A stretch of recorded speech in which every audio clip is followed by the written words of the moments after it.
3 years ago, Earth underwent drastic changes. Animals and plants began evolving in insane and inexplicable ways. To protect the world from destruction and preserve peace, humans awakened the power to control monsters and use them in battle. Those who gained this ability became known as monster trainers.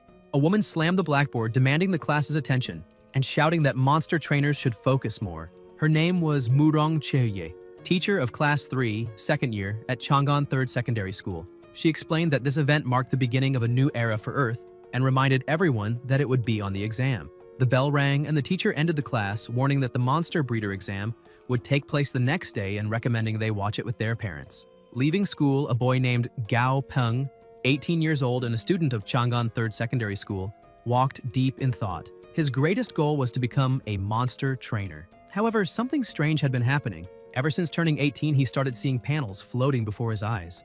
One of them read, "Dear host, congratulations on successfully activating the Monster Evolution System. This system can help you identify relevant information about any creature. Please make good use of it." The system displayed precise details: species, level, grade, attribute, condition, weakness, and even the requirements for future evolution. Gao Peng arrived home wondering if he was going crazy from stress. As he climbed the stairs, he heard a noise and looked to the side. There was a strange spider. The system immediately identified it. Species: striped gray plate spider. Level 3. Grade: normal.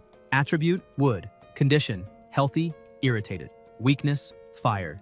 Upgrade requirement: excellent grade. He stared at the panel, astonished by how real it seemed, remembering it was Grandma Chen's pet spider. Teacher Murong had said that kind of spider was usually docile, but suddenly, it leapt from the wall toward him. He shouted that there was nothing gentle about it and dodged quickly, running upstairs while calling for his grandmother. Sure, the spider wanted to eat him. The creature shot webs but missed, and Gao Peng realized how fast it was, panic rising. He wondered what to do, then remembered the system message. Its weakness was fire. Quickly, he lit a lighter and threw it, causing a small explosion that set the spider ablaze.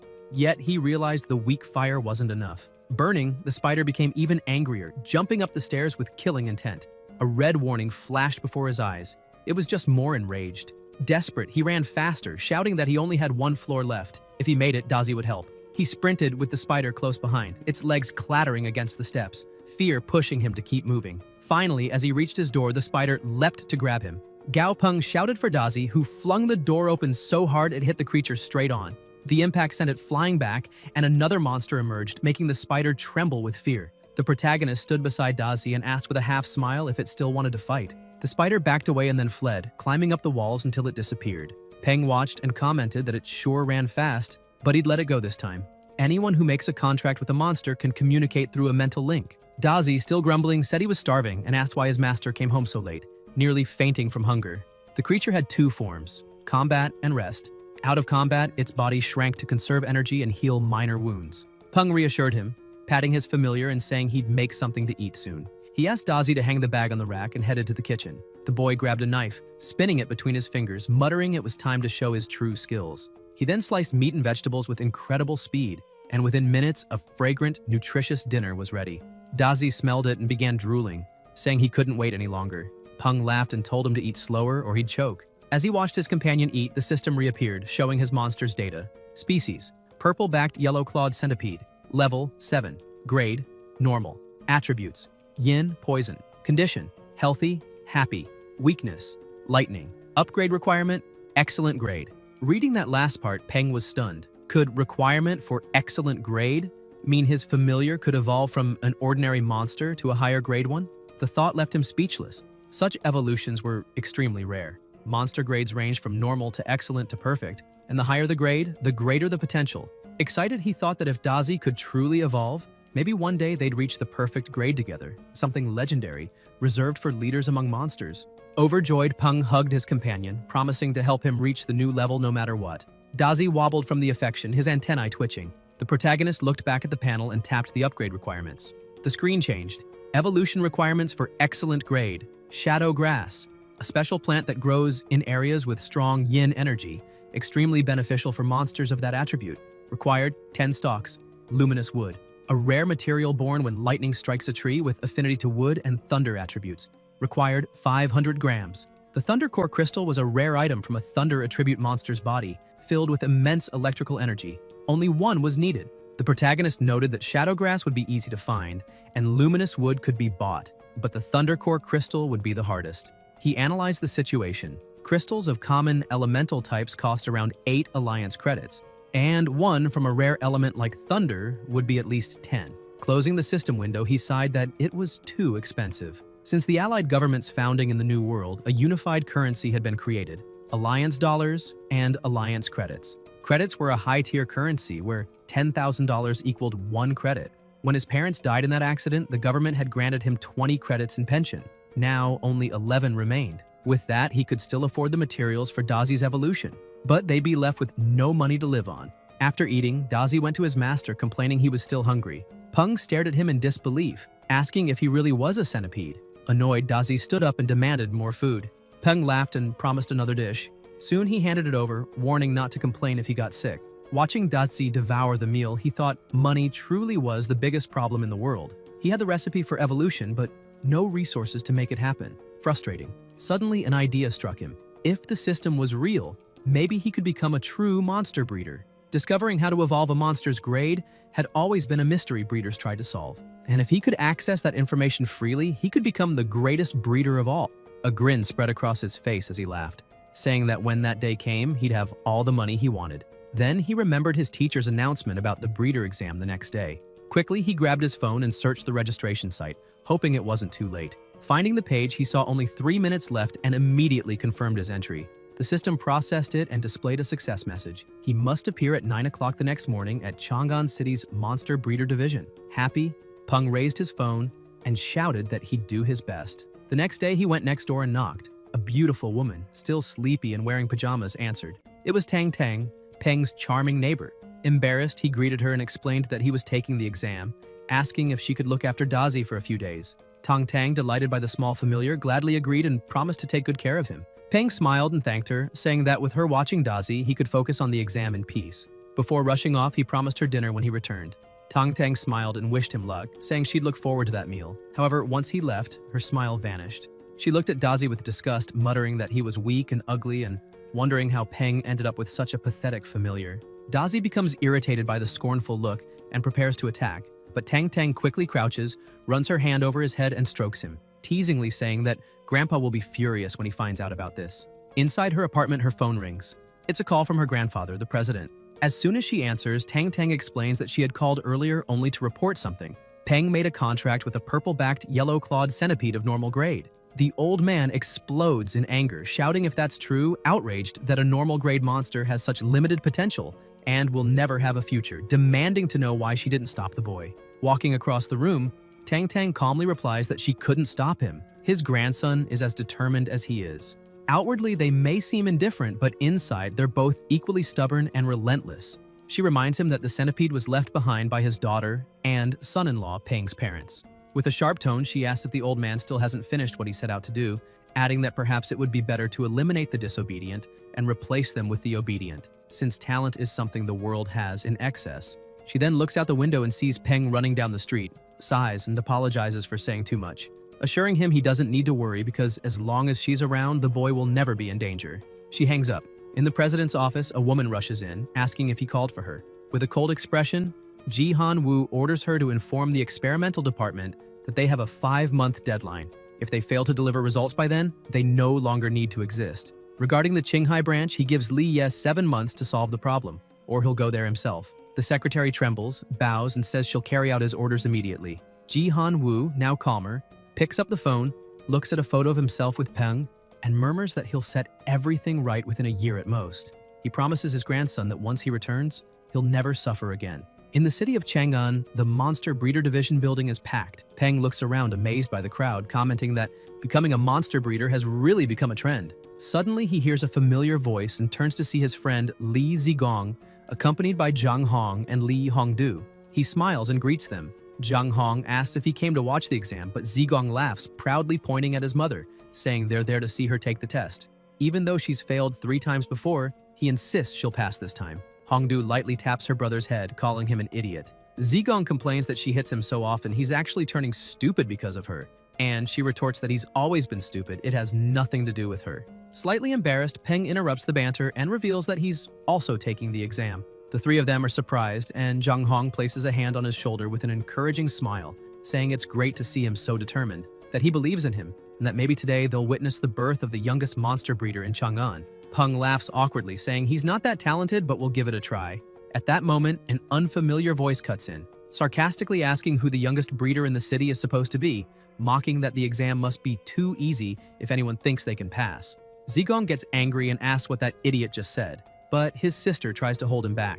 The man keeps provoking, saying it's ridiculous for a foolish kid to think he can become a monster breeder.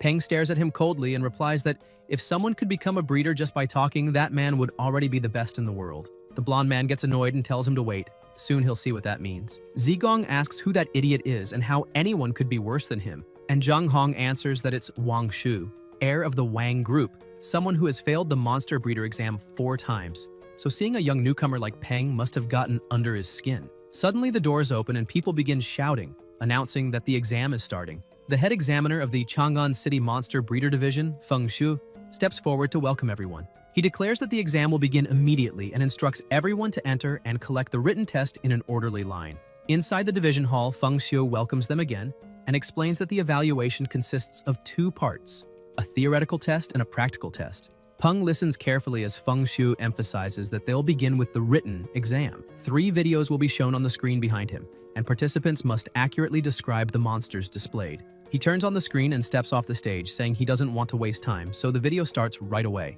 The first shows a monster swimming underwater, darting back and forth. When the screen goes dark, the chief examiner checks his watch and announces that was the first video. Everyone has 20 minutes to write their answers. People begin complaining, saying they've never seen that creature before, that it must be a new species, and the clip was too short to see anything clearly. They might have to try again next year. Feng Shu gets irritated and yells for everyone to shut up, warning that the next person who speaks will be immediately disqualified. Silence fills the room. Wang Shu smirks, thinking the written exam this year is harder than usual, but he's grateful for the insider information he received beforehand. Glancing at Peng sitting calmly beside him only makes him angrier. That idiot better enjoy laughing while he can. Meanwhile, Peng is fascinated, realizing the system seems to be responding to his thoughts and providing exactly the information he needs. The monster is a Gale dolphin. It enjoys soft music, tranquility, sunbathing, and eating fish and shrimp. Its weaknesses are darkness-type attacks and chaotic sound waves. Peng writes all of it down. The second video shows a monkey-like monster, and the system identifies it as the muscle gorilla. It likes climbing trees and eating bananas, is vulnerable to poison attacks, and has an impatient, easily irritated nature. The final video shows the third monster, identified as the claw mantis. It's strong, brave, and carnivorous, feeding on all kinds of insects, and its weakness is fire-based attacks. At exactly 10 o'clock, the examiner announces time is up and the tests are collected. Another proctor walks around gathering papers and asks everyone to wait for the results. An hour later, Feng Shu returns holding the papers and announces that the results are in, saying he will now read the names of those who passed. Liu Xueqin and Lin Celine are among them, and Zhang Hong also passes, sighing in relief when she sees her score of 81. Wang Shu, with 86 points, struts proudly, saying that was expected. Feng Shu taps the paper on the table and notes that everyone mentioned so far made a few mistakes but still passed, wishing them luck in the practical test. Wang Shu turns to Peng and says that if his name is Peng, he didn't hear it called, so maybe he didn't pass. The blonde keeps mocking, saying it's a shame.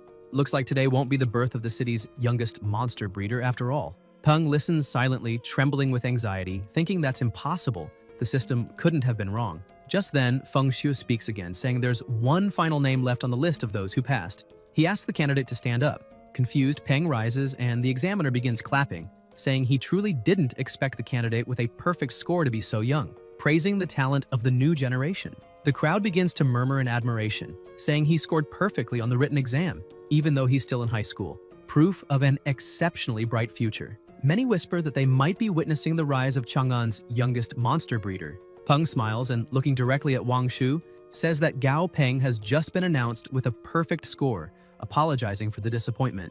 The blonde man seethes, shouting that the bastard just got lucky. As the announcement ends, the chief examiner leads all successful candidates into another room. Peng looks around, finding the place huge. Feng Shu welcomes them to the second phase, explaining that the practical test is simple. Each room behind him contains a monster provided by the association, and the goal is to increase that monster's grade within 1 week. He emphasizes that all necessary materials will be provided by the association, but anyone who fails to upgrade their monster must repay the market value of the resources used. There's also a strict limit on the amount of materials allowed. Exceeding it means automatic failure. At that moment, another figure walks in, clapping. It's Li Jin, manager of the Monster Breeder Division. He calls for everyone's attention, saying they'll now assign rooms and asking them to line up to draw a card from a red box. One by one, the candidates step forward to take their cards. As he waits, Peng thinks that since the selection is random, there's no way to know what kind of monster he'll have to handle, which explains why the Monster Breeder Certificate is one of the hardest to obtain. Wang Shu watches him closely, thinking he can't wait to see if Peng will stay confident once he finds out what card he drew. When Peng reaches into the box, he jokingly asks the heart of the cards to bring him luck. But as he tries to pull out a slip, a tiny creature bites the paper and refuses to let go. Both he and Li Jin notice the odd scene. Smiling, Zhang Hong says she got room 6 and asks Peng which one he picked. Peng smiles back and shows that he got room 10. Feng Shu then orders everyone to head to the rooms corresponding to their cards, declaring the practical exam officially begun. Peng walks to room 10 and is greeted by a man who introduces himself as Zhou Yuan. Peng shakes his hand with a polite smile, saying he'll be counting on his help. As Zhou Yuan swipes his card and opens the door to the 10th room, a terrifying roar echoes from within. So powerful it makes the floor tremble slightly. The moment Peng steps inside, the system immediately identifies the monster. Species: Red River Monkey.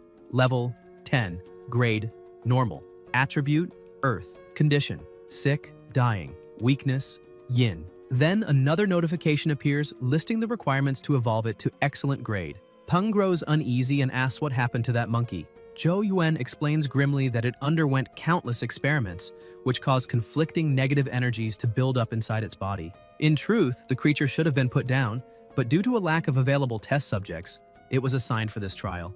Earlier, Zhou Yuan had questioned the manager, asking why, among so many healthy monsters, they'd pick this one. On the phone, Li Jin told him not to worry. He had his own reasons.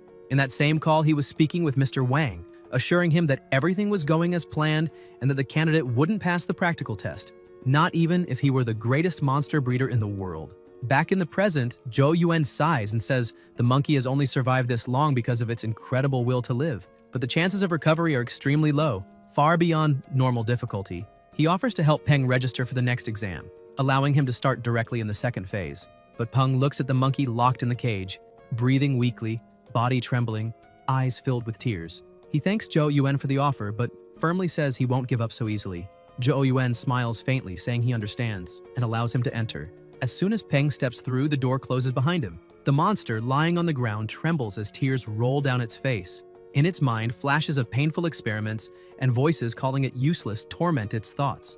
It screams in despair, staring at Peng with raw suffering. Peng slowly approaches, places a hand on the monkey's head, and gently tells it not to worry. Just trust him because he'll do everything he can to help. Using the system, Peng analyzes the Red River monkey's evolution path, and the results shock him. The first screen shows the normal path: purify bodily impurities and evolve into an excellent grade Red River monkey. But then a second screen appears, darker, surrounded by a shadowy aura, offering an alternative: Yin path.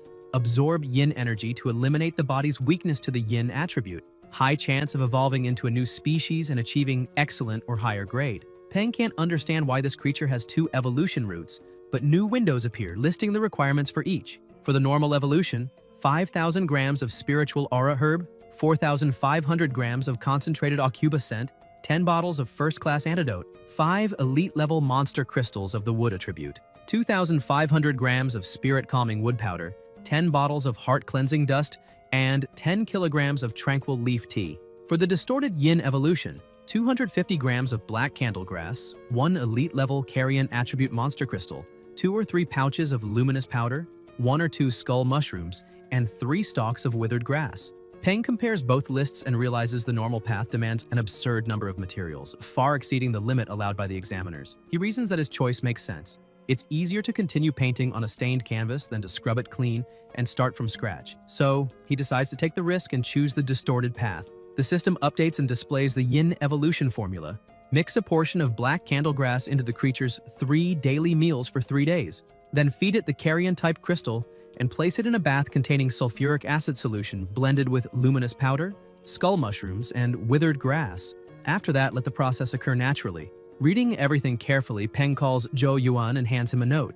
Zhou asks if that's the material list, and when he reads it, he's stunned by the names. Black candlegrass, skull mushrooms, withered grass, all toxic ingredients. He frowns and says every one of them is highly poisonous, asking if Peng intends to raise the monkey's grade or kill it. Peng calmly replies that desperate times call for desperate measures, assuring him he knows what he's doing before closing the door. Zhou Yuan storms off, pacing anxiously, muttering that this boy couldn't possibly have gotten a perfect score on the written test. He's just a fool with a bit of theoretical knowledge, acting like a genius. 3 days pass. In room 2, one participant has already failed. In room 7, another candidate also failed, lamenting that the monster's grade almost increased, but she couldn't figure out what went wrong. In room 8, someone else loses it completely, shouting that nothing makes sense. He followed every ratio perfectly, yet nothing worked. Meanwhile, in room 10, the Red River monkey starts to recover. Peng watches, noting that once again the system was right. The black candlegrass stimulated the monkey's body and healed most surface wounds. After 3 days of feeding, its body and spirit are at peak activity, and the carrion crystal has begun to take effect. Peng holds the cage key and says that now all that's left is to put it into the sulfuric acid solution and wait. He remembers Zhou Yuan's warning when handing him the key, that it was meant to open the cage and that all monsters provided by the association were supposedly docile. But after all the suffering the Red River monkey endured, it could react unpredictably, so Peng must be careful. Looking down at the key in his hand, Peng reflects that it's hard for a monster to communicate with a human without a blood contract, and letting it out could be dangerous. But he's already decided. It's the only option he has left. He approaches the cage and speaks gently, saying he's going to release it, but it needs to promise to behave. The monkey nods as if understanding. Without hesitation, Peng unlocks the cage and calls it out. Though he tries to look confident, he still feels a twinge of fear, until the monkey suddenly runs toward him and jumps into his arms, showing gratitude and affection for the kindness it received over the past days. Peng smiles in relief and pets it lightly, saying it can be free now, because the most important thing is helping it evolve. The two walk to the bathroom where the bathtub is ready. Peng tells the monkey to get in, assuring it everything will be fine. But the creature hesitates, pulls out a handful of fur from its tail, and throws it into the tub. The fur sizzles instantly, and frightened, the monkey refuses to enter. Peng is impressed by the creature's intelligence, but keeps smiling, urging it to trust him, promising it can become stronger if it has the courage. He then places his hand on the monkey's head, radiating calmness. Slowly, the creature gives in and steps into the tub. Peng watches with a tight chest, saying that sight would make anyone uneasy. The moment the monkey submerges, thick, dark smoke begins to fill the room, startling Peng and triggering the alarms. In the security booth, a voice comes over the radio announcing that the fire alarm has been activated in room 10 and they need to contain it immediately before it spreads. Teams rush in with extinguishers while other participants panic, whispering that whoever's in room 10 must have caused an explosion. From afar, Wang Shu watches with satisfaction, murmuring that the investment wasn't wasted and that manager Li Jin really kept his word. The alarm keeps blaring as people run to room 10 and force the door open, only to find there's no fire, just heavy black smoke drifting through the air. Peng turns startled and asks why they barged in like that. Zhou Yuan explains that the fire alarm had gone off, and as a precaution, everyone rushed to check the situation. The protagonist apologizes, admitting he was so focused on the process that he didn't even notice the system trigger. Zhou grabs the radio and reports that room 10 has been inspected and everything is under control, asking the others to disregard the alert. Moments later, Feng Shu arrives, demanding to know what happened and whether that was truly the result of an evolution process. The details are explained to him, and gradually the tension in the air begins to fade. Meanwhile, bystanders whisper among themselves, saying the whole thing is a mess. After all, that boy is far too young and inexperienced for such a task. Watching from a distance, Wang Shu smirks, saying it looks like not even a piece of the monster remains, meaning he failed the test. Though he plans to watch closely, he wants to see that smug grin vanish for good. Suddenly, the bathtub that had appeared empty begins to bubble, and a skeletal hand bursts out, wrapped in a dark, terrifying aura. The monkey begins to rise, but now with a completely different and horrifying form. People recoil in shock as the creature stands up fully, shattering the tub in front of it. The enormous being glares at the protagonist with hollow, menacing eyes. Feng Shu demands to know what it is, and Li Jin, equally stunned, asks if that thing could really be the same Red River monkey. Zhou Yuan smiles faintly and says that the kid isn't just a theoretical fool, he's a true genius. The system flashes a notification. Yin distorted evolution completed successfully. The Red River monkey has transformed into a skeletal carrion monkey. Name: skeletal carrion monkey. Level 11. Tier: elite.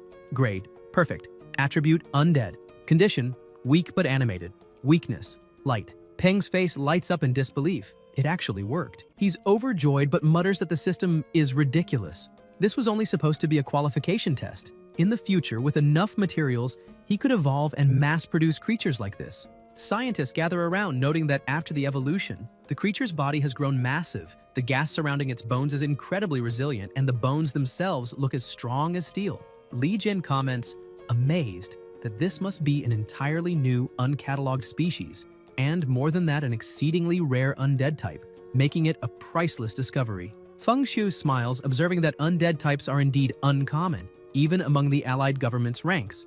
But the real treasure isn't the creature, it's the boy who created it. Peng turns around and realizes the chief exterminator is watching. Smiling proudly, he calls out to the examiner, asking him to verify the results. He's successfully evolved the Red River Monkey. Feng Shu smiles and tells him he's done exceptionally well, worthy of the top score on the written test. The now transformed monkey tugs on Peng's clothes, trying to communicate. Peng touches him gently and says he understands. He's already helped him evolve. Shouldn't that be enough? But the creature's eyes show it isn't satisfied. Li Jin, consumed by greed, starts grinning. Evolved monsters are usually handed over as rewards to the association staff. Normally, he wouldn't care about such things, but this time is different. That new species has to be his. Feng Shu, seeing the situation, calmly states that it seems the monster has formed a bond with the candidate. And if that's the case, he should be allowed to keep it. Everyone is shocked, even Peng himself. Feng Shu repeats firmly that Peng may indeed keep the creature. Li Jin, outraged, demands to know if the chief is serious. Feng Shu replies yes, because this is a new species, and all data about it is unknown. He adds that the evolution was a complete success, making the monster incredibly valuable, then asks what Peng intends to do with it. Peng pauses, recalling the examiner's earlier words about advancement. But what truly amazes him is something else. Before, the monkey had only been at normal grade and could only reach elite tier upon hitting level 20. Yet it has now achieved elite tier at level 11, skipping the excellent grade entirely and jumping straight to perfect. Even more astonishing, the system indicates it could still evolve further to the epic grade, and it's already an extremely rare undead type. Zhou Yuan approaches, stunned, saying no one could have guessed that creature was once a Red River monkey, and points out that it clearly wants to stay with Peng, so he should take it with him. Li Jin interrupts, raising his voice and turning to Feng Shu, insisting that can't be allowed. According to association rules, monsters that successfully evolve during evaluations must be handed over to the institution. He also argues that the Red River monkey underwent numerous experiments and only evolved because of them. Wang Shu seizes the moment, siding with Li Jin, saying the monster should have been destroyed long ago, mocking Peng for being so young and claiming it's impossible someone like him could improve a dying creature. Li Jin insists it's absurd to let him keep it. A novice like that doesn't deserve such a thing. Wang Shu reinforces the claim, saying Peng had no merit in any of it. The president then asks sharply how exactly the boy could have cheated. Realizing Feng Shu's irritation, Li Jin tries to soften his tone, saying maybe Peng didn't cheat, but the test's difficulty far exceeds what a junior breeder could handle. He claims Peng probably just got lucky healing and evolving the monster, which means the test can't accurately measure his real ability. Feng Shu replies with biting irony, is Li Jin suggesting that Peng took a dying monster, evolved it by accident, discovered a new species, and that still doesn't count as a valid result? Li Jin quickly backtracks, saying not exactly. He admits the test result stands, since the boy did evolve the creature, even if by luck, and the certificate should be issued to preserve fairness. However, the evolved monster must remain under the association's ownership. Feng Shu laughs out loud, saying this is what comes from narrow-mindedness. It's shameful to see such petty thinking. He remarks that there are few talented breeders in the city precisely because their minds are trapped like frogs at the bottom of a well. Turning to Peng, he asks if the boy would mind showing those two how vast the world truly is. Peng takes a deep breath and replies that all he wants is his breeder certificate. He has no idea how he got dragged into such a mess. Then, looking directly at Wang Shu, he calls him old man, asking if he really thinks this was cheating just because he's young, concluding that such thinking belongs to a real idiot. He then points at Li Jin and says that just because he can't do something doesn't mean no one else can, asking sarcastically if the man is blind and didn't just see what happened. Peng goes on, calling them incompetent and ignorant for refusing to accept the truth, staring them in the face, clinging instead to excuses to justify their disbelief. Seeing people like that, he says, is truly pitiful. He then explains that although the name Red River Monkey includes the word river, its attribute has nothing to do with water. The name simply refers to the area where the species is found. But at some point, someone assumed it was aligned with water and yin because of that word. And that person, he says, was a complete fool. Judging by the monkey's condition, plenty of other fools believed the same thing since they had flooded it with materials of those types. They were all blind to the fact that the creature's true weakness was yin. Not knowing something that basic, he says, means they've wasted their lives. Wang Shu angrily protests that this is nonsense. Everyone knows the Red River monkey's weakness is wood. Feng Xiu interrupts, clarifying that while the creature does have some connection to wood, its true weakness is yin, and adds that Wang Shu will lose points for not knowing it. Peng continues, explaining that because of the monkey's strong vitality, it survived even after yin energy had invaded deep into its bone marrow, but purifying it would be nearly impossible. That's why he chose the opposite approach. Over the last 3 days, he fed it black candlegrass to strengthen its spirit and, using yin as a foundation, added undead-type materials, along with an elite tier crystal of the same attribute. While it might sound simple, he stresses that he didn't just mix them randomly. The real key lies in the order and ratio of the materials. Without that understanding, any attempt would have failed completely. Furthermore, anyone who tries without understanding the process could cause unpredictable results. And if the Red River monkeys were to go extinct because of that, he wouldn't be able to bear such responsibility. Feng Xiu begins clapping, praising the brilliance of the new generation, and declares that since Peng has demonstrated such remarkable talent, it would be a waste to grant him only a junior breeder certificate. Therefore, the president personally guarantees that the protagonist will receive the official monster breeder certificate. Feng Xiu adds that, unfortunately, issuing an advanced level certificate is beyond his authority. But if Peng travels to the main headquarters in Yanjing and undergoes a new evaluation, he's certain that with the talent Peng has shown, he will undoubtedly achieve that level, as long as he keeps working hard. Peng bows deeply, expressing heartfelt gratitude for everything. The president then rises, faces the two men still standing frozen, and returns to the subject of cheating. He demands to know who the real cheaters are and asks if they think he's too foolish to uncover their schemes. He reminds them that someone just admitted the Red River monkey was an experimental subject meant for disposal. Feng Xiu says he too would like to know why a failed experiment scheduled for elimination was assigned to a test chamber in the first place. Zhang Hong confirms she already suspected Wang Shu's comments, and the other candidates start speaking up, saying Manager Li was clearly involved and that Peng was their real target. Zhou Yuan raises his hand and states that he can testify, revealing that Manager Li Jin personally added the Red River monkey to the exam's monster list, even though there were many healthier options available. Li Jin tries to silence him, but Zhou continues, pointing at Wang Shu and explaining that Li acted under the candidate's direct orders. He adds that proof of this is recorded in the association's official monster allocation reports, and a quick investigation would verify it. Wang Shu collapses to the floor in panic, desperately denying everything. The president then declares that based on the evidence as head of the Chang'an City Monster Breeder Association, he officially announces that candidate Wang Shu cheated and is hereby disqualified from the current evaluation, banned from participating in any future exams for the next 3 years. He continues, stating that former manager Li Jin is permanently expelled from the association and will never be reinstated. The surrounding crowd erupts in cheers, saying justice has been served. Feng Xiu turns back to Peng, admitting that what happened was disgraceful, apologizing and inviting him for a cup of tea in his office, not only to apologize, but also to make a special request. Sometime later, Peng now holds his intermediate breeder certificate in hand and has named his skeletal carrion monkey Dumby, meaning idiot, because the creature often stares blankly into space when left alone. Looking at his new certificate, Peng jokes that he heard it's worth 30 bonus points on the college entrance exam. He boards a bus with a smile, thinking how incredible the whole evaluation had been. Not only did he obtain a perfect grade monster, but also an intermediate certificate and an identity card for Dumby. He remembers that the association usually takes ages with such paperwork, but everything changed after befriending the president. Yet, just minutes earlier, inside the association office, Feng Xiu had told Peng he wanted to invite him to represent the city in the World Monster Breeder Competition. The protagonist asks if he's serious, and Feng Xiu confirms firmly. He explains that, as he said before, the top breeders in the city are mediocre, which is why they've never achieved strong results in major tournaments. But if Peng represents Chang'an, everything could change. Feng Xiu emphasizes that the world has only been different for 3 years, meaning both old and young stand on equal ground. Thus, the World Monster Breeder Competition has no age limit. The president, now excited, slaps the desk and exclaims that in terms of potential, young talents like Peng have an overwhelming advantage. Peng tries to hide his growing interest, but his expression betrays him, and Feng Xiu teases that it would be a shame for him to refuse, especially since the top competitors receive large cash prizes, with the top 10 earning at least 10,000 alliance credits each. Feng Xiu then looks aside, slightly embarrassed, admitting that he was selfish for wanting Peng to join so suddenly and that he'll take full responsibility for it. But Peng interrupts him, telling him not to say another word. With a determined expression, he declares that with great power comes great responsibility, and for that reason, he'll accept the invitation. to protect the city's honor. Back in the present, on the bus, Peng sits deep in thought, wondering whether he should really enter such a competition, as everything seems complicated.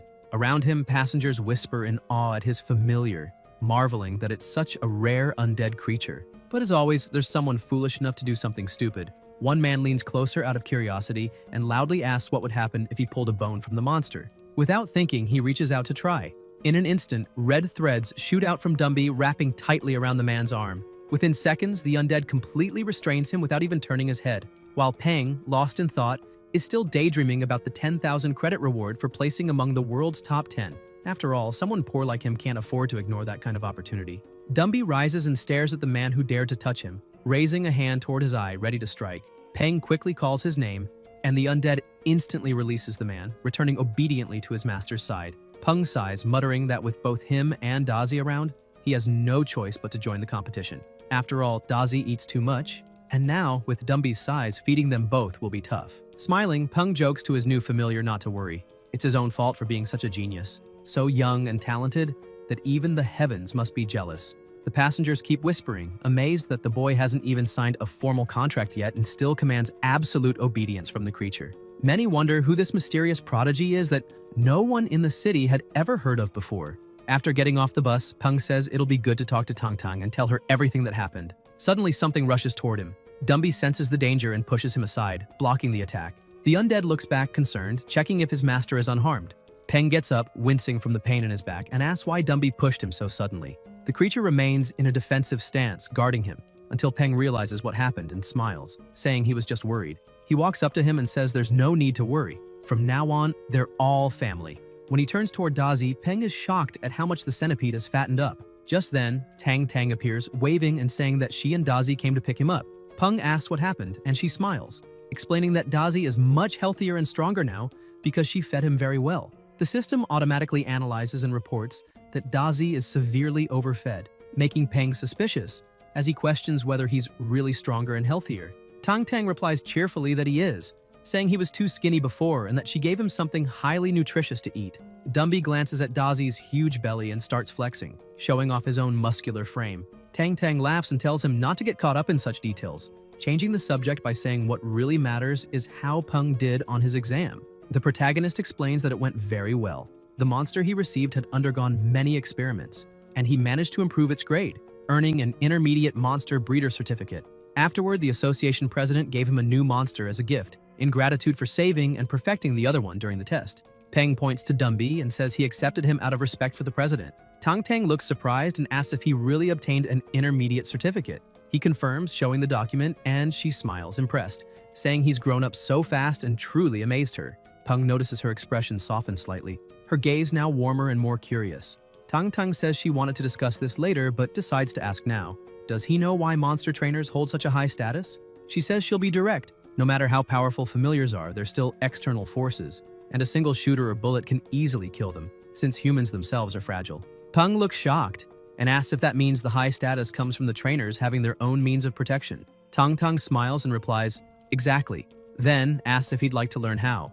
The secret technique Constellation Shift was, in fact, a powerful damage transfer ability that allowed its user to completely redirect any wound they received to their own familiar. However, its range was limited, and it could only be activated with the familiar's conscious consent. Despite that limitation, the potential of the technique was immense, since a monster's vitality and endurance far surpassed those of a human and continued to grow as the monster evolved. That meant that, over time, the technique would become increasingly useful and efficient. After fully understanding how it worked, the creator and his familiar began to feel a subtle bond, as if connected by an invisible thread. After some time meditating, the protagonist stretched and commented with satisfaction that he seemed to have successfully learned the technique. He thought to himself that for Tang Tang to grant him something so valuable, her support surely wasn't simple. Looking at Dazi, he joked that the creature had gotten too fat, looking like an obese purple pig. Dazi was indignant, but Peng asked Dumby to bring a mirror and showed him the truth. Seeing his reflection, Dazi was shocked, almost falling into depression.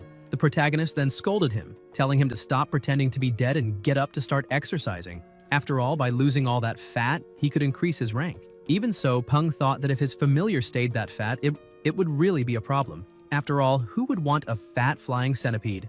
The next day, in the city center, Tang Tang and Peng met. He apologized for making her wait so long, but she smiled and said it didn't matter, since he had already become an intermediate monster creator and still agreed to help her with her small studio. So waiting a bit wasn't a problem at all. He felt a little embarrassed, and she joked that she would stop teasing him, asking him to come in because she needed to explain more about the studio. She told him that some time ago she had partnered with others to open a small monster creator studio and invested a lot of money in it. But her partners had fled with both the money and all the creators who worked there. Peng commented that the studio was located in an excellent area, right in the heart of the city, and the rent must be sky high. Tang Tang laughed awkwardly, trying to hide her discomfort, saying that the business had been going very well before the betrayal, which was why they had rented that place. But after the creators were taken away, things collapsed. The protagonist began to feel that something was off and wondered if it was just his imagination or if she was acting differently that day. Tang Tang called him and asked him to follow her upstairs, explaining that the studio was on the 3rd floor. She emphasized that, regarding payment, as she had said before, he would receive the best salary possible for the position, and even 20% of the shares. She added that he didn't need to worry as the job wouldn't interfere with his studies. He only needed to come on weekends, since the work of a monster creator was relatively easy. Peng, surprised, asked if that salary wasn't too high, since with such an offer she could attract much more experienced creators. Tang Tang replied casually that it wasn't as good as it sounded, explaining that she didn't want to draw too much attention. Even so, the protagonist remained suspicious. After all, first she had given him a secret technique, then invited him to a store in the very center of the city, and now offered such a generous deal. If it weren't for the trust between them, anyone would say it was too suspicious to be coincidence. But since it was Tang Tang, Peng saw no problem. After all, she had secretly taken care of him for the past 3 years, ever since the day he became an orphan. Holding his bag tightly, he took a deep breath, trying to drive away unnecessary thoughts. He knew Tang Tang would never harm him, no matter how generous her offer seemed. And in the end, with the help of his system, he really was worth all that, maybe even more. If he could help her profit from it, it was a fair exchange. So he said he accepted all the terms, and that from that moment on, she was in charge. Tang Tang smiled, satisfied, wishing for good cooperation between them. Though inwardly she sighed in relief. That had been harder than she expected, and thankfully he hadn't suspected anything. Shortly after, they reached the 3rd floor. A young woman with a gentle and cute appearance ran toward them, smiling, saying that Miss Tang Tang had arrived just in time. Tang Tang then introduced the protagonist, saying his name was Peng and that he was the monster creator she had just hired. Then she introduced the young woman, explaining that she was the studio's receptionist, and her name was Shun Quan Quan. Right after that, Tang Tang returned to the elevator and told Peng that she had already explained everything to Quan Quan, who would be responsible for showing him the studio and introducing him to his colleagues. She added that she needed to leave because she still had a lot of work to do. Without giving him a chance to say anything else, she simply said goodbye and left, leaving the two of them there. Peng ran a hand through his hair, chuckling softly since he had already guessed she would do that. Even so, he murmured, wondering if she was really okay. Quan Quan kept her charming smile and asked him to follow her, saying they would handle his registration. While filling out the information, she glanced at Peng discreetly, surprised that someone so young was already an intermediate monster creator. Deep down, she thought Tang Tang had probably been deceived. Meanwhile, Peng sat reflecting on how the studio operated.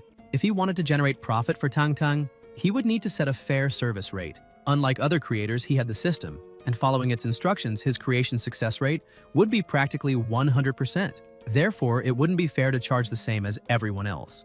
Although he wasn't obsessed with money, charging less would be a waste, and in a way, even disrespectful to the system itself. So he decided to charge 3 times the maximum price normally asked by an intermediate creator. When the registration was complete, Quan Quan approached him and handed over the certificate, saying the process was finished. Peng thanked her, but the receptionist looked at him with slight concern and asked if he really intended to charge 3 times the maximum rate. She explained that maybe he didn't know how a studio worked, but warned that such a price could hurt their reputation. Peng frowned and asked what she meant by that. At that moment, the door suddenly burst open. A man rushed in, looking irritated and desperate, saying he would get straight to the point. He stared at Peng and declared that if Peng wanted to charge 3 times the maximum rate, he would have to prove he was worth the price. Stepping forward firmly, he stated that if Peng could heal his familiar, no matter how long it took, he would pay 10 times the requested amount. He repeated with conviction that if his familiar truly recovered and advanced in rank, he would pay 10 times the fee without hesitation. Quan Quan panicked the moment she heard the offer since that amount was absurdly high, and she desperately begged the man to calm down. Peng, however, remained calm and confident, saying it was fine. He remarked that this would be his first client and that, for that reason, he would give a generous discount, charging only 3 times the normal rate, not 10. The man looked at him in surprise and asked if he was really that confident in being able to heal his familiar. Peng asked him to calm down, explaining that he could only give an accurate answer after examining the creature's condition. The man then opened a box and with a worried expression revealed his small familiar. Quan stepped closer anxiously as the animal began whimpering in pain and trembling in its owner's hands. The man looked at Peng in despair, asking if he could do anything. The system immediately activated the analysis. Purple electric rat, conflicting variant, level 19, elite tier, excellent grade, lightning attribute, condition. Minor injuries and weakness due to mud contamination. Promotion requirements for perfect grade, incomplete. Moments later, a red warning flashed across the system panel.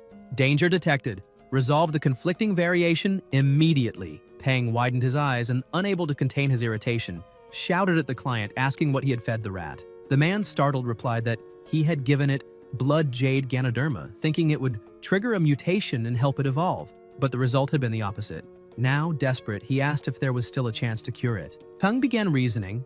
The electric rat had already been in the process of evolution, but the forced attempt caused a conflicting variation between the lightning and blood types, leading to the collapse. The system reappeared, displaying the variant evolution plan. 5 shadow fruits, 5 grams of scarlet maple from the well, 50 grams of golden lightning leaves, grind and boil into soup. Add 1 bloodbat crystal core, elite tier. Peng realized that if he followed the system's plan, he could turn the conflict into a complement and trigger a unique variant evolution. He then asked Quan to gather the ingredients as quickly as possible and turned to the client, asking if he knew the creator's rules. They used their own materials, but the client had to reimburse everything afterward. The man agreed immediately, so willing to pay whatever it took. Peng approached the small rat and spoke to it calmly, promising that he would make it evolve successfully. Once everything was ready, they went to the treatment room. When the preparation began, both the client and Quan were horrified by what they saw. The man, pale as a sheet, asked if that was really how Peng intended to heal the electric rat. The scene was absurd. The little rat was lying on a chopping board, and Peng, holding a huge cleaver, looked as if he were about to slice it up. Seeing that, both of them shouted in disbelief, calling it madness.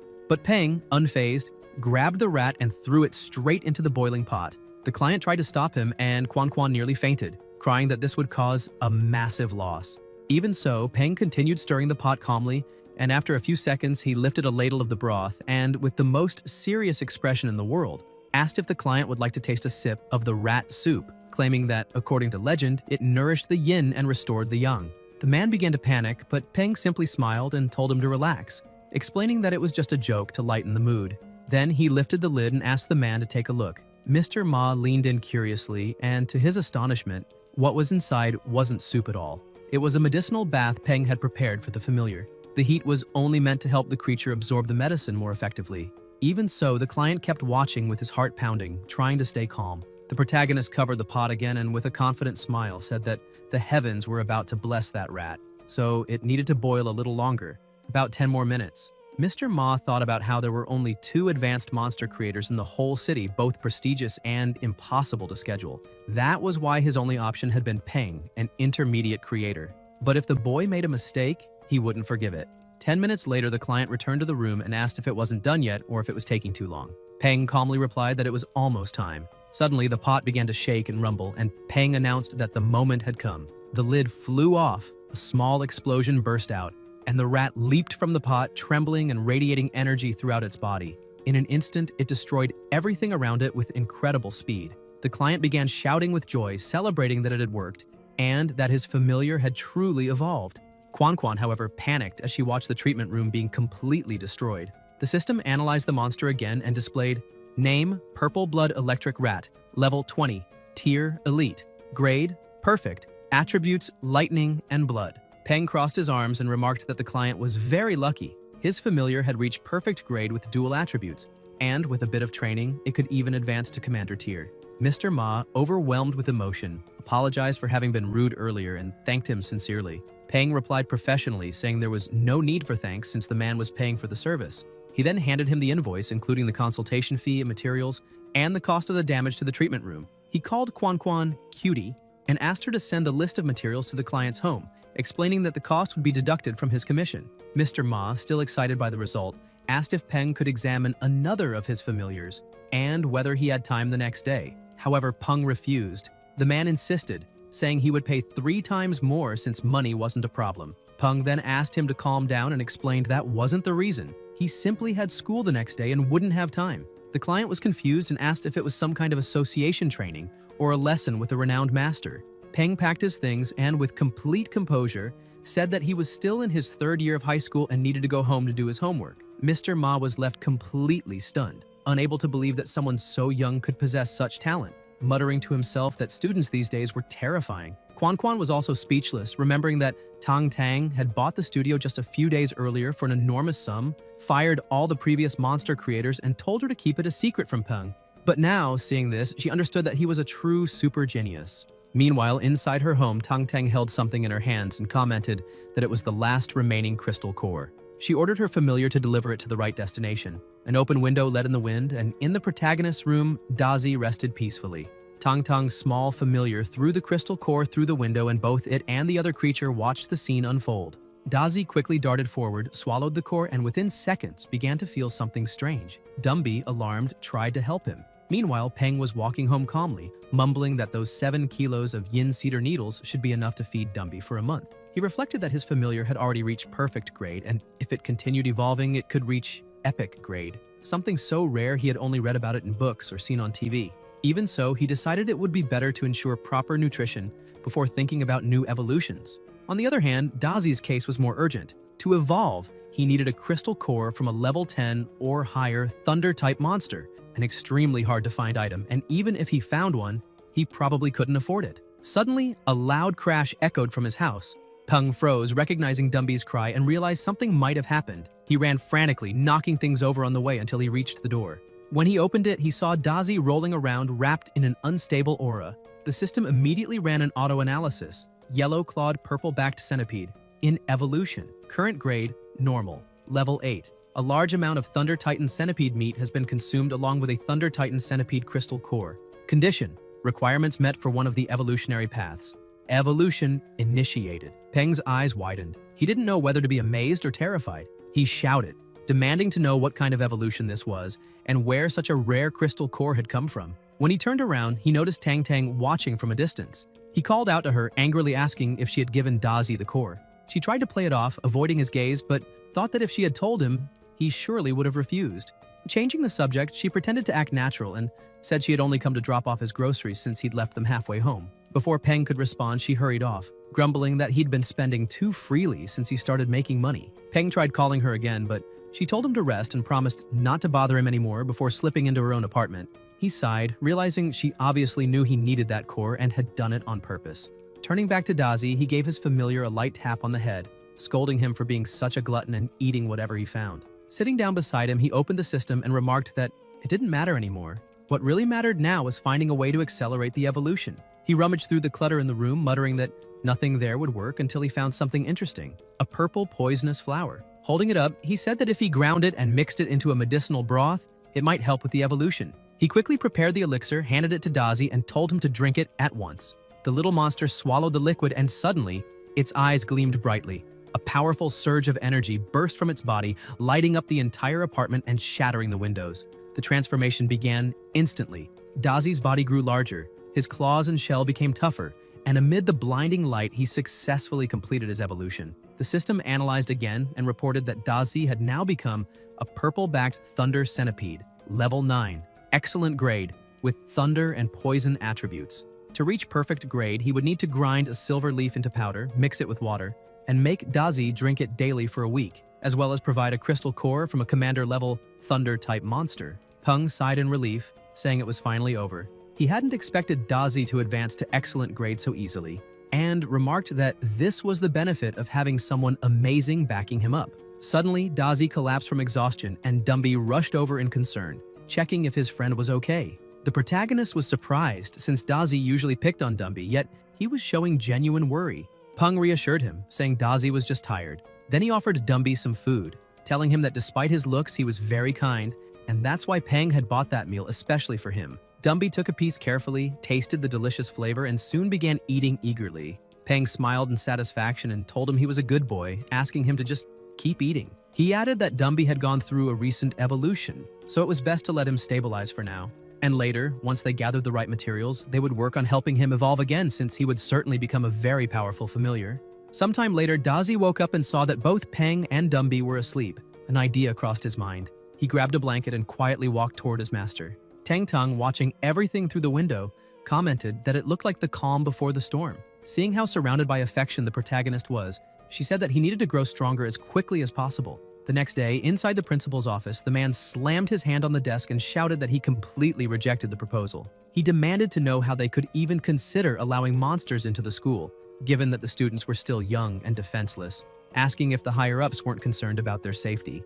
Another man tried to calm him down, explaining that in times of peace, such an age might still be considered childish. But in ancient times, people that young were already taking up arms to protect their families. The principal was shocked, asking if things had truly come to that point, and the superior replied that, although new technologies were being developed all around the world, progress was still slow. And if things continued like this, when the day came that their current technology could no longer face the threats ahead, it would already be too late for regret. Meanwhile, in the classroom, Peng felt uneasy as everyone stared at him. One of the students turned around and asked if it was true that he had earned an intermediate creator's certificate. Peng asked how he knew about that, and the boy showed him a newspaper, revealing that he had become famous, a real celebrity, which made their class seem even more impressive. He added that the news had also deflated Zigong's pride, who had been unbearable ever since learning that his mother had passed her exam too. The group then said they had a somewhat bad favor to ask, but Peng cut them off, saying that if they themselves already considered it a bad request, then there was no reason to make it at all. It would be unpleasant both for the one asking and the one doing it. In other words, it wasn't a good idea to insist on bad favors. The boy frowned in irritation, but before he could reply, their teacher suddenly appeared behind him and smacked him on the head with a stack of papers, shouting to know why everyone was just standing around. She then ordered everyone to sit down immediately because she had an important announcement to make. Mudong walked to the front of the classroom and explained that, starting that day, all schools around the world were undergoing an emergency reform. The second year of high school would now include a new course about monsters, along with a special recruitment channel. It was a joint project between the Ministry of Education and the military, and the top students could be directly recruited into prestigious academies or military institutions. She informed them that military instructors would arrive soon and that any students interested in joining those academies could begin training that very afternoon. Mudong added that anyone who wished to become a special student should meet her after class to register. The entire class was stunned by the sudden announcement, whispering among themselves that such a direct collaboration with the military wasn't normal, raising suspicions that something serious might be happening, perhaps even outside the city, since they had heard rumors that the situation out there was tense. While the students murmured, the teacher called Peng and asked him to follow her because she wanted to speak privately. Outside the classroom, Murong smiled and praised him, saying he had done something truly amazing by obtaining the Intermediate Monster Creator Certificate, and that even the principal had personally congratulated him in the earlier meeting. Then she revealed that the following day, the high school students from the 7th school would be visiting, and the school wanted him to serve as the representative for the new students. Peng tried to refuse, saying that sort of thing was too showy and not really his style, since what he truly wanted was to become a special student and a monster trainer. Murong grew curious and asked why he had made that decision, acknowledging that being a trainer was admirable, but that she didn't quite understand his urgency. Suddenly, noises came from outside and she noticed that the army had already arrived at the school. She then remarked that his grades were excellent and, combined with the bonus from his creator certificate, he had enough points to get into the best universities in the world. For that reason, she told him that he could choose any academy inside or outside of China, and that he had full control over his future. She further explained that if he truly wished to become a monster trainer, he could use his current achievements to enter a military academy and specialize there. There was no need to rush. Outside, soldiers were already unloading various monsters for the afternoon training sessions. Peng watched the movement outside through the window and sincerely thanked his teacher for her words, saying that he understood her concern but believed the military path was the safest place to start. However, he emphasized that the process was too slow and that he wanted to learn real combat techniques and grow stronger as soon as possible, something that would only be possible if he passed both exams at the same time. For that reason, he couldn't afford to miss the opportunity. He asked Murong not to worry about him. The teacher sighed, saying he was still young, but upon seeing the determination in his eyes, she eventually gave in. She said that if that was truly what he wanted, she wouldn't stop him, but warned him not to act recklessly. Peng bowed respectfully and thanked her for her support before heading on his way. Groups of students were gathering for training, filled with excitement and confidence. After all, it was an incredible opportunity and everyone wanted to give their best. Suddenly, someone in the crowd called out to him, asking if he had also registered as a monster trainer. When he turned to see who it was, he recognized Qianjin, The boy ran up to him enthusiastically, saying that he was already a monster creator and that his grades were excellent too. Curious, Peng asked why he wanted to register.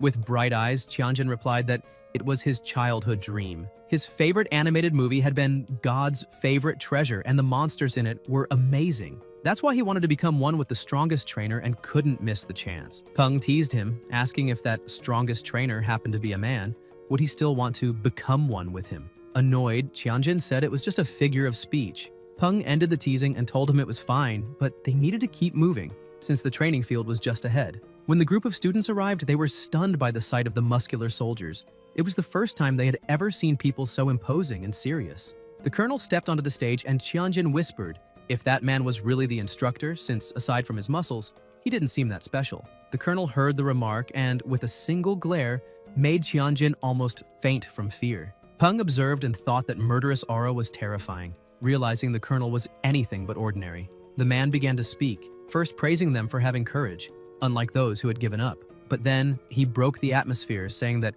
courage alone was worthless. Without a steady mind and iron will, they would wet themselves the moment they saw a wild monster, their legs turning to jelly. They wouldn't even be able to run. The students grew irritated and shouted that it wasn't true, that they wanted to become monster trainers and had already seen many monsters before.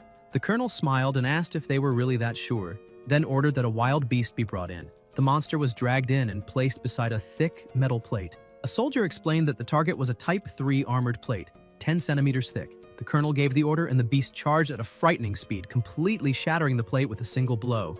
The students stood speechless and terrified at the display of power. Even Peng was shocked, wondering how something so thick could be destroyed so easily. The colonel asked if they had all seen that, explaining that this was the power of a trained familiar, and that the monsters they would face in the future could be even stronger. He then said this was their last chance. Anyone who wanted to quit could leave right now. People started walking away, and Peng was surprised to see that almost everyone left. Apparently, they had only come for the excitement of the moment. The colonel shouted, asking why they looked so down, saying that what they had done wasn't wrong. He smiled and told them that those who went back should study hard because studying was also a fine path and they weren't deserters. They had simply made the rational choice to return to class. The colonel then turned his gaze to those who remained, his eyes wild and his aura so heavy that everyone felt the air grow thick. He said that those who chose to stay were different, but warned that if anyone quit now, they would be true deserters. And he hated deserters more than anything. He asked if they understood, and with trembling voices, the students answered yes. The colonel yelled for them to repeat, saying he couldn't hear them. The group, terrified, screamed in unison that they understood. By the end of the day, Peng arrived home and collapsed on the couch, completely exhausted. Even though he had prepared himself mentally, he hadn't expected it to be that tough. Despite his fatigue, he noticed his familiars were upset and hungry, so he went to the kitchen. As he walked, he recalled Colonel Chen's words. Within a month, every institute in the city would conduct elimination tests until only about 1,200 students remained. The cut rate was brutally high. When Peng opened the refrigerator and found it empty, he began rummaging through the cupboards, wondering aloud where all the yin cedar needles had gone. Only one remained. He walked into the living room confused and asked what had happened. Dazi pointed at Dumby, saying he had eaten everything. Peng approached and calmly explained that next time, if Dumby wanted more, he just needed to ask. Dumby lowered his head embarrassed, and Peng patted him gently, saying he wasn't angry. He just wanted him to let him know. Then he sat on the couch and opened the system, checking the data. Dumby needed to absorb 250 kilos of yin cedar needles to complete the first stage, meaning he was almost there. Peng placed an order for 15 kilos of needles and 5 kilos of thunderflower fruit. Calculating the costs, he thought to himself that half a kilo of needles cost 1,000 alliance dollars, but only 1.5 credits for 10 kilos, affordable for daily use. Even so, the faster Dumby ate, the faster he would evolve, which meant the materials would become increasingly expensive and rare, perhaps even requiring a legendary crystal, which would be like burning money. And then there was Dazi, the glutton, who needed 100 kilos of thunderflower fruit to reach perfect grade. Fortunately, those fruits were cheaper. Half a kilo cost only 100 alliance dollars. After finishing the calculations, Peng held his head and murmured that supporting a family really wasn't easy. The next day, upon arriving at school, he was stunned by the sight before him. The place looked like a true monster park. Students and creatures everywhere, even a colossal body occupying half the courtyard. Peng approached a girl and asked if that was her familiar, complimenting how healthy it looked, but telling her she'd need to make some space. Confused, the girl asked what he meant, and he explained that her monster was completely blocking the gate. The girl made a desperate face, remembering that she had bought it when it was small and cute, but it had grown out of control. She pouted, almost crying, saying it wasn't like that when she bought it. Peng sighed and asked if she really didn't understand what he had just said. At that moment, a soldier appeared asking what was going on and if her familiar was indeed blocking the path. With a grin, the man turned towards Silver and said, "The monster was his now." The wolf growled, releasing a fierce aura, and the giant pig began to tremble in fear until it finally stood up, clearing the way.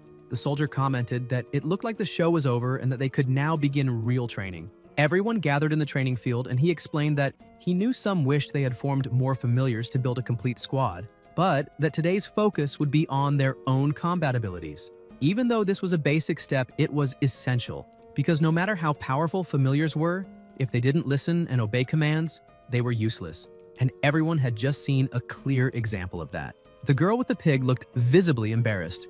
The officer crouched down and told them that if they wanted to train their familiars, they first needed to understand their habits and preferences to build a proper bond. As an example, he mentioned his own silver moon wolf, explaining that he always bought the armored black pork it loved and fed it personally. He even joked and slept beside it every day. Thanks to that, the wolf now trusted him completely and obeyed every order. Everyone recalled how the colonel's familiar had shattered a steel plate with just its tail. But the soldier explained that originally the tail hadn't even been the wolf's strongest weapon. It was only after months and months of training that it became tougher, faster, and more precise, turning into an additional attack method alongside its fangs and claws.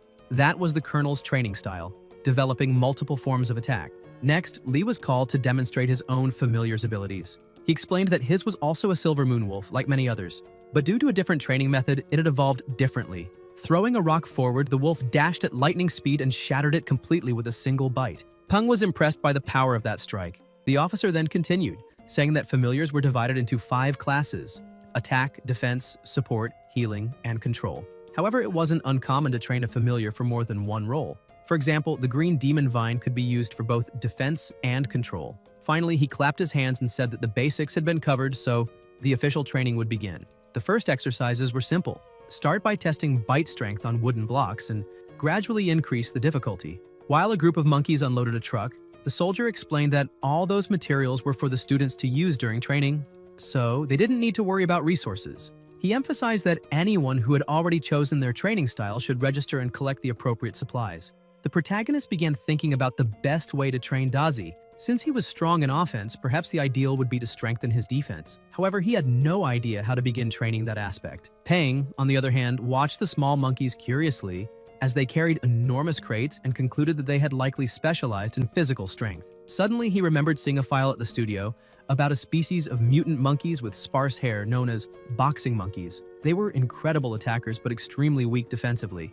According to the document, these monkeys were trained by their own parents from birth, going through a harsh process where they repeatedly struck their bodies against tree trunks, then against piles of stone, facing tougher challenges as they grew.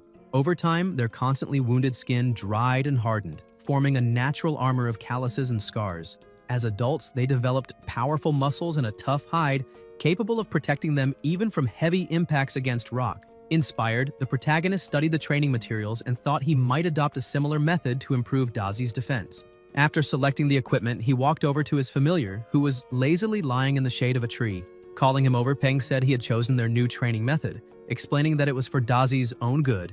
Better to feel a bit of pain now than suffer for life. Holding something in his hand, he assured him it would only hurt a little, and smiled as he raised a hammer, saying that Dazi just needed to trust him because it wouldn't be that bad. Terrified, Dazi started trembling and bolted in panic. The protagonist ran after him, shouting that he didn't need to run, that it wouldn't hurt, and that it was all for his own good, insisting that it hurt him emotionally too. When he finally caught up, he sighed, complaining that the hammer was so heavy it had nearly broken his own arm. A week later, at 7 in the morning, the alarm went off. Peng turned it off and rolled over in bed, mumbling that he wasn't training today. He'd sleep a little longer.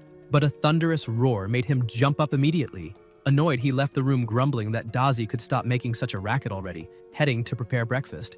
While cooking, he commented that his familiar had indeed grown stronger, though completely exhausted physically, so something he found deeply unfair. Even so, he noticed he had improved a bit himself, gaining strength and speed. Even his cooking, like making pancakes, seemed faster. Looking at his 2 familiars, he remarked that it was good Dazi hadn't eaten junk during that time, since he had grown and now reached level 10. Still, Peng admitted he wasn't entirely sure if that method had truly increased Dazi's defense, remembering that he had nearly broken his arms in the process, and that feeding Dumby had almost bankrupted him. At that moment, his phone started ringing.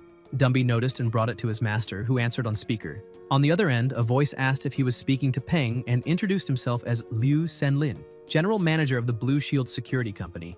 Peng greeted him and, confused, asked why he was calling, since he didn't even know that company existed. Senlin replied that on behalf of the company he wanted to arrange an in-person meeting as the matter could be very beneficial for him, and asked if he had any time available to talk. Back at the studio, Quan welcomed Peng and informed him that the guest was already waiting. When he entered the room, a man stood up and asked if he was Peng. The protagonist confirmed and returned the question, wanting to know if he was really Senlin. The man smiled, saying it was a pleasure to finally meet him in person, and reaffirmed that he was indeed the general manager of the Blue Shield Insurance Company, as mentioned on the phone. Senlin explained that he was there to ask if Peng would be interested in working for the company as a consultant monster creator. The protagonist was surprised by the offer, but gestured for him to sit first. Once they were both seated, Peng asked why the manager had sought him out, pointing out that there were advanced monster creators in the city, while he was only an intermediate one. He said he didn't know what kind of reputation he had earned to make the general manager of a major security firm personally come to him, but he was sure it was some kind of exaggeration. Senlin laughed, saying Peng was being far too modest, and admitted that while there were indeed a few advanced creators in the city, one of them being the president of the Monster Creators Association, Mr. Chen, someone like that obviously wouldn't have time to act as a consultant for a small company like his. The other was Mr. Guxian Lin, who already worked full-time as a government consultant. That was why, among all the intermediate creators, Senlin preferred to trust a talented young man like Peng rather than anyone else. The protagonist replied that if that was the case, then before proceeding, he wanted to make his conditions clear. The negotiation would only continue if they were accepted. First, he explained, he had classes from Monday to Friday and, unless in urgent situations, should not be disturbed during the week. Second, he would accept the consultant position, but he would not sign any exclusivity agreement, although he guaranteed he would never assist any competitors of Blue Shield. Senlin smiled and said that was perfectly fine, accepting the terms, and then showed him a contract asking what Peng thought of the part-time model they had prepared. The protagonist began reading and was surprised. The contract was almost too generous. There were no mandatory clauses, the salary was 500 credits per year plus commissions, and an additional 50 credits for every successful evolution of the company's demonic mantises. That made Peng think that the owner of Blue Shield must be an extremely wealthy person. After carefully reading it and finding no disadvantages, he decided to sign. At that moment, someone knocked on the door. Quan entered and announced that Mr. Ma, who had an appointment with him, had arrived a bit early. The general manager stood up, saying that since the contract was signed, there was no need to take more of Peng's time. They shook hands, and Senlin said he was very much looking forward to the collaboration between them. The protagonist thanked him for coming personally. As the manager stepped into the elevator, he called someone, reporting that the contract had been signed and that Peng had chosen the part-time model. Though he still didn't fully understand why there had been such insistence on that young man. He remarked that there were so many creators in the city, why go through all that trouble? He was interrupted by the person on the other end, listened carefully, and then replied that he understood. Meanwhile, in the treatment room, Peng was examining one of the monsters and asked the client if that was the familiar he had mentioned during his last visit. Mr. Ma confirmed that it was. With the help of the system, the protagonist analyzed and identified the creature as a wax begonia fairy, level 3, normal grade, wood attribute, in healthy and cheerful condition, weak to fire and electricity.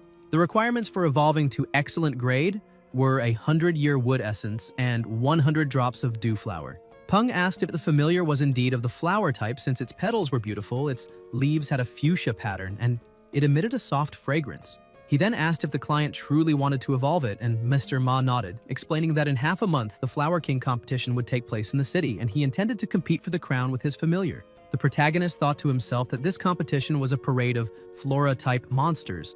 Although plants had undergone natural mutations, those that developed spiritual intelligence were rare. Due to their healing properties, flora types were more sought after than ghoul types, even if not rare, so that creature was indeed fortunate. Feeling a bit awkward, Quan interjected, noting that usually only women participated in the Flower King competition. The client smiled, saying he knew that and admitted it was odd for a man to compete for the crown, but he gently held his familiar's vine and said he trusted her completely. With a loving look, he explained that the little creature was his second familiar and he wanted the very best for her. Determined, he asked Peng to help her evolve to increase her chances in the competition. Peng was surprised, realizing he hadn't noticed how much that man cared for his familiars. Pleased, he smiled and told him not to worry, assuring that everything would be in good hands. Snapping his fingers, he declared that the rule was simple. the price would be triple the normal rate. Quan rushed excitedly with the card machine, her eyes shining as she asked the client to swipe his card. Once the payment was completed, Peng told her to gather the materials: 200-year wood essences, 150 drops of dew flower, 1 psionic leaf, 5 grams of fructus tuscendon, 500 grams of chestnut seeds, and 1 black venom herb. She confirmed everything was written down. Those were common ingredients and surely available in the storage room, and promised to bring them quickly. Shortly after, she shouted that everything was ready and set on the table. The protagonist thanked her and pushed both of them out, saying that no one should disturb an artist at work. The client tried to peek through the door, but the receptionist stopped him, saying it wasn't wise to interrupt Peng while he was working. As always, the protagonist looked like a mad scientist. He started laughing while holding a syringe, approaching the little creature and telling her she was a good girl, that it would just be a tiny prick and there was no need to be afraid. When he injected it, the small fairy let out a soft cry of pain, and the worried client tried to shout for him to stop, but the receptionist held him back, assuring him it was for his familiar's own good. A short while later, Peng called them back in, saying they could come see the results. The fairy had now evolved into a level 4 wax begonia, excellent grade, wood attribute, healthy and happy, still keeping the same weaknesses to fire and electricity. The client smiled in relief, saying it had worked, and Quan, enchanted by the transformation, commented that she looked even more beautiful. Mr. Ma rushed over to Peng and hugged him enthusiastically, saying he was the best in the world. Peng looked uncomfortable and asked him to stop, insisting there was no need for such a display. Meanwhile, somewhere else, a woman asked a group of boys if they were really planning to give up again. The boys started leaving, saying that even if they passed the test, they wouldn't get into a good academy and would end up working 9-to-5 jobs. That is, if they could even find one. One of them added that either way, becoming monster trainers was out of reach, and now that they were stuck in that situation, getting out wouldn't be easy. Another boy tried to reassure them, saying it was fine. After all, only 1,200 people would be recruited, so they might as well relax for a month and take the test later, treating it like a vacation. The woman grew angry, glaring at them with contempt, thinking that those idiots didn't care what others thought. She decided she wouldn't give up, and muttered to herself, telling Peng to wait for her. Outside the city, deep in the forest, a small monster was running in search of food when it was suddenly struck by sticky webs that immobilized it. Trembling in fear, it dug its claws into the ground and spun its body to break free, releasing spikes. But more webs fell from above. Several spiders surrounded and trapped it, closing in slowly.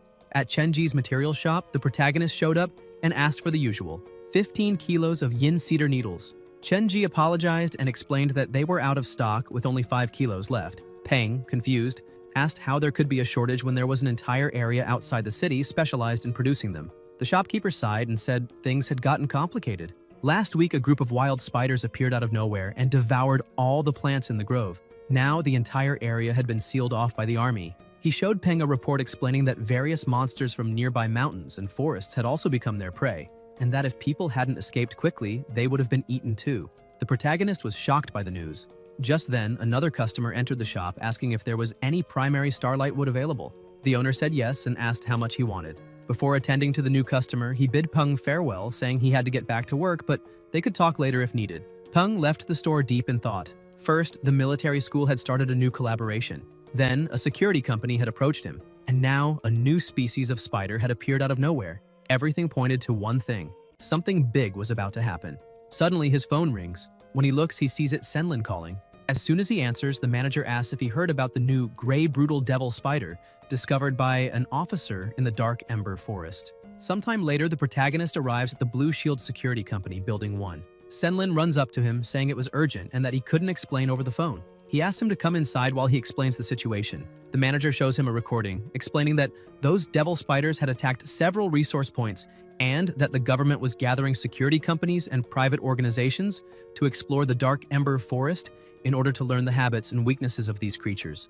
Their company received the invitation and would depart in 3 days, but they wanted to strengthen their familiars before then. For that reason, he wanted to ask the protagonist to check if it would be possible to evolve some of the devil mantises, as that would increase the chances of success in the mission. Senlin emphasizes that it's fine if Peng can't make them evolve. The protagonist replies that he first needs to see the condition of the mantises.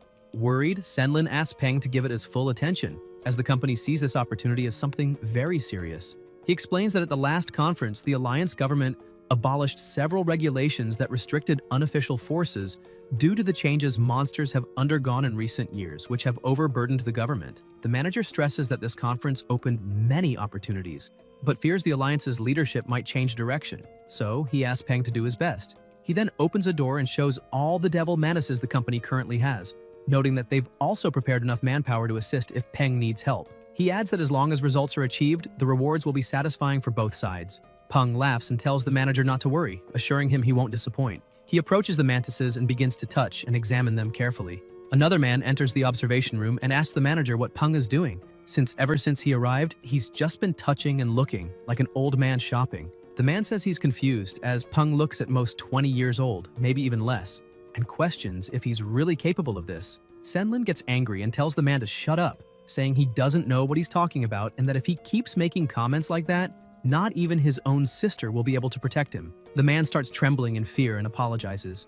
The manager returns his gaze to Peng, thinking that he really doesn't know if this will work, but he's betting his entire future on that young man, so he must succeed. Suddenly, the protagonist stops and says, "The 8th to the left of the 1st row, the 4th to the right of the 4th row, the largest in the 7th row," and continues selecting a few more. Then he asks them to bring the 10 mantises he mentioned and prepare a laboratory, as well as a low-rank insect-type monster enhancement pharmacy, an earth-type core crystal, a star steel blade, perilla leaves, and 10 units of each. Senlin looks at the man beside him and shouts, ordering him to do everything Peng requested immediately.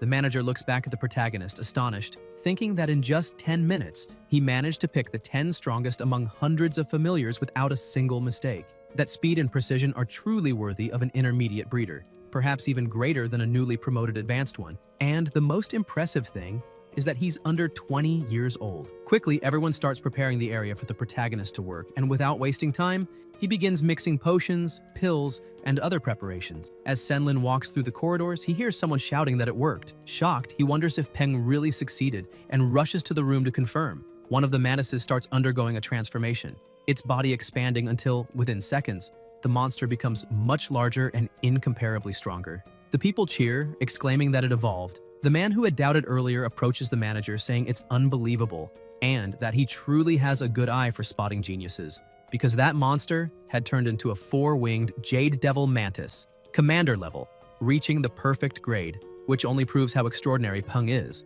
a true national treasure. The next day, Peng is training Dazi and asks him to repeat the exercise. When timing it, he notices the time was 7.47 seconds, meaning 0.4 seconds faster than last time. As a reward, the protagonist calls his familiar, saying he'll give her some of her favorite dried worm. While training, he notices some people around laughing and chatting during practice. Looking around, he realizes that several students have already started slacking off and making a mess, but the instructors only care about the hard-working ones, completely ignoring the lazy ones. Still, he thinks that the lazy are the least desirable on a battlefield, so there's no reason to worry about them. Suddenly, a woman calls out to him. She approaches, saying she's noticed how dedicated he is in training.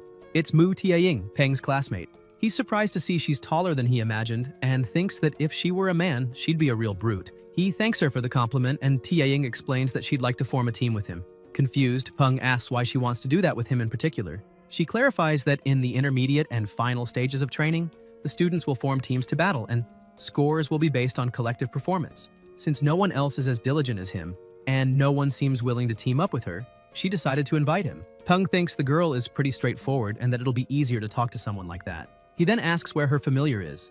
Tiaying smiles, tells him to wait a moment, and whistles. A massive rhinoceros comes charging toward them, stopping right beside her. Slightly embarrassed, Tiaying pets the creature and says that this is her girl named Lotus Seed, an iron rhinoceros. Peng and Dazi are impressed by the size of the familiar, and Tiaying points out that before he agrees to team up, there's something he needs to know. Lotus is extremely shy and sometimes even gets scared of small monsters. The young woman crouches and excitedly adds that despite that, her familiar is excellent in the defense class and has incredible pain resistance, probably due to having low sensitivity to it. Peng starts thinking that forming a team with that girl might not be a bad idea. Even though there are many familiars around, 99% of them belong to the common grade and only a few have reached the excellent grade. According to the system's analysis, her rhinoceros is level 12, elite tier, perfect grade, metal attribute in healthy and happy condition. That means there are only 2 familiars at the perfect grade, the iron rhinoceros being one of them, while Dazi follows an attack-focused path with the poison attribute. In that way, a defensive familiar would be the perfect combination, balancing their strengths perfectly. With her on the team, Dazi would have more room and time to attack as well as new strategic options. Taeyang starts getting anxious, thinking Peng is taking too long to answer and might not want to team up with her. Feeling embarrassed, she turns and begins to walk away, thinking that because of her familiar's shyness, she might end up being a burden instead of a help. It wouldn't be fair to hold back the most dedicated student, even though she deeply wishes to be by his side. Before she gets too far, Peng calls out to her, asking her to wait, and says that he accepts to form a team with her. Surprised and emotional, Taeyang asks through tears if it's true. The protagonist smiles and replies that it doesn't matter if Lotus is shy. With enough training, that can change. Besides, he could never get along with lazy people anyway. Delighted, Taeyang runs to him, grabs his hand, and thanks him for the opportunity. But her strength is so great that she ends up shaking Peng like a doll. Meanwhile, on the outskirts of the Dark Ember Forest, someone orders all group leaders to gather for a meeting in the clearing. Shortly after, a woman meets with the general manager. He laughs and comments that it looks like the captain isn't joking, adding that according to the latest official reports, this new species of spider shows a clear fear of fire, and the captain's team is the best at handling that element, which means she probably intends to lead the mission. The captain keeps her composure and replies that she'd never dare such a thing, emphasizing that the manager's devil manuses aren't called jungle assassins for nothing, and that she believes he'll be the first to complete the mission. The two stare at each other, as if locked in a silent battle. At that moment, an army officer draws everyone's attention and thanks them for coming. He states that they must all be aware of the new information discovered yesterday. The gray, brutal devil spiders are hunting on a large scale and taking their prey back to their nests, which indicates that they're storing food for the Queen Mother. Once she has enough food, she'll create a new order of spiders and might even attack the city.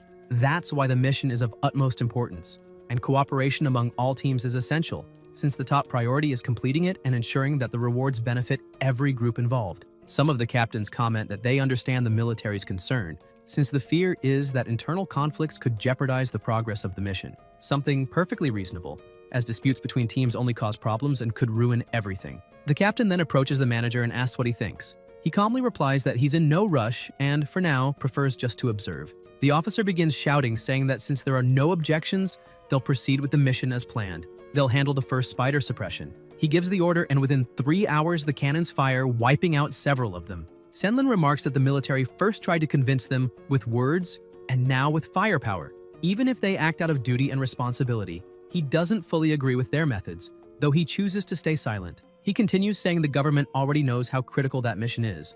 Besides controlling the light, their firepower also weakens the monsters, forcing the other teams to produce results. Annoyed, the captain points at the mantises and asks why the manager is still standing still when he has 8 commander-level familiars, while some groups don't even have half that. Senlin chuckles and says the other groups are just hiding their trump cards, unlike him, who's honest and shows everything he has. Suddenly, a deafening noise echoes in every direction. The mantises start trembling, and a man comments that they seem to be afraid of something. Senlin asks what's going on, but another, even stronger tremor shakes the ground, and a massive monster emerges from the forest. The manager starts trembling, instantly recognizing that unmistakable aura.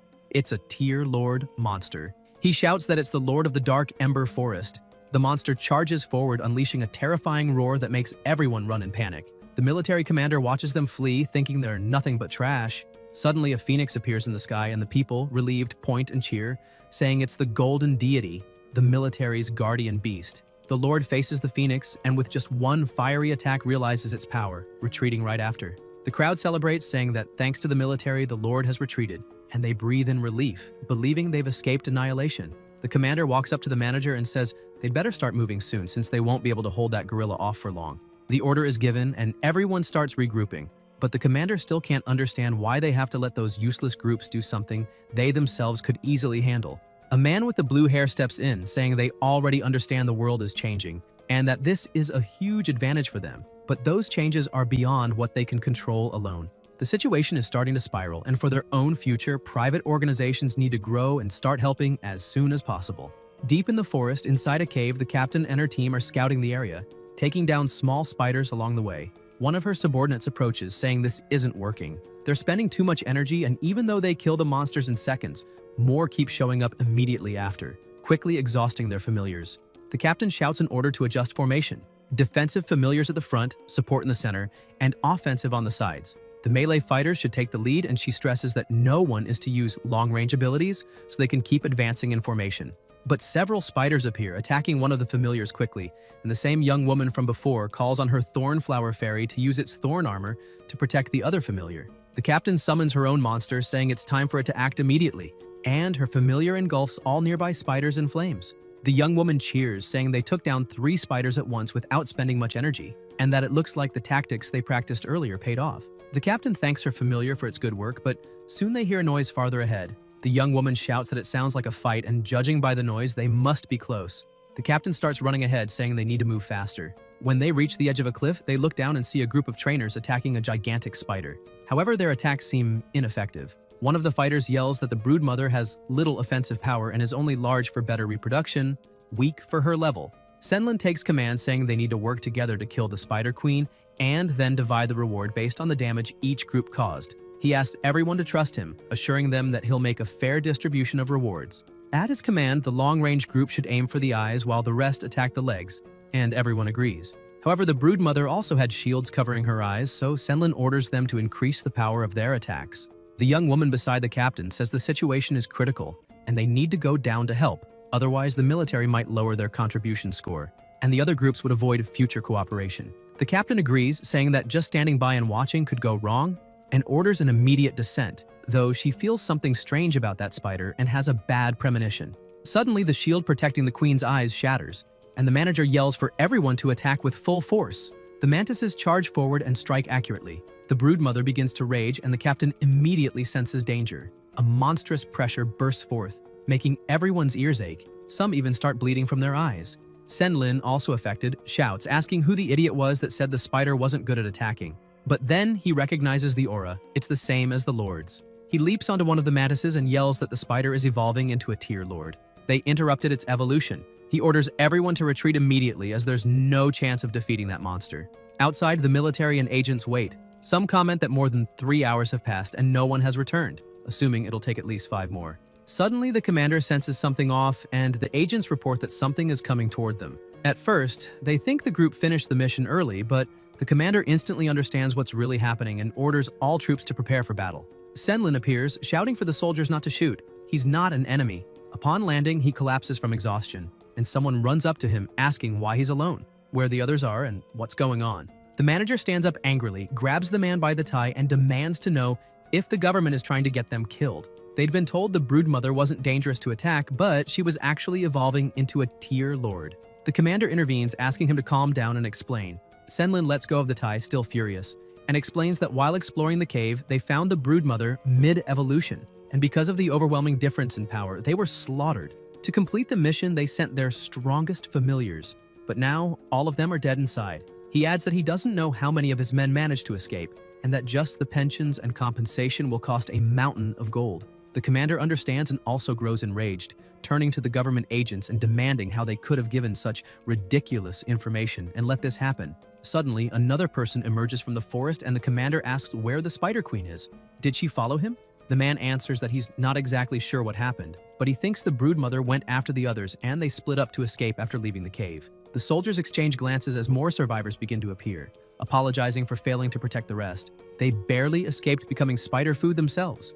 The commander says that if they had known earlier that the spider was evolving into a tier lord, they could have sent stronger reinforcements. He adds that if they'd managed to tame the Spider Queen, she would have been a tremendous asset to the military zone. But the government made a grave mistake this time. However, since the spider failed to complete its evolution, it's now useless, and they don't need to worry anymore, because 2 tigers can't live on the same mountain. The Lord of the Dark Ember Forest won't allow another tier lord in his territory. Sometime later, back at the academy during training, Dazi was evolving rapidly, which sparked envy among some students who scolded their own familiars, saying that if they trained as hard, they could also evolve better.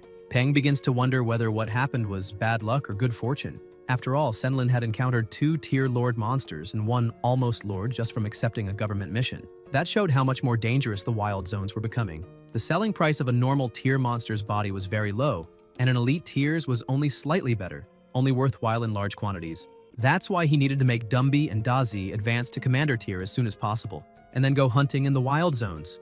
Once they advanced, his reputation as a monster breeder would be established, and he could go to Yanjing to obtain his advanced monster breeder certification, 1 main profession, monster trainer, and 1 secondary breeder, which would allow him to follow his path.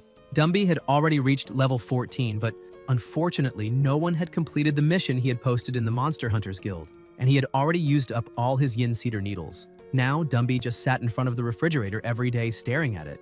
As for Dazi, after all the training, she had reached level 13. That's when Tianying arrived and showed him the defensive familiar training guide she had mentioned before. Peng takes the guide and starts flipping through it, realizing that Tianying didn't choose to form a team with him by chance. She seemed well prepared, and with those notes, they could plan tactics based on their familiar's traits. On one page, it said, "For a defensive familiar, a will of steel is far more important than physical defense. Therefore, rigorous and intense training is required." Peng smiles, wondering if she's really serious. And when Tianying notices his expression, she asks what's wrong. The protagonist simply replies that it's nothing. He just thinks she's going too easy on Lotus. Suddenly, the loudspeaker announces that all students must gather in front of the stage as there would be no individual training that day. Once everyone assembles, the instructor announces that it's the last day of the first training phase, and before starting the second, he'll reveal a list of names. He begins, Liu Keshu eliminated, Xie Jiangyi eliminated, Hu Yantian eliminated, and lastly, Wu Yonghuan eliminated. He orders all the named students to leave the field immediately. Some begin shouting, claiming it's unfair and demanding to know why they were eliminated. The instructors grow angry and ask if they have a problem with that, saying they've been watching everything they've done for weeks and should already know they've been fooling themselves. One instructor turns to Xie Jiangyi and asks if the phone is more important than training, while to Hu Yantian he asks if it was comfortable sleeping during practice, adding that from tomorrow on she'll get to rest in a softer bed. He goes on saying that if they can't even put effort into the first phase, there's no reason for them to stay, because the second phase involves real combat. Anyone keeping that lazy attitude will not only be useless, but also endanger their own familiars' lives through sheer incompetence. The students are startled upon hearing that real battles are next. One of them, excited, asks if they'll fight real monsters and brags that his Teddy is strong and will easily win against anyone. Another snaps back saying that Mutt looks like a joke and would probably panic at a scratch, adding that if he wants to fight, he should face something like his own yellow-tailed Scorpion King. The two start arguing and taunting each other.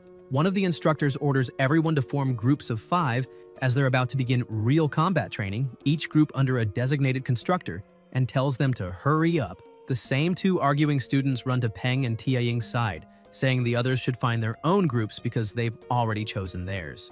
The students organize into groups, and then the head instructor appears, smiling and greeting the protagonist. He introduces himself formally as Zhang Renbai, saying he'll be their team's instructor. With a menacing air, he laughs and asks who wants to be the first constructor, revealing the first monster, a steel-bristled boar, level 9, normal grade, slightly injured but aggressive. The two young men look terrified and ask if they can pick another monster. Renbai shows another one with a calmer appearance and asks what they think. The protagonist observes and recognizes it as a bloodthirsty hyena, level 10, excellent grade, wounded and on high alert. He evaluates that since it's of excellent grade, it's stronger than the boar and even has poison resistance, but the injuries make it unstable. He thinks that if that hyena catches the scent of blood and goes berserk, it'll be far more dangerous than the boar, so he decides not to let the instructor switch monsters.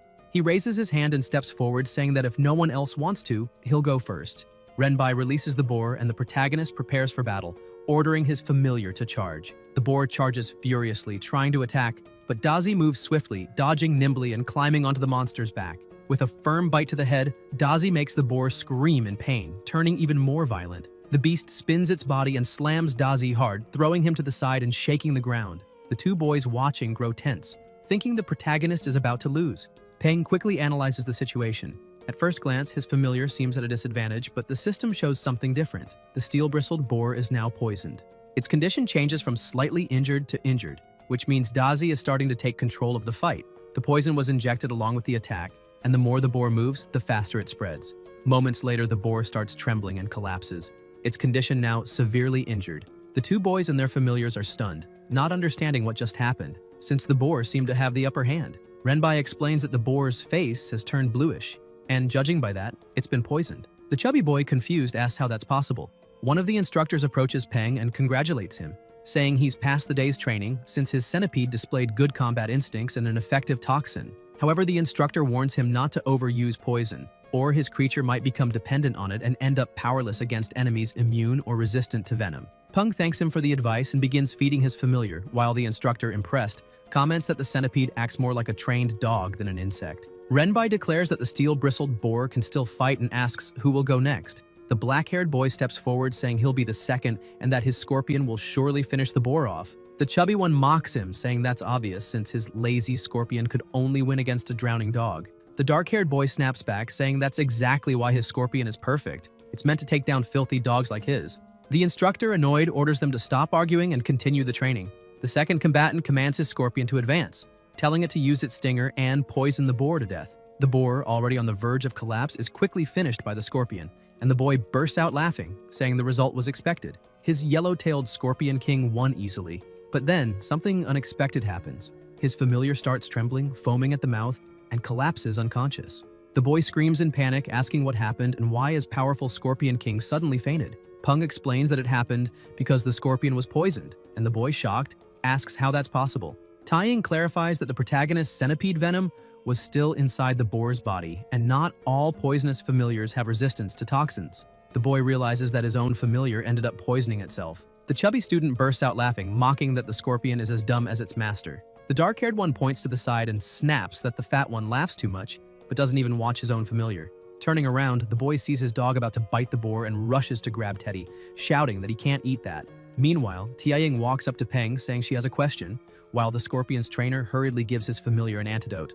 Renbai, clearly irritated, mutters that dealing with this team won't be easy. Later, when Peng returns home, he finds Dumby opening and closing the refrigerator repeatedly, as if believing food might appear out of nowhere. The protagonist feels sorry for him until his phone rings. Answering it, he realizes it's the association, probably about the needles he ordered. The voice on the other end informs him that the mission has been completed and the items are ready for pickup at the scheduled time.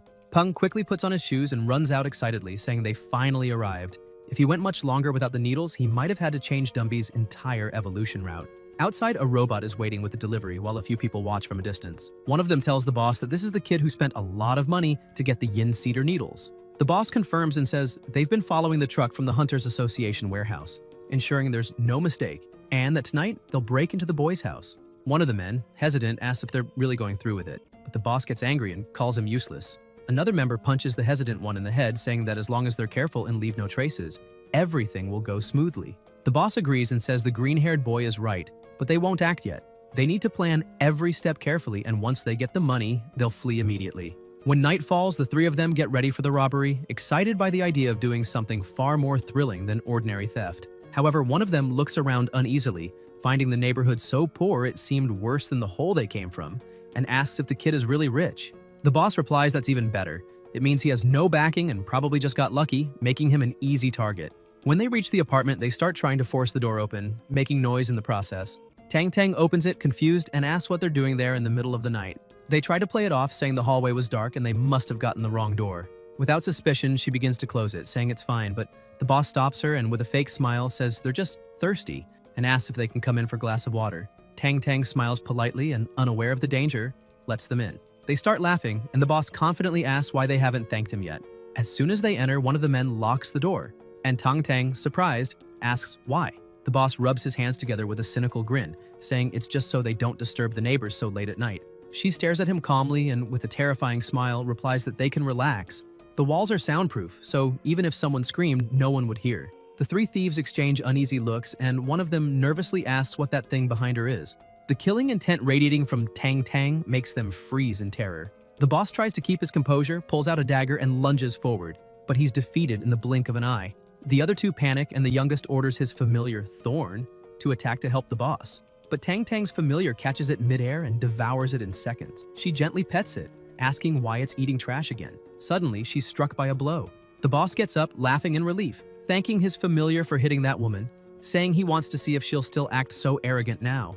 But when he looks closely, he realizes only part of her clothing was torn. Desperate, he screams, demanding to know why she isn't hurt. Tang Tang keeps laughing and replies that she could explain it, but he wouldn't understand. Then her eyes change, the Sharingan activates, glowing intensely, and she says that actually she'll explain it very clearly, since they have all the time in the world. The three men scream in terror as she advances, and on the other side of the hallway in his room, Peng tosses in bed, annoyed by the noise, wondering why people were still awake at that hour. After effortlessly taking down the intruders, Tang Tang calls Old Chi, reporting that she has 3 new volunteers with her and asking him to send someone to pick them up. She adds that there's no need to worry. They're all well trained, and she guarantees they'll protect the border until their last breath. The next morning, training resumes, and the students' familiars, including Peng's, can't even scratch their opponent. Peng watches in surprise as Dazi fails to break through the defense and asks if that thing is a water bear since it's his first time seeing a monster with such peculiar traits. The system identifies it. Mutant water bear, level 12, elite. normal grade. Condition, healthy, lazy. Weakness, fire. Rapid water loss can lead to death by dehydration. Being sliced results in instant death. Special trait, cryptobiosis.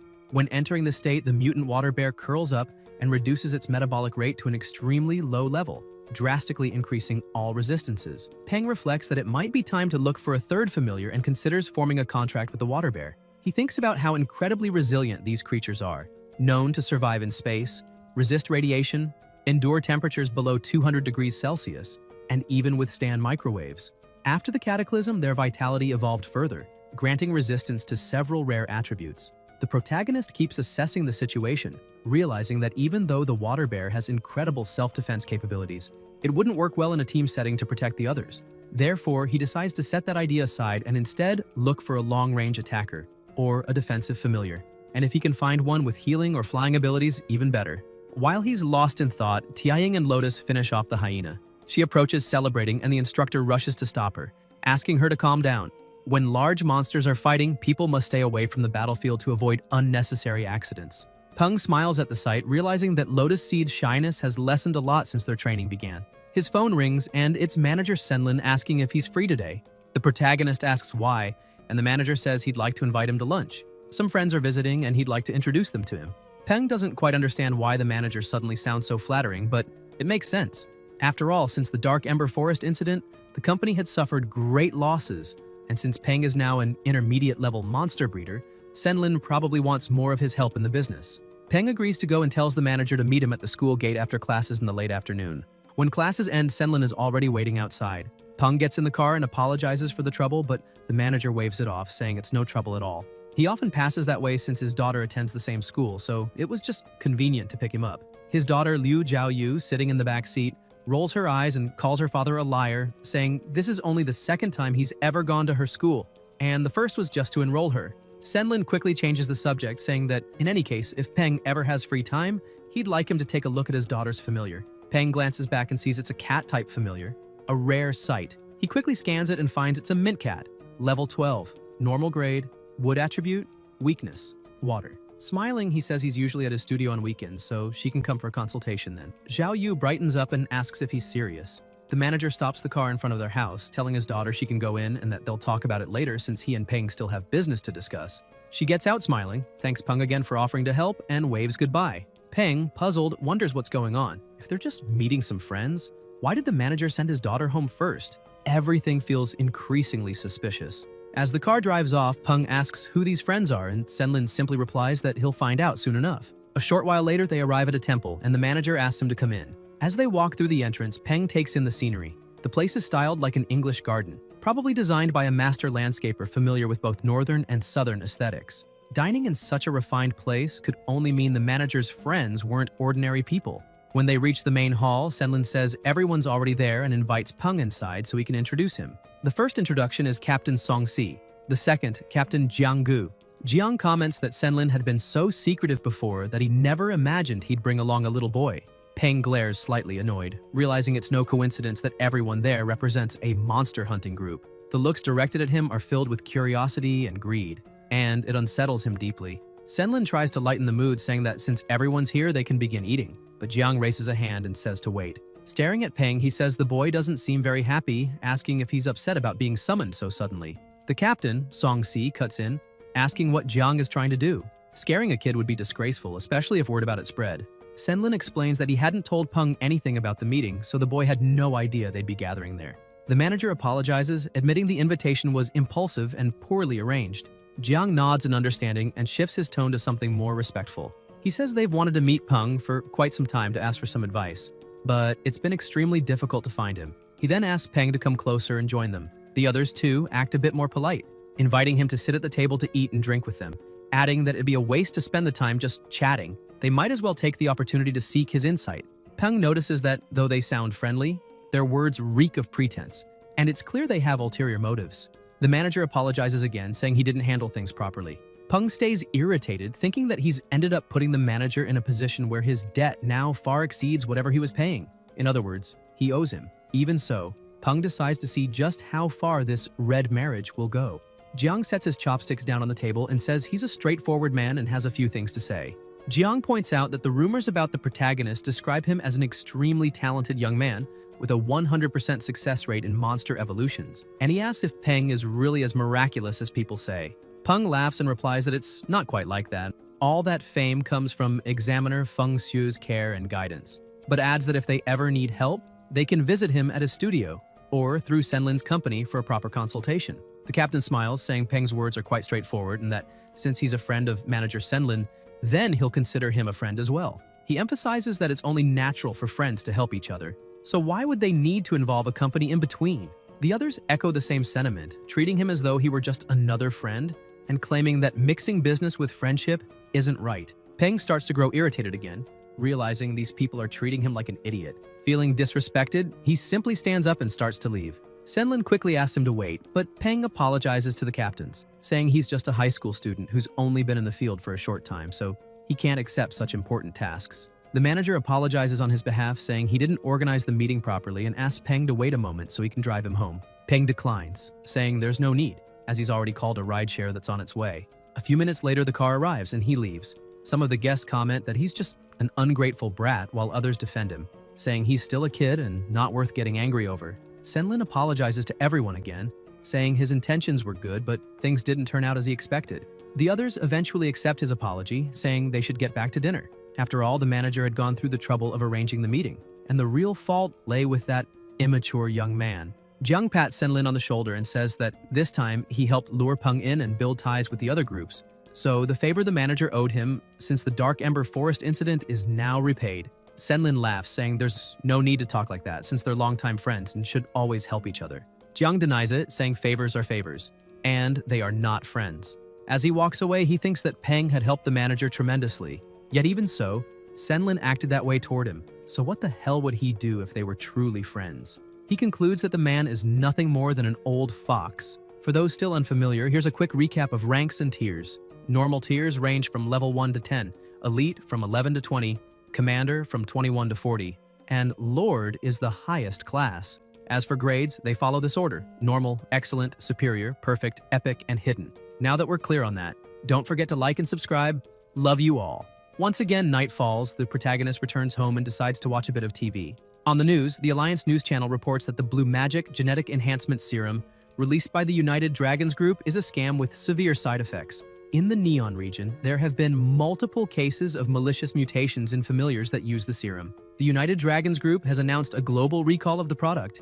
Even just watching through the broadcast, Peng's system analyzes the familiar shown in the footage and identifies from the image that its status is injured, as its blood vessels have been damaged. The report continues, informing customers that anyone who purchased the product can request a full refund at United Dragons Group stores. Scientists from various countries state that genetic enhancement serum is an inevitable step forward and that the public should face it actively instead of rejecting it. Peng's phone rings again. It's the manager. Surprised, he wonders why Senlin would be calling at that hour. He answers, asking what he can do for him. Senlin starts by saying he truly feels sorry for what happened, admitting that the incident earlier that evening was his fault. He explains that he should have told Peng in advance who those people were but didn't, as he never imagined they'd act so disrespectfully.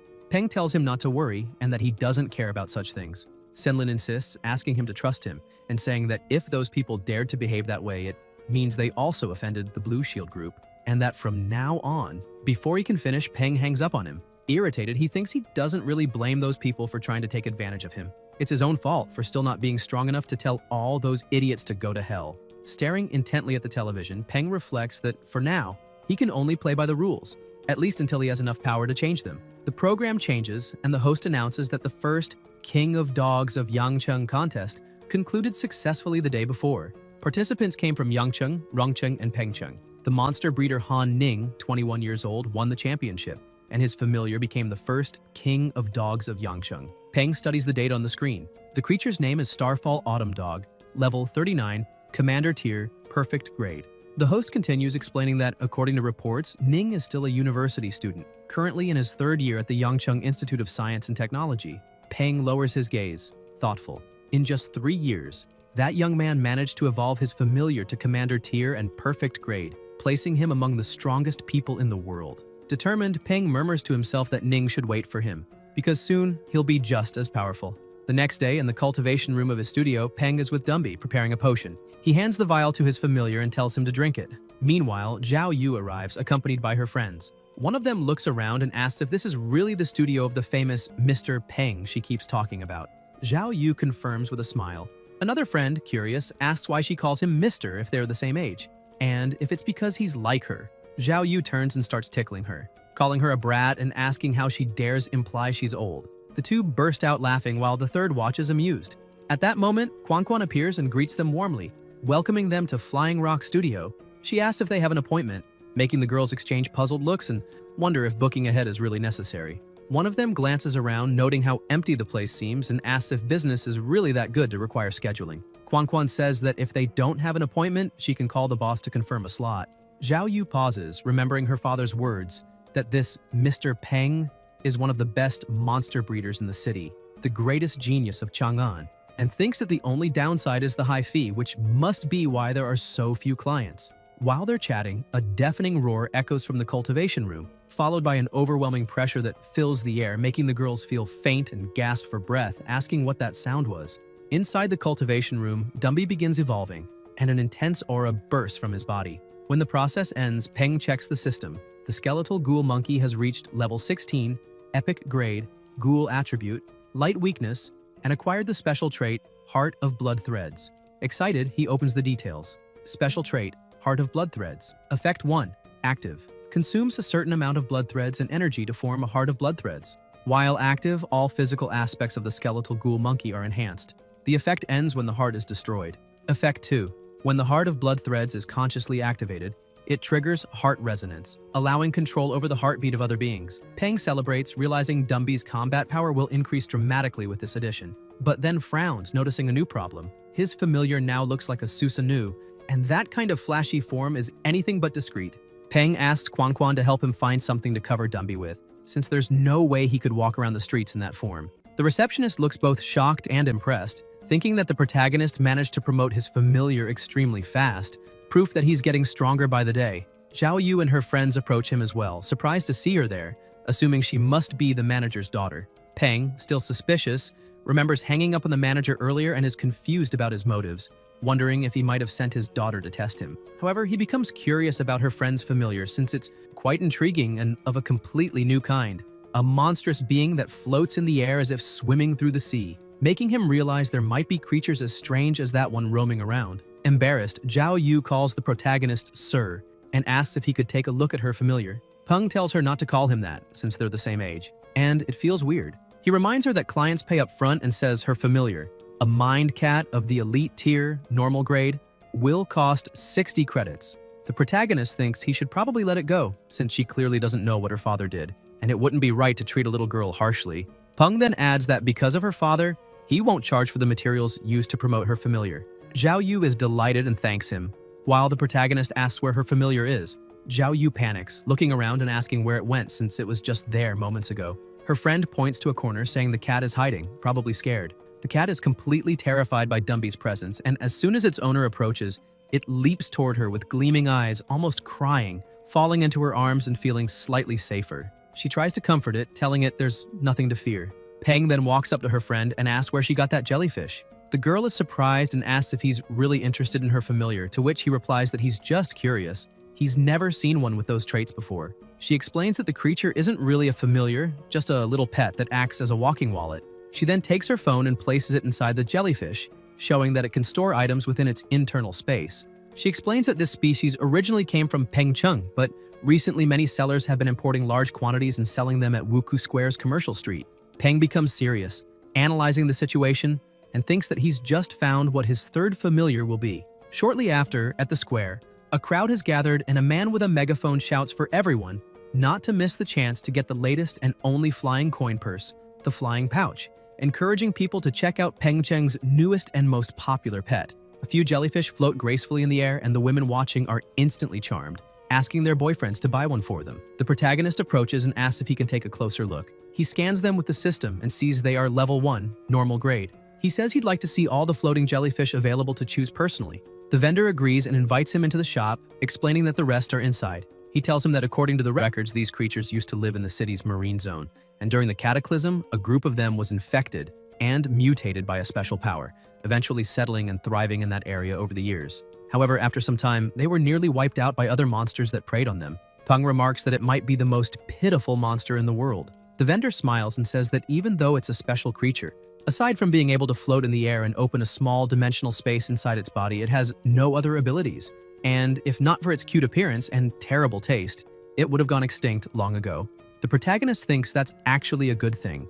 As he examines the jellyfish, he notices their levels are similar to the ones outside, except for one. This one is noticeably livelier than the rest. He asks how much it costs, and the vendor praises his sharp eye, saying the boss identified it as a rare mutant species, a perfect grade floating jellyfish king with a speed mutation, available for 100 credits. Peng laughs and tells him to be more reasonable with his business, saying he knows it's different, but calling it a floating jellyfish king is too much. He'll pay 50 credits. The vendor agrees, saying that's perfect and that it's great to find someone who understands how things work. The protagonist feels the same way and completes the payment. The vendor adds that if he has any friends interested in buying a floating jellyfish, he can send them to his shop and he'll offer a friendly discount. Peng thinks about how the man immediately asked for 100 credits and made up that floating jellyfish king story, wondering if he'd really give anyone a discount or just charge them even more. Still, he laughs to himself, thinking he didn't come out losing.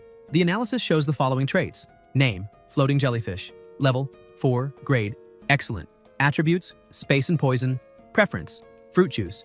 Weaknesses, electric type, ice type, and a fear of fish and birds, becoming frightened when facing such creatures. Peng holds his new familiar, pleased that it's of excellent grade and has dual attributes of space and poison, concluding that his team of familiars is growing well. Because the creature looks like a balloon, he decides to name it Silly. Sometime later, back in his apartment, Dazi is asleep when he hears the door open and his master announce his return. He rushes to see and Peng proudly presents the new family member. Dazi freezes, grumbles, and locks himself away again, slamming the door shut.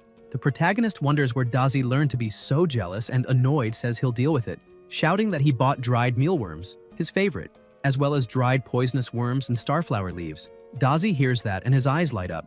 Peng goes on saying he also bought a crystal core from a thunder-type commander tier monster, very expensive, and that he paid 301 credits for everything, enough to feed an entire family. Dazi slowly opens the door and Peng starts laughing, asking if he wants to eat. The familiar replies yes. Peng shakes his head, saying it won't be that easy. After all, he slammed the door in his master's face.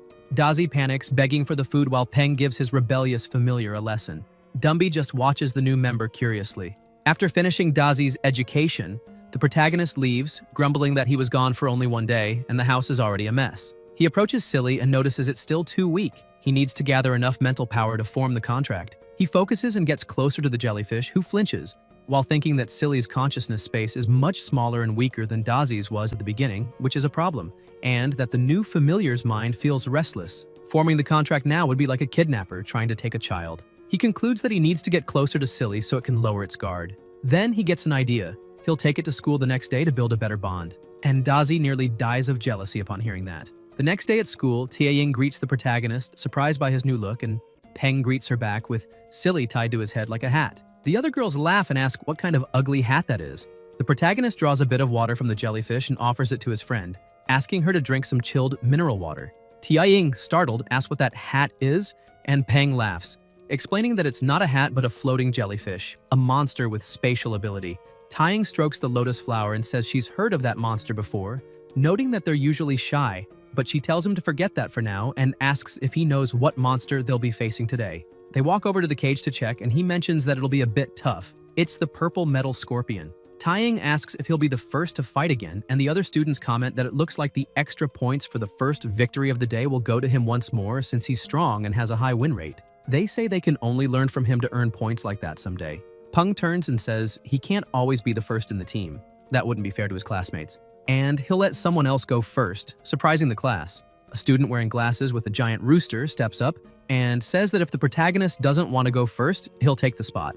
Peng analyzes and concludes that it's a dragon rooster, an elite tier familiar, the only one besides Dazi, already level 11, though only of normal grade, still strong enough to handle the purple metal scorpion. The protagonist tells Dazi to pay attention to the fight, but upon glancing at him, he notices something and punches his familiar on the head, shouting that all he ever thinks about is eating. He scolds him, telling him to absorb the purple metal scorpion's combat habits and style, and warns that he'll be disciplined later. Renbai says it's fine and authorizes the match to begin. The two monsters face each other. The scorpion strikes first, but the dragon rooster dodges and charges in, only for the scorpion to grab its leg and land a direct hit. The rooster's master panics, and one of the instructors comments that fortunately this purple metal scorpion isn't venomous. If it were, even a single sting would have been enough to defeat the rooster. However, the rest of its tail didn't pierce deeply enough to cause real damage. The dragon rooster, angered by the attack, charges again and delivers a heavy blow, dealing massive damage to the scorpion. Its master cheers, shouting that they've won, but the protagonist watches closely, thinking it might not be over yet. The scorpion, after taking several hits, suddenly grows enraged and counters swiftly, landing a strike right on the rooster's most sensitive spot. The dragon rooster lets out a pained cry, and every man nearby winces in sympathy. Seeing the fight was clearly over, the instructor orders his familiar to step in and break it up. The scorpion, frightened, backs away, and the rooster takes the chance to run off. Renbai turns to the students and asks if anyone else wants to face the purple metal scorpion. Terrified, they all refuse. Then one instructor comments that when the protagonist's purple-backed thunder centipede was chosen to fight first, some students thought he was being unfair or underestimating them. But now, he'd like to hear what they think. The students admit that the strongest and best-performing ones should fight first. Another instructor turns to the protagonist and calls him up. Peng replies that it's fine, he'll take the fight.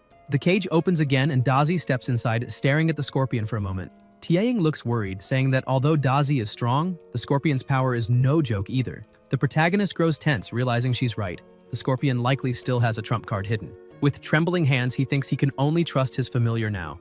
The fight begins. Dazi dodges the first strike, but the second one hits. Enraged, he counterattacks with a powerful blow that leaves the scorpion dazed. Seizing the opportunity, Dazi unleashes a fierce assault, leaving all the students stunned. Within seconds, the scorpion's status display shows it's severely injured. Peng cheers as his familiar secures another victory. Tieying beams, her eyes shining, saying it was expected. Even when it looked dangerous, Dazi never lost control. The protagonist walks up to her with a confident smile, saying everything went according to plan. Though deep down, he's about to have a heart attack from the stress. Concerned for the defeated monster, Renbai asks him to recall Dazi, reminding him that they don't have many training monsters available.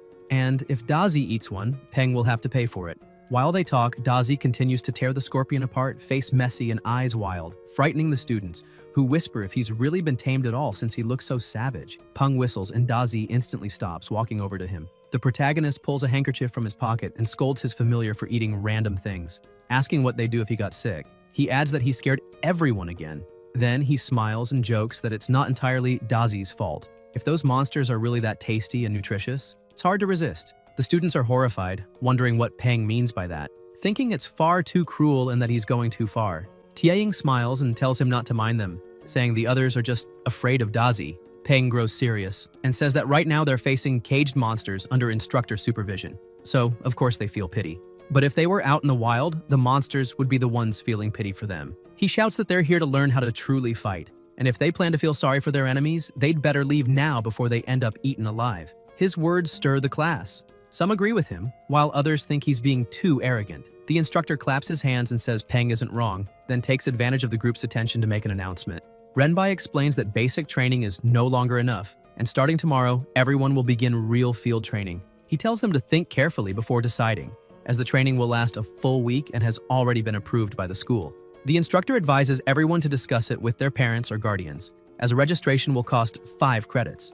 The students grow excited, asking if it's true since they'd waited so long and would finally be able to train in real combat. Peng falls silent, reflecting that joining a real field training camp is a huge leap. Some pupils approach Renbai and ask why they must pay to register, arguing it should be free. An instructor with a strange aura smiles and says they can opt out or, if they prefer, choose a private training zone. The students complain that private zones are very expensive and usually lack strong monsters, costing around 20 credits per week. Another student adds that 20 credits is just the base price and that extra fees apply for other facilities. Some students get discouraged, saying they can't join because they're poor, while others try to comfort them and offer help. Renbai urges calm and explains there's another route. If they sign a military contract, the alliance will cover all costs. Those who sign must serve 8 years, but afterward they're free to pursue anything. If accepted into the military academy, that time counts toward the 8 years. Tieying remarks that obviously 5 credits isn't affordable for most students, and that the policy was devised quite strategically. The protagonist notes that even if accepted into the academy, they'd still owe 4 years of mandatory service. Peng states that whether it's 4 years at the academy plus 4 in the army, or 8 straight in the military, the method is incredibly efficient. Renbai continues and reminds everyone that participating in the field training also requires signing a death insurance policy. A frightened student asks if that means she'll die if she signs. The instructor explains that the entry exam for monster trainer cadets is very different from others, and they must treat this special opportunity seriously. He then tells the girl that signing the death insurance doesn't mean she'll die, but if she keeps showing that level of intelligence, he might have to remove the word no from what he just said. Taeying gets excited and asks Peng if she can go with him the next day. They bump fists and he says it will be an honor to accompany her. The next morning, cars and trucks speed toward the training site. Everyone is impressed by the beauty of the place until the vehicle runs over a rock, startling everyone inside. The driver laughs and looks back apologetically, saying he hadn't seen the rock. Peng remains silent, merely observing, thinking that's how a driver behaves when he dislikes noise. He remembers earlier, before leaving, banging on Tang Tang's door with no answer, and that she didn't pick up her phone. Still, he thinks there's no reason to worry because she isn't weak, so it's unlikely something bad happened. Perhaps her disappearance relates to the secret she never wanted to reveal. Suddenly, the vehicle brakes sharply, throwing the students to the sides. Irritated, some scold the driver, saying it was too much and he couldn't treat people that way. The driver apologizes again, insisting this time it wasn't on purpose as they had just arrived. Everyone disembarks and forms a line before Colonel Chen. He explains that the valley behind him is the jungle training base, and that every inch of the territory has been inspected, leaving only normal and elite-level monsters. No commander-tier monsters nearby. The colonel then shows a watch and explains it's an identity timepiece they must all wear. It has a tracking system and an emergency button, and their mission is to survive for a week inside the valley. Chen emphasizes that nobody may abandon the field before training ends because doing so will be considered desertion. After explaining everything, he asks if anyone has questions. A student raises a hand and asks if there are fixed places to get food and water. Chen answers that there are safe houses scattered across the valley made of special steel that only monsters above commander level could break. Basic supplies are stored inside, so surviving 7 days isn't impossible. Everything depends on how each team acts during training. Shortly after, the valley gate opens and the colonel announces it's time to enter. The students walk in slowly, chatting, until a military officer shouts for them to stop talking and enter at once, adding that if anyone is killed by a monster, the tracking system will help locate the responsible party, and they will avenge the death. The students, nervous but determined, decide to enter right away. Once inside, Tianying asks what Peng is observing. He replies that he was watching a sparrow, a species that tends to migrate toward humid habitats near lakes or rivers, and is extremely sensitive to rain. That's why they're called rain sparrows. They always fly in the direction where the weather is about to change. Taeying says she remembers that most of the city's weather forecasting towers raise rain sparrows. Though their attack power is weak, they're incredibly fast. Suddenly, the sparrow takes flight, and the protagonist remarks that it's his first time entering a wild region. He realizes how different the environment feels compared to the dull city. It's full of life, a true paradise for monsters. Tianying smiles, saying that a genius will always be a genius.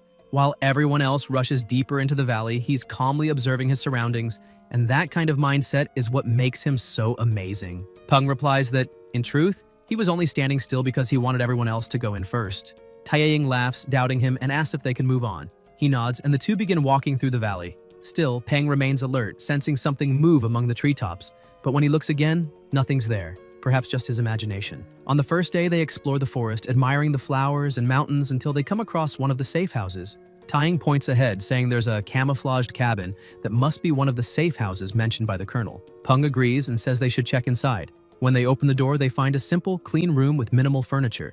Taeying notes that there are only 2 beds, suggesting that the instructors don't want students forming large groups. Peng comments that since there are no Lord-level monsters and very few Elite-level ones nearby, forming big teams would make the trip pointless. It would defeat the purpose of the training. He then notices that each bed has 5 boxes of biscuits and 10 bottles of water. Used carefully, that's enough to last an entire week. This shows the military is testing the students' survival ability. If they had to hunt monsters for food, many wouldn't make it. Tianying, fully equipped like a battle robot, asks if he's not going to wear his suit too. Peng looks surprised and she smiles, explaining that the jungle is full of mutant mosquitoes, some so venomous that a single bite can kill. He laughs and says he'll just use an herbal repellent, adding that they might as well explore and hunt something, since he doesn't plan to eat biscuits all week. Besides, now that they have a safe house, he suggests Tianying can unleash her lotus seed in full size to travel faster. If anything happens, she can bring them back quickly. Taeying looks even more impressed, saying that's exactly what she expects from a genius, someone who thinks ahead of time. As they walk through the jungle, Peng explains that the first step is finding a water source, since animals usually gather there to drink and survive. Taeying then notices a strong scent coming from flowers on some tree trunks. The fragrance is intense but mixed with a rotten odor, making her head throb slightly. The protagonist grabs her arm and signals for silence, telling her to command her lotus seed to strike the tree with full force. Confused, Tianying looks at the tree, seeing nothing special, wondering why he'd want her to attack it. But when she sees his focused expression, she remembers that Peng's instincts have always been accurate, so she decides to trust him and gives the order. In that instant, something in the tree shifts almost imperceptibly, as if trying to hide. The lotus seed shoots forward at high speed, smashing into the trunk, knocking a snake loose. It tumbles through the branches before hitting the ground. Tianying gasps, realizing something had actually been there, and thanks Peng, saying that without him, they might have been caught off guard. She asks what kind of snake it is, since its camouflage was practically invisible. The protagonist explains it's a green tree snake, a species that blends perfectly among the branches. Its flesh contains toxins that can be consumed by other animals but not by humans. Then Peng begins to wonder if he could still make use of it, remembering the technique Tang Tang had taught him. In theory, any damage he takes can be transferred to Dazi, so perhaps the same principle might apply to toxins too. He says that if this works, it means he can eat that meat, and he remembers hearing that the more poisonous a snake is, the tastier its flesh becomes. Suddenly, he hears something moving in the branches behind him and turns around, but unfortunately sees nothing. He begins to wonder if he's really hearing something or just imagining it since it feels strange. Behind the tree, the snake is trying to crawl away quietly. Tianying calls out to him, saying there's a lake nearby. She walks over, dips her hand in the water, and comments that it seems perfectly clean with no dirt or toxins. Peng smiles, pleased, saying that's great. Now that they have a clean water source, their chances of surviving the 7 days have increased drastically. Suddenly, a small frog appears beside him and spits something out. The saliva lands near his foot and starts to sting. Shocked, he asks what that was and uses his system to analyze the little creature. The system replies, name, blue-skinned frog, level, 2, grade, normal, preferences, spitting saliva at other animals, weakness, electric type and earth type, hates when other animals spit saliva back at it. Peng thinks the frog must be insane. It loves spitting at others but hates when someone does the same to it. He wonders who would be stupid enough to spit back. After thinking for a moment, he decides to ignore it since the frog isn't worth the trouble. The most important thing now is figuring out how to make use of the lake. But as he's thinking, the frog spits at him again. The protagonist gets irritated while the frog mockingly croaks at him.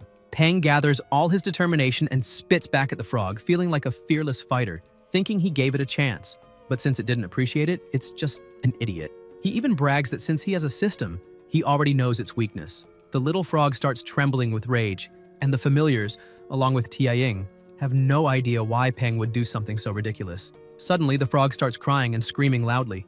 Moments later, Tianying looks at him and says there are way more frogs in that lake than she expected. Peng lowers his head, realizing his mistake. A massive number of frogs surface from the water, all furious and glaring at him. His partner asks what's going on, noticing the odd look on his face. One of the frogs begins gathering energy in its mouth. Peng notices and grabs her hand, pulling her away, shouting that they need to run. They all sprint from the lake and soon reach a safer distance.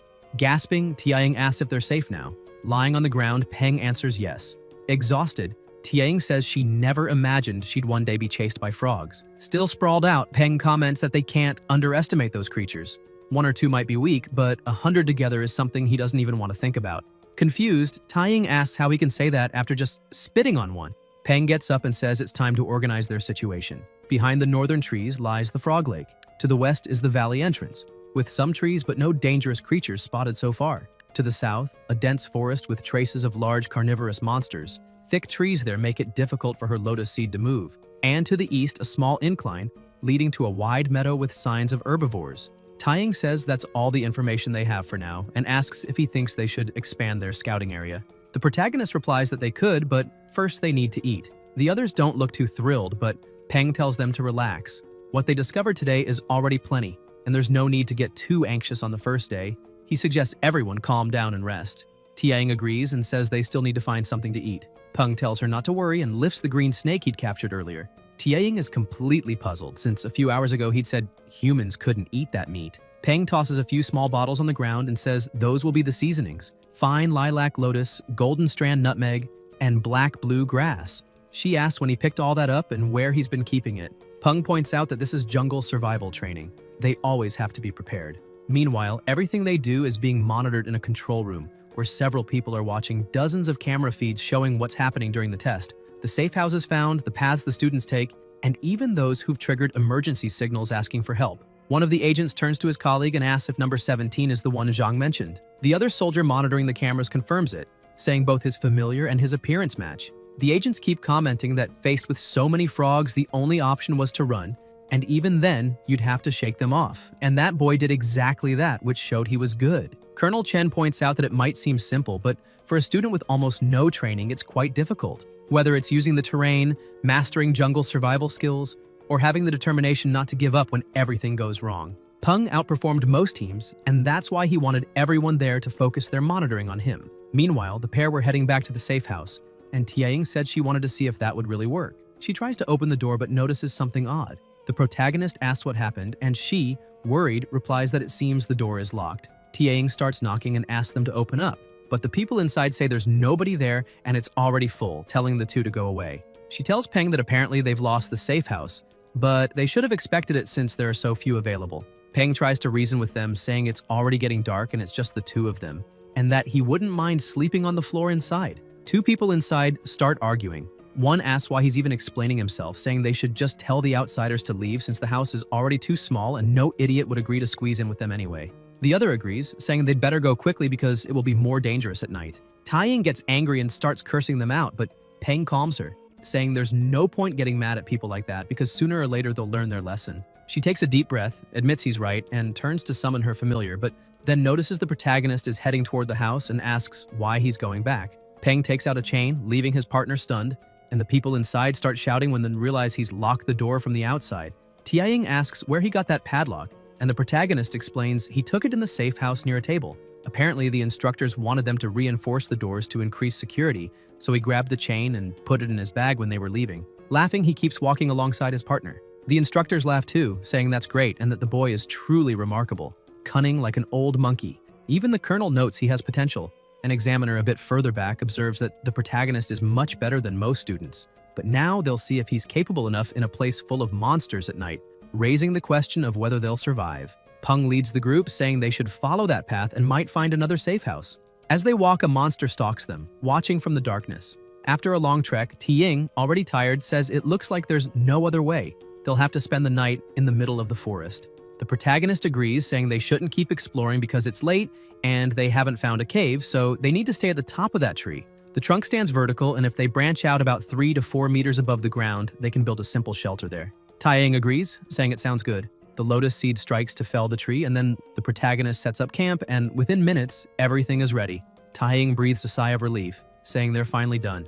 And when she looks ahead, she sees her partner has fallen asleep quickly. She looks at the familiars and sees they're both asleep too. She pulls a blanket from her bag and thinks she'll try to rest a bit as well. Higher up, among the trees, someone watches the two and comments that they're very brave to sleep in the middle of the jungle without a fire or a night watch. She smiles, saying she'd like to see how far they'll go, but is interrupted by a noise and turns quickly as something approaches. Tang Tang camouflages herself again and sees a black shadow panther advancing. It isn't very strong, and with the protagonist's current power, it shouldn't be a problem. The panther speeds forward with impressive agility toward the two. The lotus seed hears it and rises on alert, waking its mistress, while the protagonist shouts for them to get out of the tree. Tianying quickly jumps onto her familiar's back. Peng and Dazi also spring up, alert. She stares at the blur ahead and notes it must be a shadow-type monster, unsure of the species or its strength, and wonders whether they should run or fight. The protagonist uses the system and analyzes carefully. It is a black shadow panther, common rung, level 15. He explains that running away wouldn't only mean turning their backs, which would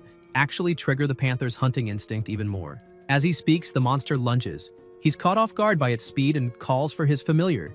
Dazi jumps in front and tries to land a hit but misses. The panther appears behind them, ready to strike. But that's exactly what Dazi wanted. He unleashes his electric power, stunning the panther, then bites down hard, leaving a deep wound. Peng is astonished to see his familiar using electricity to paralyze the enemy, realizing that it's slowing the panther down. All that training truly paid off. Even when facing a higher-level monster, Dazi still manages to maintain the upper hand. The panther writhes, counterattacks just enough to break free, then stumbles away, trembling as if something else were watching it. When it looks back, it sees a massive serpent darting toward it. Peng spots it too and freezes, asking what that thing is, because with a single bite, it swallows the panther whole. He immediately orders everyone to run as fast as they can. As they flee, the snake simply turns in another direction and crushes a tree in its path.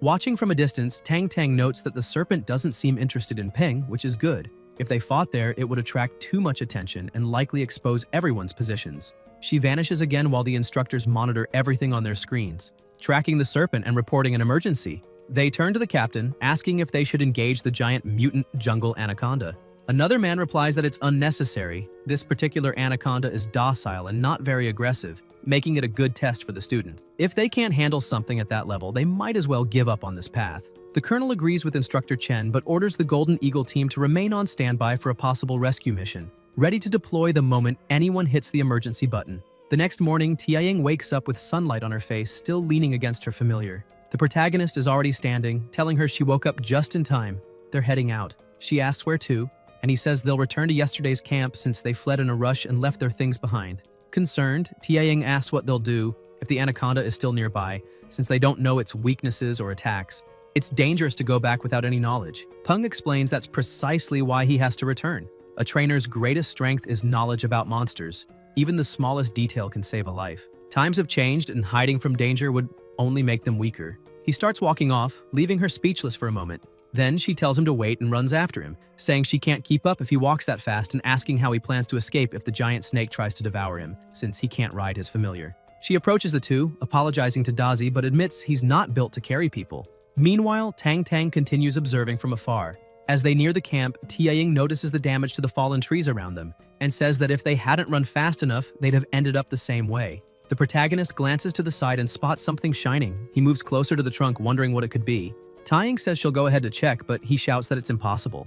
The system identifies it as wooden spatial heart, a spatial attribute material. He realizes it's a vital item for Silly's evolution, one he's never seen in the market. People weren't even sure it really existed. He never imagined it would be hidden inside bottle trees. He quickly concludes that the snake from yesterday must have grown that large because of this rare material, and that it didn't chase them because it was simply guarding its food. The protagonist takes the material and stores it in his bag, thinking he'll need to return later to collect more. For now, though, he can use this training to find other rare resources. By the third day, he finds another rare material, and the same happens again the following days. Finally, at the end of the 7th day, the colonel gathers all students who passed the test and tells them they are truly the best group the program has ever had, which makes him very pleased. The provisional date for the next Combined Valley training is set for 3 weeks later, and all students who attended this one will be allowed to join the next free of charge. With the end of training, the colonel reminds everyone that he hopes they've learned a lot from the experience and that now they can rest for the next few days, returning to classes after 3 days as a reward. The students all cheer, thrilled to finally get some rest. Tianying is also happy, saying she can finally use her phone again since she needs to call home and let her family know she's okay. Peng takes out his phone, chuckling, thinking he should also tell Tang Tang he's fine. But as he looks at the screen, he's startled to see a news alert about a massive locust swarm. Meanwhile, in the city's pedestrian district, everyone starts receiving emergency notifications. Even the TVs begin broadcasting breaking news showing footage of the northern region. A reporter speaks from the front lines, explaining that the city's military forces have managed to contain the swarm on the outer perimeter. According to Director Feng Xiu of the City Monster Trainer Association, these creatures, called deadleaf locusts, are highly afraid of fire. That's good news since the troops managed to fight them off by exploiting that weakness. Reports estimate there are hundreds of millions of these locusts, with each adult measuring at least 30 centimeters long. Peng watches the report and mutters that things aren't looking good at all. Suddenly, his phone rings. It's Feng Xiu calling. The protagonist asks how he's doing, but the director goes straight to the point, asking if Peng has finished his training and is back home. The military, he says, has delivered a batch of a new species, the voracious golden frog, and hopes the association can help enhance their grade levels. Feng Xiu asks if Peng can assist with that the next day, emphasizing that it's a paid assignment. The protagonist asks if the military plans to use those frogs to handle the deadleaf locusts. The two people standing in the director's office glance at each other, clearly uneasy, and demand to know how Peng could have guessed that. Feng Xiu instantly catches on, looks at them, and calmly replies to Peng that yes, that's exactly it. The military plans to use fire-type predator monsters since thermal weapons are too inefficient against the locusts. The two subordinates begin trembling with fear and stay silent. Peng nods, saying he understands and that it sounds like a smart strategy. The director then asks again if he's interested in joining the research project, noting that the payment will be excellent. Peng replies that since it's a request from Director Feng Xiu, he can't refuse, but he'd like to know if the payment could instead be exchanged for a crystal core from a commander-tier electric-type monster. The director agrees, saying they can make an exception for him. With everything settled, they finalize the agreement, and the next day, at the agency building, the protagonist waits at the entrance. Suddenly, someone calls his name. Turning around, he sees director Feng Xiu smiling and saying he's been waiting for him. The receptionists are stunned, whispering among themselves and wondering who that young man could be if the director himself came to greet him. One of them guesses he might be the son of someone important. Feng Xiu explains that the military brought the golden frogs the night before and asks Peng to follow him. In the elevator, Peng asks if the director stayed there all night. Feng Xiu confirms, saying he spent the night examining every single frog but hasn't found any clues yet. When they reach the floor, the elevator doors open, and Peng is stunned by the size of the facility. The director welcomes him and introduces the experimental base of the Monster Trainer Association. Right in front of them lies the laboratory. He shows Peng the voracious golden frog, and the protagonist observes closely, noting that it must have evolved from the horned frog, which explains its terrifying jump and earth attribute. One of the researchers calls him over to check something. Peng walks up and examines the setup and asks what it is. The scientist replies that those are grilled dead leaf locusts with fennel, one of the golden frog's favorite foods, and asks Peng to try feeding them. Peng grabs one of the skewers and, to everyone's shock, eats it himself. He comments that the sauce is thick, but not greasy, and that the crispy crust perfectly complements the tender meat, giving the grilled locusts a solid 10 out of 10. Even Feng Xiu is left speechless. The frog, irritated at seeing the protagonist eat its food, starts croaking angrily. Peng laughs and tells it not to worry, he was just testing the flavor, but says they overdid it on the fennel, making the taste a bit heavy. He then hands the skewer to the frog, which swallows it whole in seconds. The protagonist thinks that if the frog can even eat a steel skewer, its stomach must be unbelievably strong. He then turns to the director and asks exactly what the military wants to improve. Feng Xiu explains that their focus is on defense, digestion, and of course, offensive power. He calls Peng over and shows him the results of his previous research, explaining that he discovered the golden frog has only a weak affinity with the fire attribute, so he tried combining the frog with a fire element material and tested its blood and flesh, discovering they had the highest compatibility with the fire orchid vine, without any signs of rejection. However, the vine's properties are too weak, and they still haven't found a truly effective breakthrough. Peng finds it fascinating that there's a possible evolutionary method using the fire orchid vine as a supplement, setting the foundation for fire element evolution. The only issue is that the formula needs some adjustments. He then tells the director that maybe they can approach the problem from another angle. Feng Xiu is surprised that Peng already has an idea after such a short time and asks him to elaborate. Peng starts explaining by comparing the process to a cooking recipe. The golden frog is the main ingredient, and the fire orchid vine is the seasoning. Since the frog's flavor is too strong, the seasoning hasn't penetrated properly. At this point, he says, they could try a different cooking method, using stronger ingredients and higher heat to help the flavors blend better. The director looks slightly disturbed by the culinary analogy, but Peng insists it will work. Feng Xiu thinks for a moment and suggests using red-faced demon peppers. Peng agrees, saying it's worth a try. The director then calls out to Zheng, reminding him there should still be a handful of red-faced demon peppers in the association storage and asking him to fetch them immediately. Zheng agrees and goes off to get them, though he still finds the whole idea absurd, trying to evolve a monster as if they were cooking it. He wonders if this is really the method of the city's youngest monster breeder. The director notices his expression and thinks that, although Zheng has plenty of potential, true growth for a monster breeder takes more than just talent. It requires courage to explore new paths, and he hopes the young man realizes that soon. A few minutes later, Zheng returns, telling the director that the materials have arrived. When they open the container, they see that the ingredients are in excellent condition, well preserved. Zheng looks at the protagonist and smiles smugly, thinking, of course I picked the best materials. This way, when the experiment fails, Peng won't be able to blame the ingredients. Feng Xiu begins the preparation, and as he extracts the demon pepper's juice, he notices the color is too strong and asks Zheng to fetch some suhemu, wang ginseng, and angelic yuemu. The protagonist watches silently, thinking that some ingredients are still missing, but saying so now would be suspicious, so he decides to wait for the results.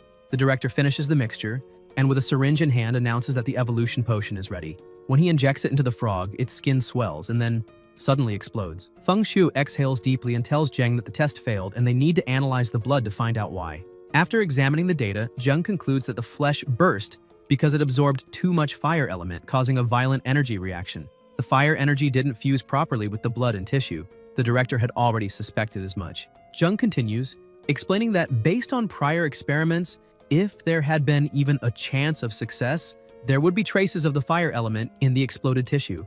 In that case, they could have just refined the formula and adjusted the proportions. But the complete energy conflict means the two forces simply can't merge, making the test a total failure. Feng Xiu cuts him off, saying it's too soon to declare the idea wrong. they need more data, so they'll keep testing. Jung tries to argue, but the director orders him to stop talking and prepare for the second test. The second and third tests also end in explosions. The people around start murmuring, doubting the protagonist's abilities, whispering that this is already the third failure in a row and that something must be wrong with his formula. Some say maybe Jung was right from the start and that Peng, being so young, was simply overestimated. Exactly as Peng intended. He smiles and walks up to the director, saying that after so many attempts, maybe it's time to double the main ingredient. Feng Shu pauses, thinking it's a bold move, but Peng, confident, reminds him that he's already trusted him once, and all he's asking for is to trust him again. Feng Shu asks which other materials Peng plans to use. Peng explains that they'll need black soft earth, a soul-type material with earth attributes that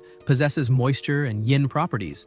It would help the golden frog protect its internal organs. Then they could add sparrow saliva wood to supplement the red-faced demon pepper, since wood feeds fire and fire generates earth. The director hesitates for a moment but ultimately decides to test it. They begin the process immediately, preparing everything with meticulous care. Soon after, Jung analyzes the data and shouts for the director.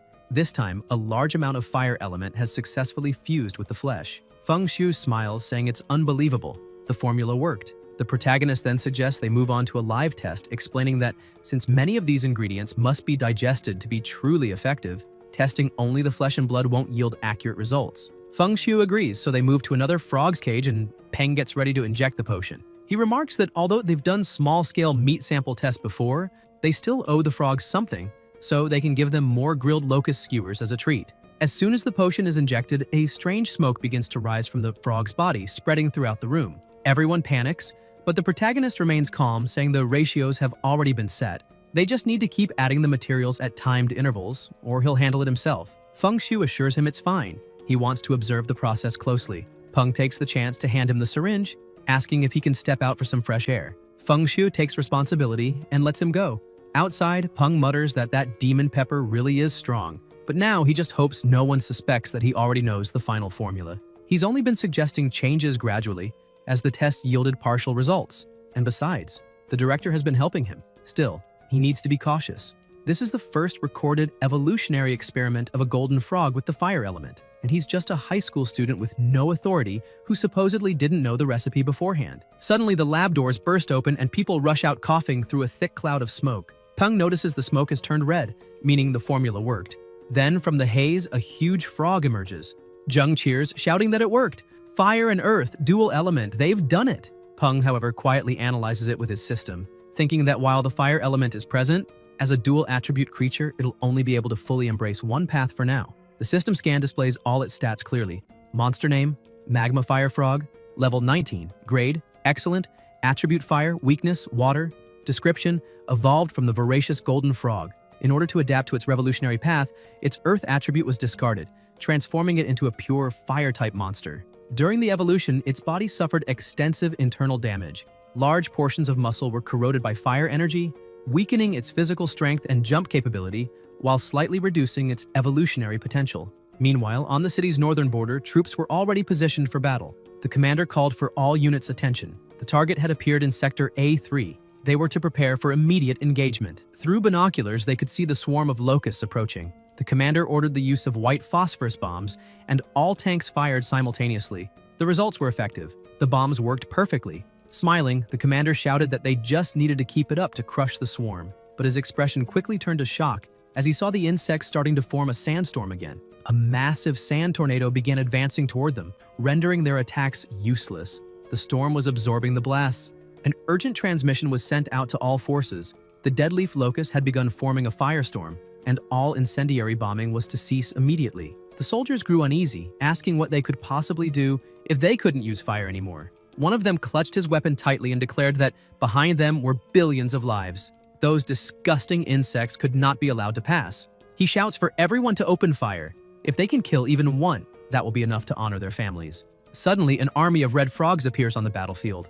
The frogs fix their gaze on their prey and release a strange odor that makes the locusts tremble in fear. The soldiers notice the sandstorm beginning to subside and ask where those frogs came from. The captain explains that a young monster breeder created them specifically to fight the deadleaf locusts, and that they shouldn't be called just frogs. The locusts attempt another charge, but the frogs are already prepared. They all attack at once, creating a massive explosion in the sky that roasts the entire swarm instantly. The charred insects rain down and the frogs leap to devour them.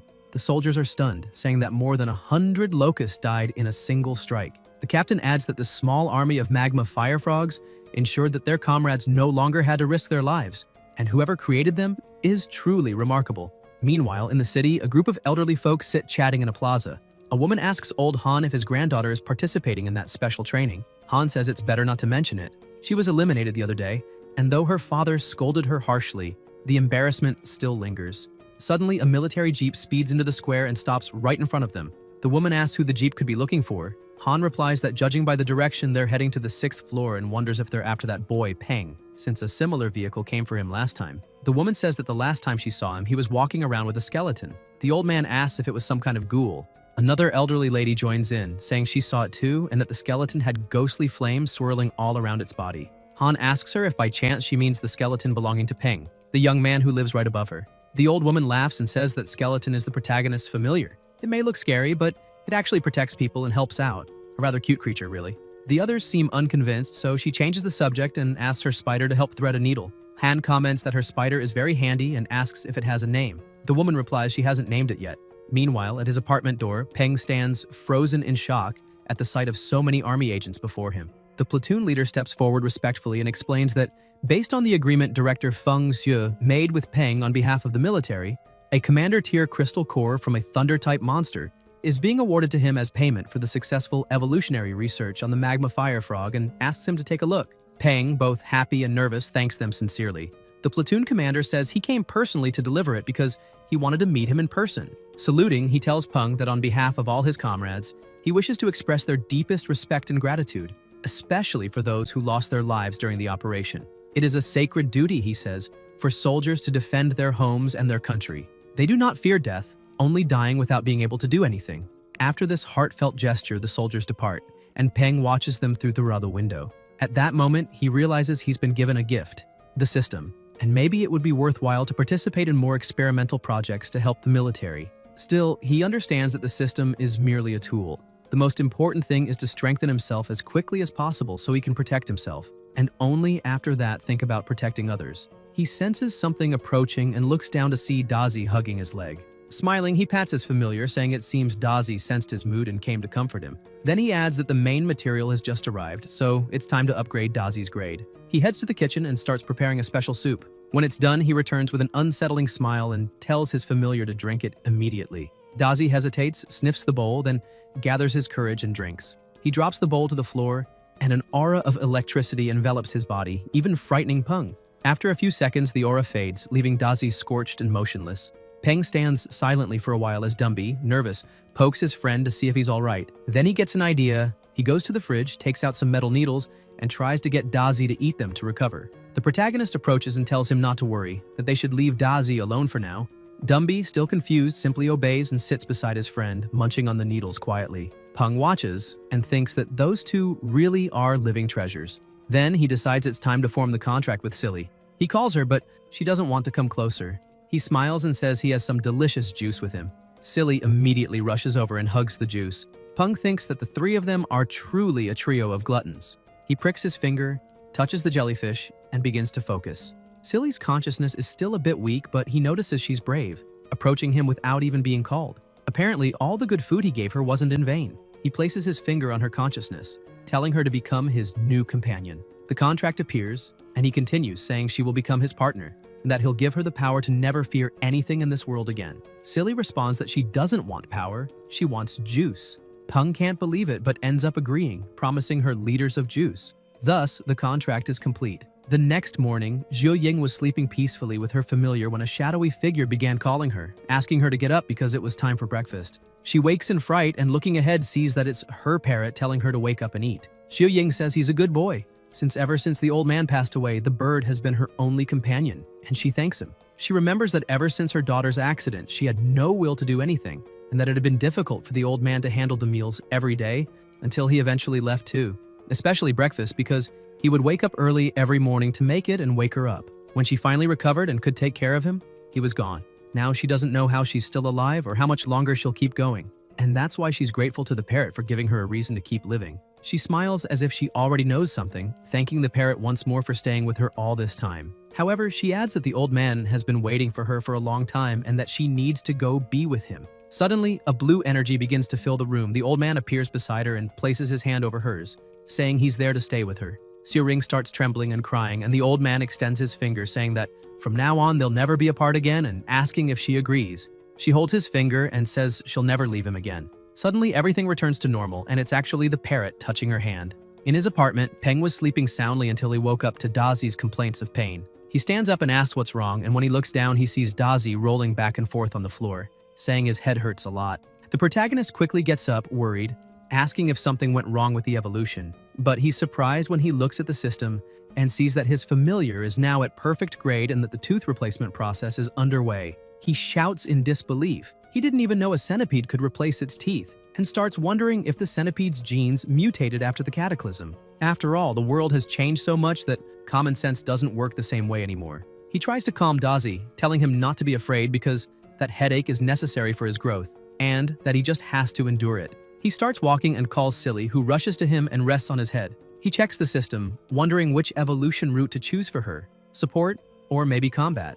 If he picks the route that uses the wooden spatial heart as the main material, she can evolve into a spirit of wood jellyfish, gaining dual attributes with healing and spatial powers. However, if he enhances her spatial attribute, her combat strength will be terrifying, but if he gives up combat power for support, he might regret it later. All these paths require time, money, and effort, though the support route would be a little easier.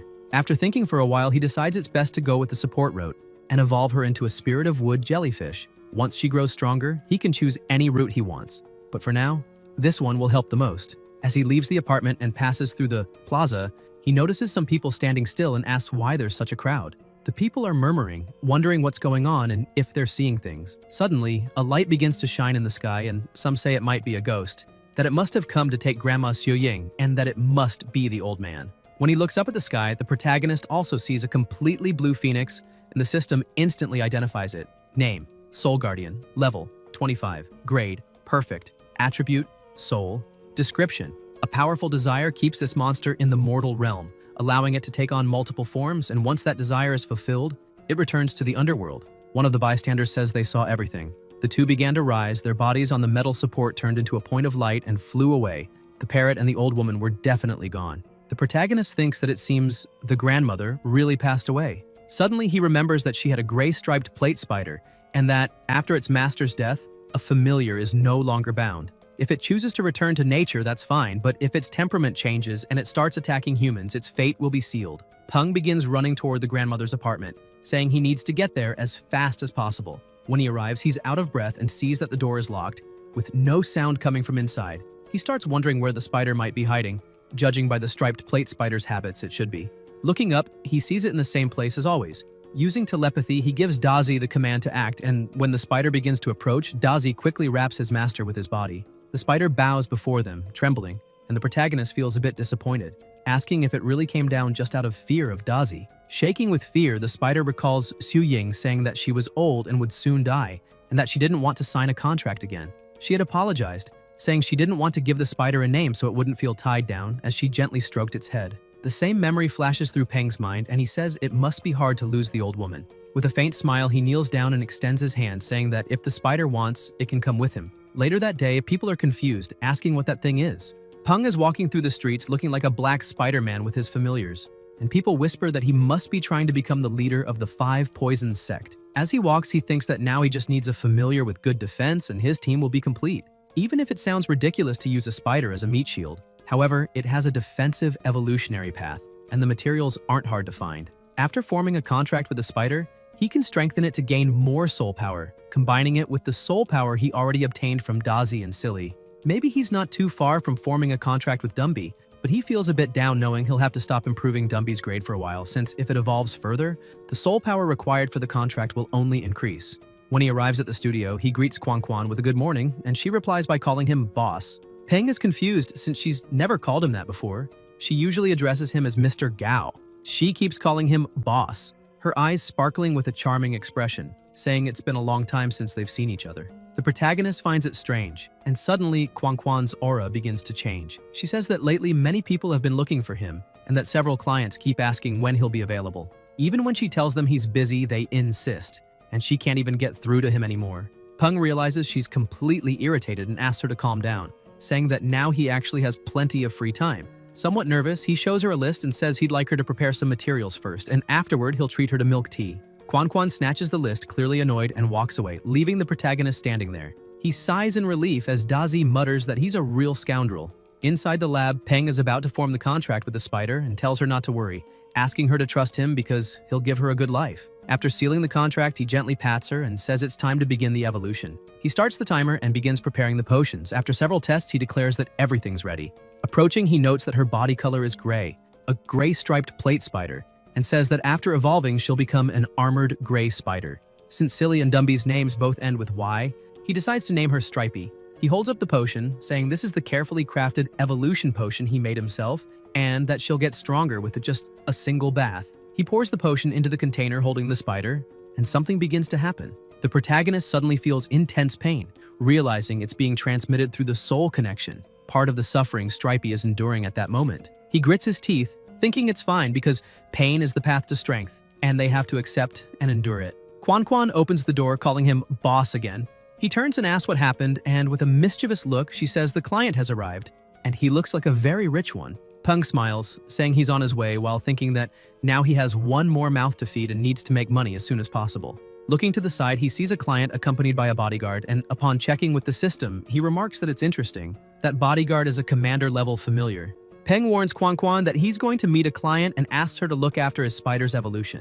He explains that she should watch the liquid inside the container on the table, and as soon as it turns clearer, she must pour the white liquid from the test tube into it. Quan Quan smiles and says she understands. Then, Peng heads to his client and greets him. The man smiles and says he's heard about Peng for quite some time and finally has the chance to meet him in person. He introduces himself as Lu Si, a freelancer who owns a small herb garden, or rather used to own, since it was destroyed by gray demonic spiders and is still under repair. Peng asks if he means the herb garden on the east side of the city, and Lu Si confirms, surprised and honored that Peng knows about his small garden. Peng finds it strange, thinking the client seems far too important and that he himself shouldn't be famous enough to attract someone like that.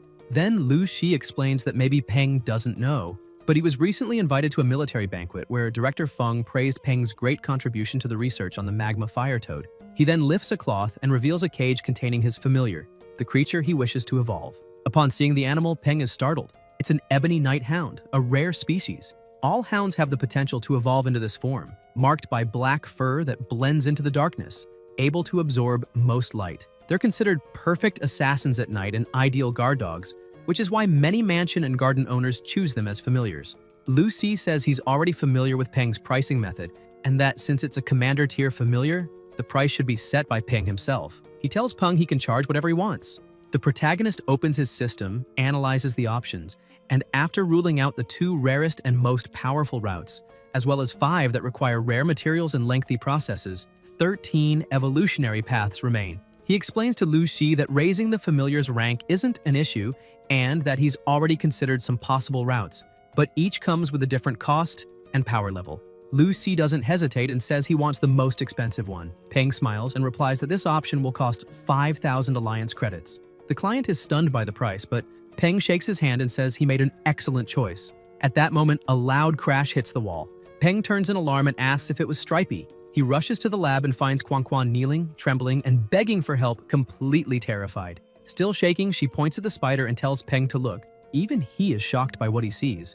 The system announces that the evolution was successful, transforming Stripey into a gray armored spider. Relieved, Peng realizes everything went well, but immediately scolds the spider for breaking lab equipment and frightening Quan Quan. He then crouches and pats her head, telling her that no matter how strong she becomes, she must learn to control herself. Stripey feels happy at the affection, but slips after hitting a piece of debris with her leg and falls flat on the floor. Peng sighs in disbelief, wondering why all his familiars seem to have a screw loose, and hopes the saying, "birds of a feather flock together," doesn't apply to him. Still, he smiles and tells her to stay put in the office and not wander around. The spider starts walking sideways, leaving him puzzled. He approaches Quan Quan, apologizes for the scare, and explains that the container was broken and needs to be replaced with a larger one, at his own expense. He also asks her to prepare the materials required for the Ebony Nighthound's evolution and schedule an appointment with the client for next week. Looking at the mess around them, Peng remarks that they'll need to hire someone to clean the lab and tells her to contact the finance department to arrange for a new container. Trying to stay calm, Quan Quan agrees but warns that he'll end up spending too much again. Later, Peng walks down the street with his two familiars beside him, reflecting that his family is growing and it's time to move to a bigger house. He figures living on the outskirts would be better, as it would let him quickly leave the city to train or gather materials, though he decides to find a real estate agent first.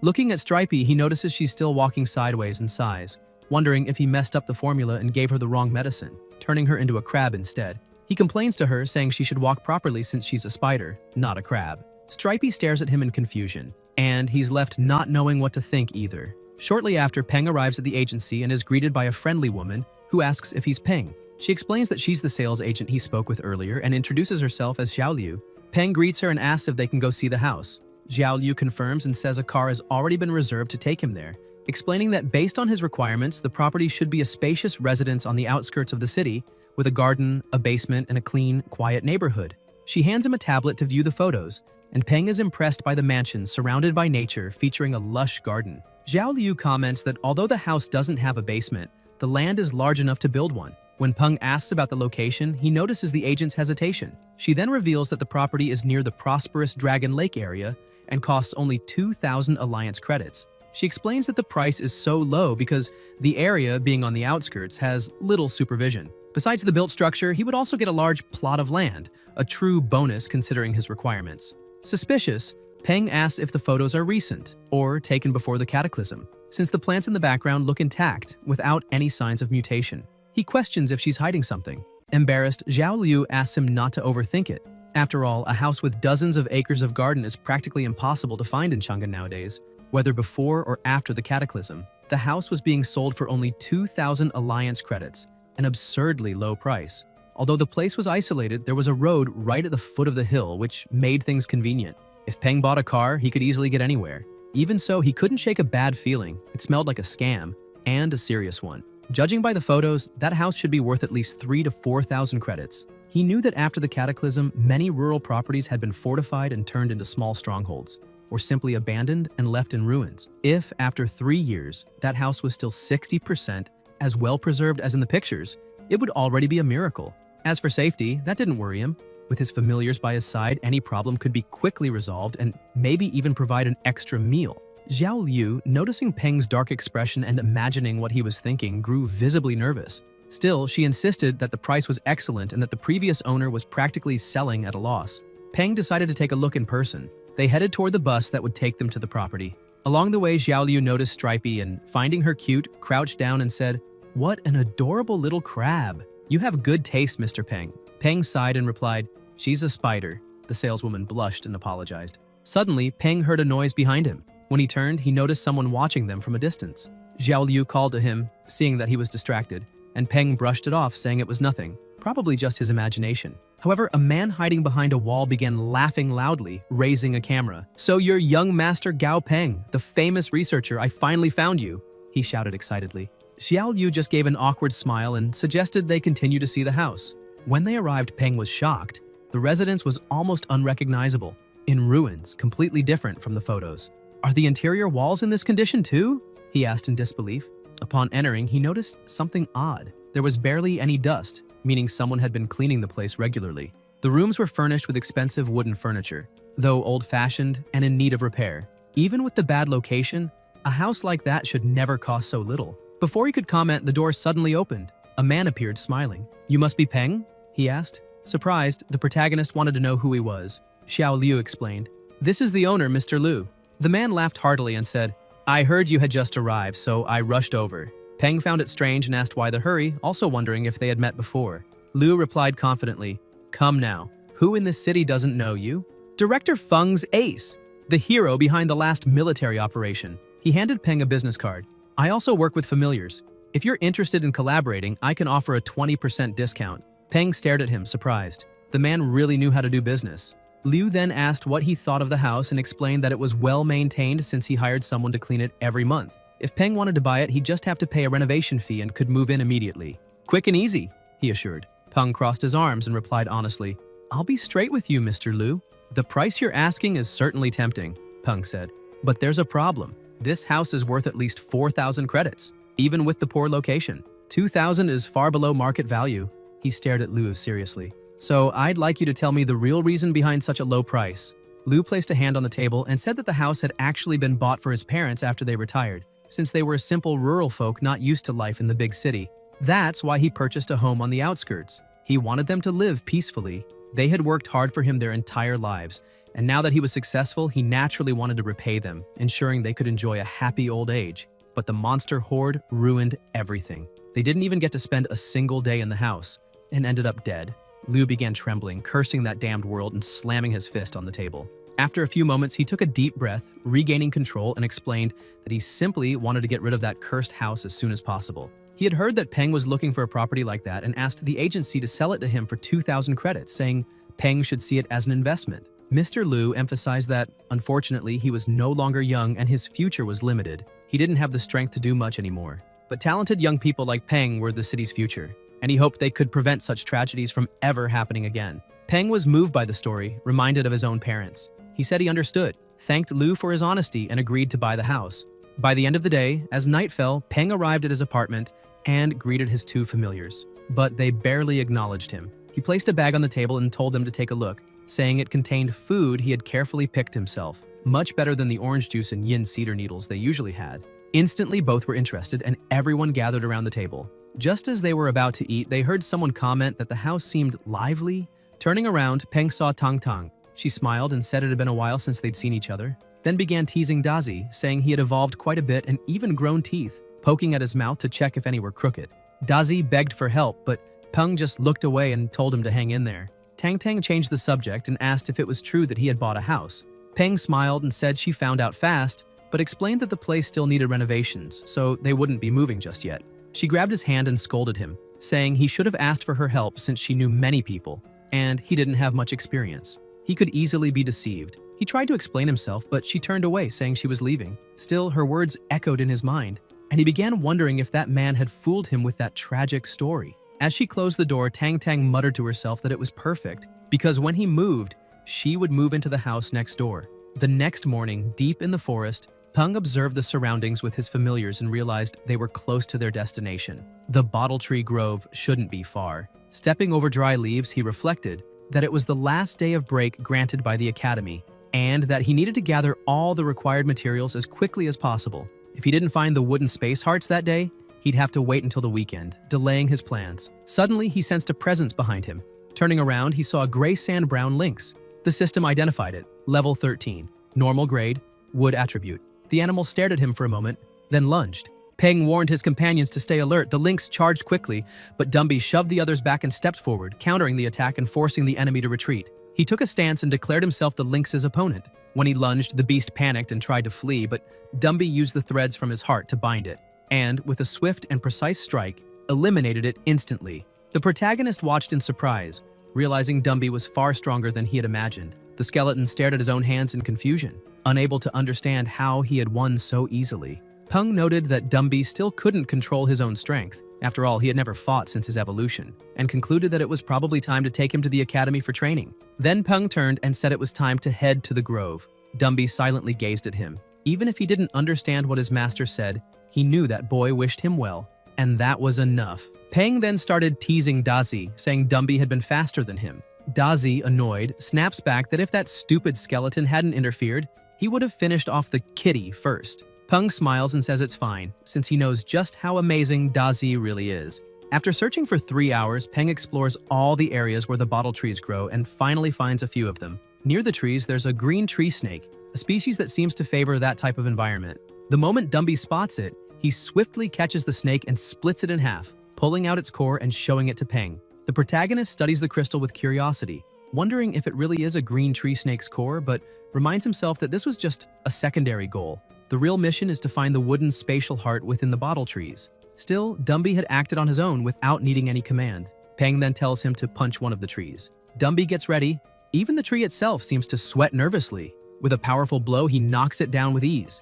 Everyone gets excited and Peng tells him to keep going. Meanwhile, on the other side of the forest, a group of people advances quietly. One of them asks the leader if the boy is really there. The leader replies that the information is reliable and that they just need to keep searching. Suddenly, the small familiar on the leader's shoulder raises its antenna and points in one direction. One of the men asks if Tutu saw something. The leader explains that the familiar detected a strange sound coming from that way, He's not sure if it's the boy, but they need to check it out either way. Soon, another sound echoes and one man remarks that it sounds like someone practicing boxing. The scarred man laughs, saying only an idiot would train boxing in the middle of a forest full of monsters. The leader, Sirius, warns them not to get distracted, reminding them they can't afford to miss any clue.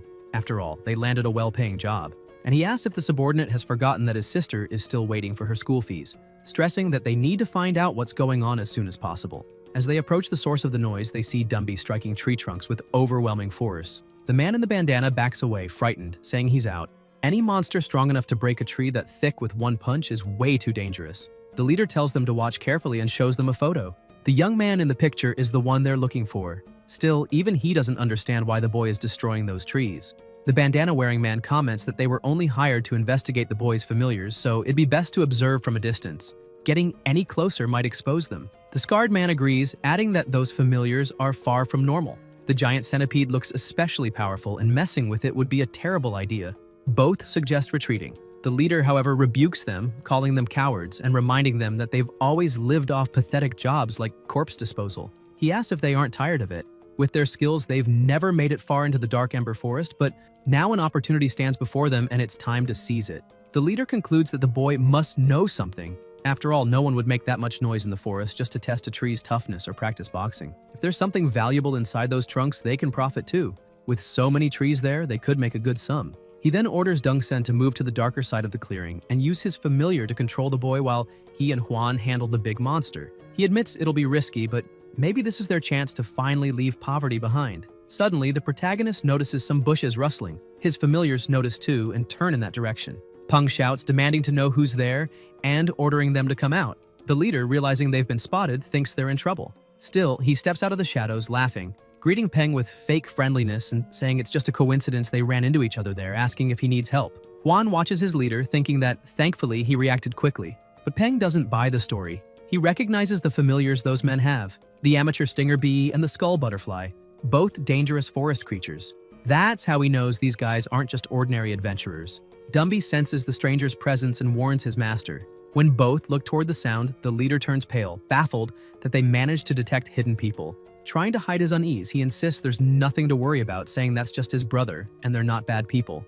At that moment, Dongsen bursts out from the bushes, claiming he'd gone to the bathroom and just got back. The system identifies the familiar beside him, a mithril mantis, level 18, elite grade, excellent quality, gold attribute with an electrical weakness. Peng observes the creature, realizing it's a rare mutation, but quickly notes that Dazi would have the advantage, so there's no need to worry. With a firm resolve, he replies that he doesn't need any help, especially not from people like them. The leader forces a smile and says that if that's the case, fine, they'll leave. Huan looks puzzled and asks if they're really retreating. The leader explains that now that they've been discovered, they've lost the element of surprise, and if they fail, they might just end up creating a powerful enemy for nothing. He points out that the boy may be young, but already has 3 strong familiars, which means he's either very wealthy or extremely talented, and in either case, he's a troublesome target. Moreover, the black-cloaked familiar had made Tutu, the small creature on his shoulder, visibly uneasy, and his companion's instincts had saved his life many times before. For that reason, it's better to withdraw. In such an unpredictable world, no one knows what kind of disaster might unfold. He concludes that they can wait for the boy to leave and later return to the site to search for clues. After all, there are plenty of trees in the area, and a fight right now wouldn't be worth it. Peng watches as the men walk away, thinking that if Dumby hadn't detected them, they would have certainly attacked. But if they had tried, he wouldn't have hesitated to kill them. 2 hours later, with several trees felled, Peng and Silly celebrate, concluding they've gathered enough material. Peng calls Dazi over and asks him to use his electricity to light a stick, which he tosses onto the dry leaves, setting them ablaze. Before the cataclysm, starting a forest fire would have been a serious crime, but that had changed. Those trees were much tougher now, and a small fire wouldn't cause much harm. It might even help, since if all the monster-breeding forests were burned down, the world would be a safer place. Besides, the fire would erase any trace of their actions. From atop a mountain, Huan points to the rising smoke and tells the leader to look. Dongsen remarks that the boy is clever. He did that to prevent them from returning and discovering anything. The leader agrees, saying the kid is indeed cautious, then falls silent, realizing that even without meaning to, Peng had revealed the ruthless decisiveness buried deep in his soul. Huan keeps pressing, asking if they're really just going to let this go so easily. The leader glares at him in irritation and scolds him again, demanding to know what he thinks they should do. Then, calmly, he explains that if the boy truly possessed some extraordinary treasure, perhaps it'd be worth the risk. but there's no reason to provoke someone like that for nothing. They can't attack others without a legitimate reason.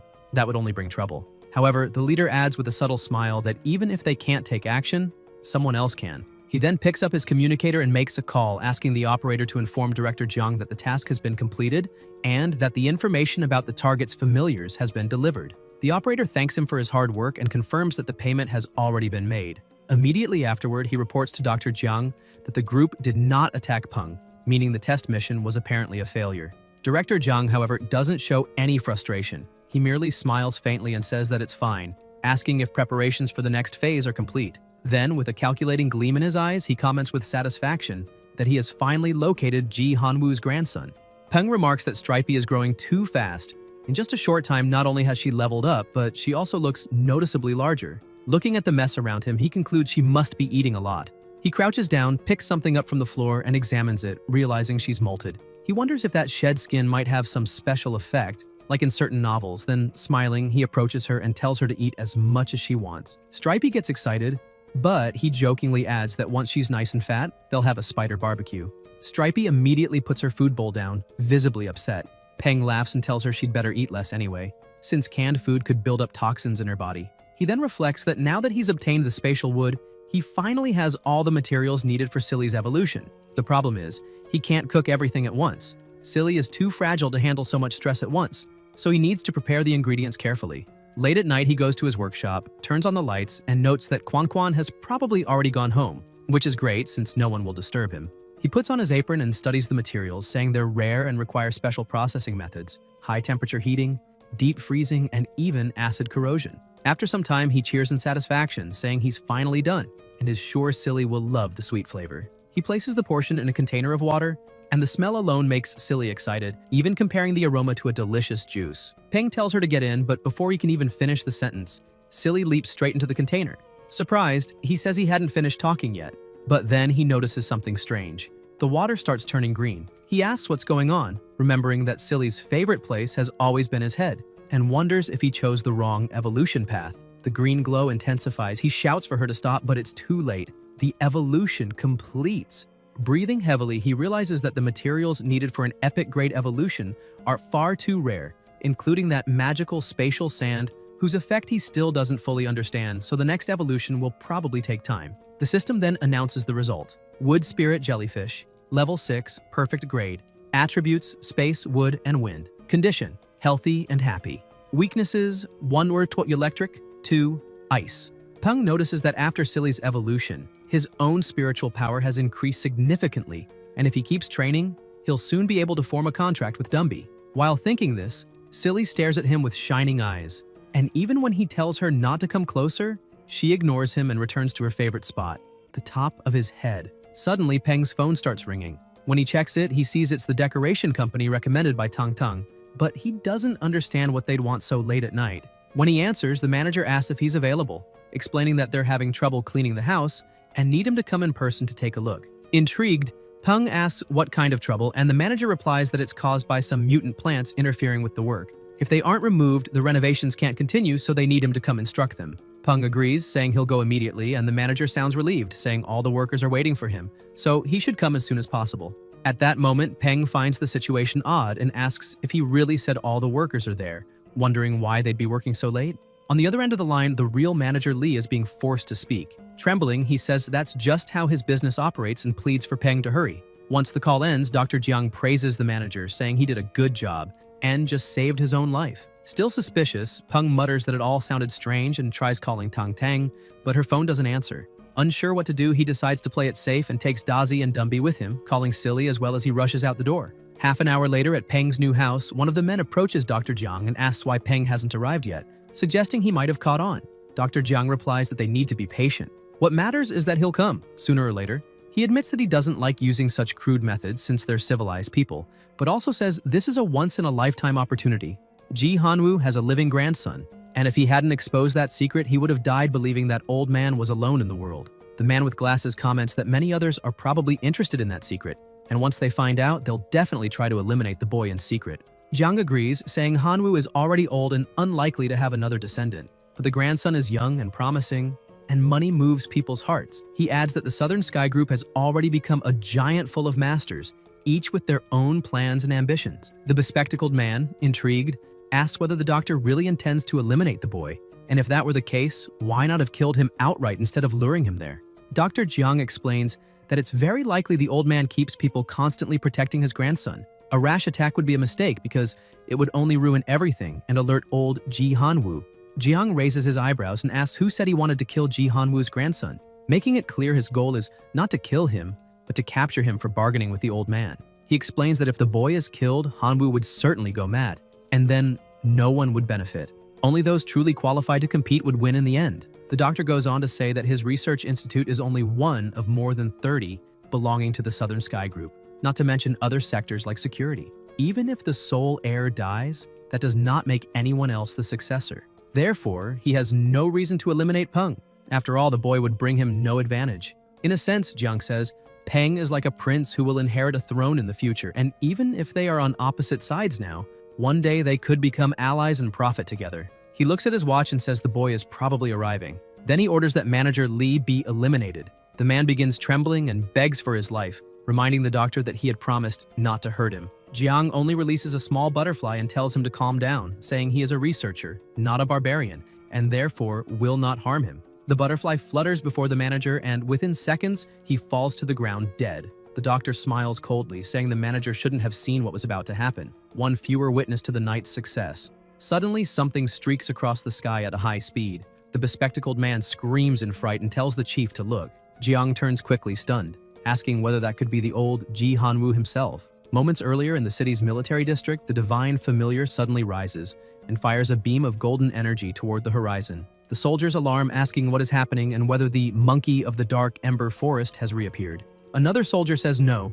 The golden deity is warning about something coming from the south, and they must investigate. The military chief approaches and says there's no need. It's just someone from the Southern Sky Group arriving in the city. Still, he asks everyone to stay on alert, breathing in and murmuring that the storm is drawing nearer. Meanwhile, at the protagonist's new house, Ji Hanwoo himself has already arrived, surrounded by a murderous aura and accompanied by a colossal dragon. Before him, Dr. Jiang lies fallen, trembling with terror. Trying to bluff, he shouts at the president not to come closer, claiming to have captured Peng. Hanwoo frowns and, furious, asks how he dares say such a thing. Everyone else has already been eliminated. Jiang panics, trying to explain he said that only to save his own life, and begging to be allowed to speak. Hanwoo then asks who told him about the grandson.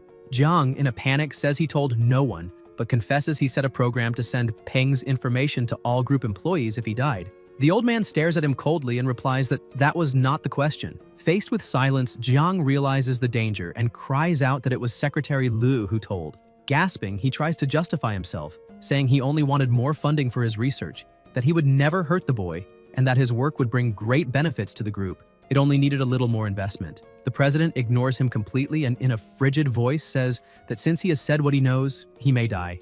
Jiang falls into despair and begging for mercy and shouting that he recognizes his mistakes, but it's useless. A roar echoes along with the sound of destruction, and his screams of terror are heard in the distance, announcing his inevitable end. The president surveys the wreckage and murmurs that Jiang was a complete idiot because he is Ji Hanwoo and would never bow to a threat.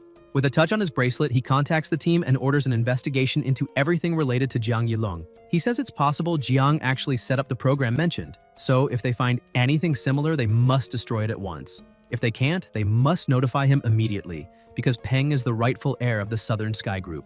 An absolute fact. However, it would be a huge problem if that information became public before the right time. As the doctor's screams fade, Hanwoo stands motionless, listening in silence, and remarks that he rather enjoys this kind of simple, brutal world. Tang Tang approaches, calling him Professor, and he turns with a faint smile, saying she must have endured difficult times.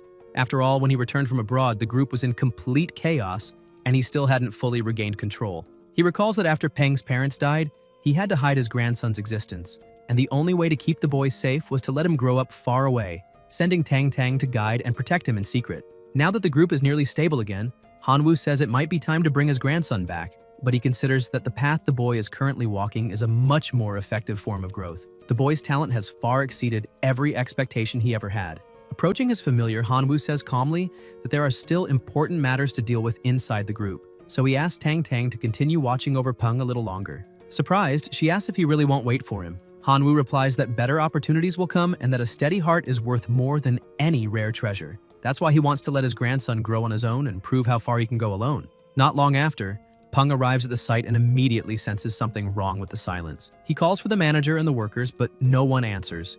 Looking at the ground, he notices deep marks and mutters that it doesn't look like the work of renovation. Tang Tang steps out from the shadows with a smile, saying he surprised her. She really underestimated him. Peng startles and asks who she is, but Tang Tang reassures him that it's just her. Relieved, he laughs, saying now he understands why Dumby didn't react. However, Tang Tang stares at him and asks why he's so relaxed when he has no way of knowing she isn't an enemy. Peng tells her to stop with that. If he couldn't trust her, then he couldn't trust anyone in the world since he's an orphan. Tang Tang calmly replies that he's wrong. He's not an orphan. His grandfather is still alive. Peng freezes, completely shocked, and asks if that's true. Tang Tang explains that when the cataclysm happened, his grandfather became trapped on an isolated tropical island with a few close companions. It was a place filled with monsters and surrounded by an endless ocean, making survival far harder than anywhere else. If normal difficulty was high, that island was pure hell. He had no armies or resources, but by luck he found a mysterious key, and through immense effort survived by taming countless powerful creatures. Peng is amazed, saying that's truly incredible. Tang Tang continues, saying his grandfather always worried deeply about his safety. That's why she was sent to protect him. However, she couldn't reveal anything because before she can finish, Peng smiles and says he understands, and there's no need to justify it. He says his grandfather must have had his reasons. Staying close to him would have been more dangerous, and protecting him from afar was safer. It might also have been a test to see whether he could survive on his own. Firmly, he assures Tang Tang that he won't take it the wrong way or complain. Tang Tang watches him, surprised and impressed by the maturity and composure with which he handles the revelation. Excited, Peng starts asking questions, eager to know what kind of familiars his grandfather has, their levels, and how strong they are. Genuinely curious and enthusiastic to learn about the man whose blood he carries, she tells him he'll learn all that in due time. While far above on the back of his colossal dragon, the president watches his grandson from afar and smiles, thinking Peng truly understands him. And now, he wants to see what the boy is capable of. The next day, chaos breaks out at the academy. The protagonist approaches and asks what's happening, why there's so much shouting so early, and whether something serious occurred. A girl answers that it wasn't an accident, but a student attacking another. She explains that the two had hated each other for a long time over personal grudges, and that morning, one of them had just become a tamer. Right in front of the school, they argued until the new tamer ordered his familiar to attack his rival, who was nearly killed. Farther back, two boys gossip about the incident. One says that student could never make a good tamer, but the other warns him not to say that aloud or he might get attacked too. The girl goes on, saying the aggressor had always been humiliated by others because of his weak personality, while the injured one was the worst of them all and loved to bully people. The students start arguing. One says that if he used to beat others when he was stronger, now he can get hurt too. But another scolds him, saying that's not how it works. Because regardless of the reason, using violence is wrong. Another group snaps back, asking if he really believes that, and dares him to say the same thing to the monsters outside the city, claiming they'd love to see how many of them would listen. The boy retorts that they're changing the subject. Monsters and humans are completely different, and wonders aloud what the academy and the military plan to do about the situation, even suggesting that the training grounds might be removed from the school. Meanwhile, in the office, the headmaster, furious, shouts that students are forbidden from carrying knives precisely because of their immature mentality and impulsive nature. He emphasizes that monsters are far more dangerous than weapons, and that letting children command them creates enormous risk. Not to mention, it's unfair to students who still don't have familiars. Colonel Chen tells him to calm down and assures him that no one wants such incidents to happen again. The director takes a deep breath, apologizes for his outburst, and explains that he only lost control because he's deeply worried about the student's safety. Chen nods, saying he understands completely, and stands up, adding that he'll take the headmaster's suggestion into consideration, though he can't promise concrete results. As he leaves, he remarks that nowadays, nowhere is truly safe, and all they can do is trust the law and enforce it properly. The headmaster tries to argue further, but can't find the words. In the city's military district, Chen goes straight to the chief instructor to report the incident. The man says the academy should be a place of learning, but that's long gone. Just in the past month, over 30 of the 300 crime cases involving familiars have been recorded in the city alone. And the problem isn't local, it's global. In Huaxia, they still maintain the lowest crime rate, but Western countries are in crisis, relying on powerful tamers to preserve peace and order. Chen lowers his head, saying he understands, and the chief instructor places a hand on his shoulder, saying he knows how he feels.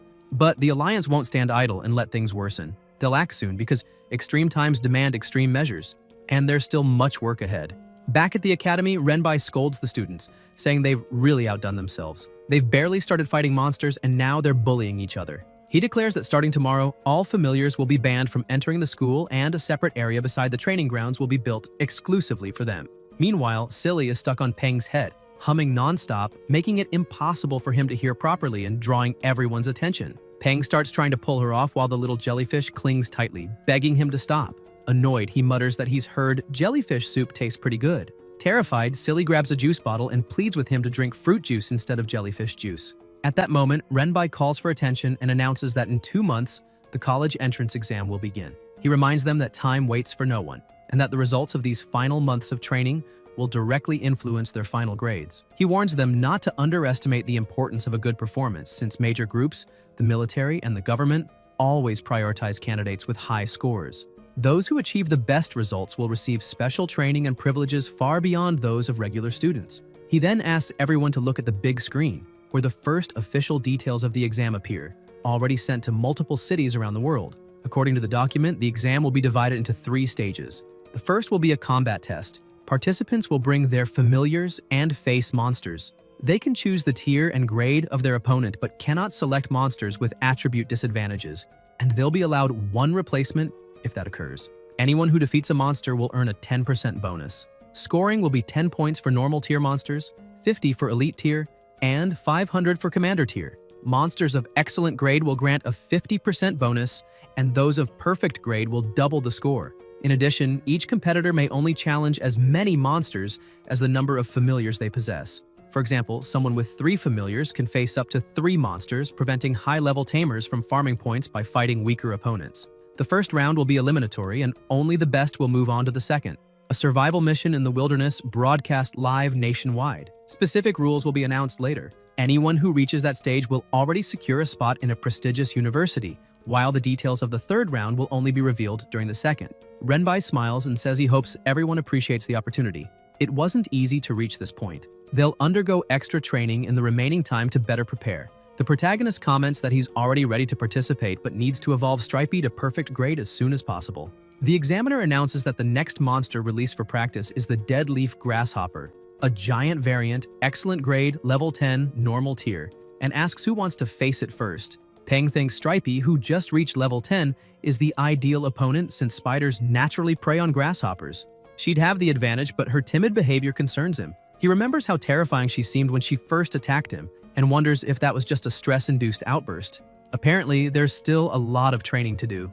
Raising his hand, he volunteers to go first. Renbai asks if anyone else wants to try, but no one answers. The commander approaches and warns him that normally tamers focus on their first familiar until it reaches commander tier before training another. He adds that, as one of the academy's top students, splitting his focus among several familiars could waste precious time and energy, especially with the exam approaching, and advises him to concentrate all efforts on evolving 1 familiar to commander tier. Peng smiles and thanks the instructor for the advice, but explains that he already has his own training method to avoid that kind of problem, though deep down he knows he can't reveal the real reason. With the system's help, evolving a monster is incredibly easy for him. Outside the arena, Peng cheers for Stripey, shouting that she can do it, though he can't help but notice she looks a little chubbier than before. Inside the cage with the giant grasshopper, Stripey trembles, begging it not to hurt her. Peng's 2 teammates approach and ask if the fight is really starting, or if they should let Toddy go first instead. Peng sighs, thinking one of his familiars is too gluttonous, and the other a coward.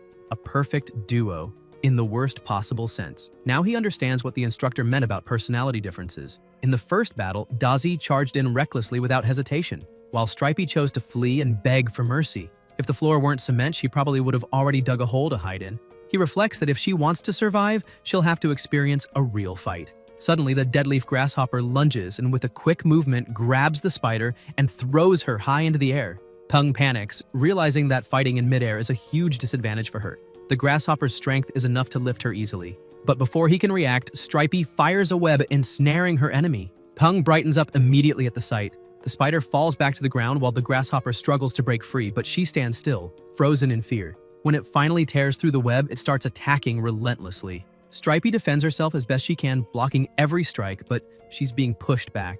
Tying comments that Peng's spider is impressive, since her web managed to restrain a mutant creature. Peng, however, isn't thrilled. He realizes that was her best chance to counterattack, but instead, she hesitated and missed it. Even though the grasshopper is mutated, its attacks haven't injured her, which proves she's much stronger than she thinks. Peng steps up to the cage and orders Stripey to attack, but she refuses, trembling and saying she's scared. He insists, saying she's stronger than that insect and just needs to climb the bars and fight. Nervously, Stripey replies that climbing the cage is hard. Peng starts shaking with frustration. The absurdity of a spider claiming climbing is hard, but he forces himself to calm down. Maybe he's expecting too much. Training a familiar is never easy, and Stripey's a defensive type, not born to attack and seemingly with no desire to learn. Maybe it's better to accept that and focus only on defense. With a sigh, he tells her she can forfeit the match and come back, assuring her that if she really doesn't want to fight, it's fine. Hearing that, Stripey panics, convinced her new master is angry and about to abandon her. The memory of her previous owner's death floods back. She can't bear the thought of being discarded again. Overcome by fear, she climbs the cage and faces the grasshopper, screaming that she doesn't want to be thrown away. In a sudden surge of power, she lunges with astonishing speed and strength, striking a direct blow. The students gape in awe, cheering that she nearly took down the mutant monster in a single hit. No one expected all of Peng's familiars to be that strong. But Peng notices something's wrong. Stripey's movements have changed. Suddenly, the system starts flashing red, displaying warning messages. Familiar status, aggressive, out of control, combat desire drastically increased. Prolonged exposure to this state will cause irreversible damage. Upon reading irreversible damage, Peng panics. Stripey continues to attack the grasshopper relentlessly, binding its legs and tearing it apart over and over, consumed by fear and rage, as if she's lost all awareness. Seeing his familiar's desperation, Peng rushes to the cage and grabs her with his bare hands, pleading for her to stop. He apologizes, telling her she did an amazing job, that she was incredible. The spider, still trembling, frantically repeats that her angry master will abandon her, and her out-of-control status hasn't changed yet. With a calm smile, Peng tells her he would never abandon her. She's his familiar, and he's her trainer. That makes them partners. He calls her back, saying she's done enough. Stripey gradually calms down, her status returning to normal, and she timidly asks if he really means it. Peng pets her gently, assuring her that he does, and tells her to trust him. He'll never abandon her. Renbai watches the scene, recalling what happened moments earlier. Peng had rushed over, furious and desperate, demanding that they open the cage immediately because his familiar wasn't well and he needed to save her. One instructor thinks that stepping into a fight between familiars is extremely dangerous, yet Peng didn't hesitate for even a second. Maybe that courage is the reason behind his outstanding grades, and the instructor imagines how great it would be if someone with such potential joined their ranks. After a week of training, Stripey finally slimmed down and lost her fear of fighting. In his free time, Peng consulted the instructor, and together they developed a fighting style focused on exhausting the enemy's stamina while avoiding direct confrontation. Watching his familiars play, Peng reflects that since Stripey's outburst, he's realized how helpful the system is. But relying on it too much and acting automatically can be dangerous. Whether in battle tactics or managing data, he's still inexperienced and needs to move forward carefully.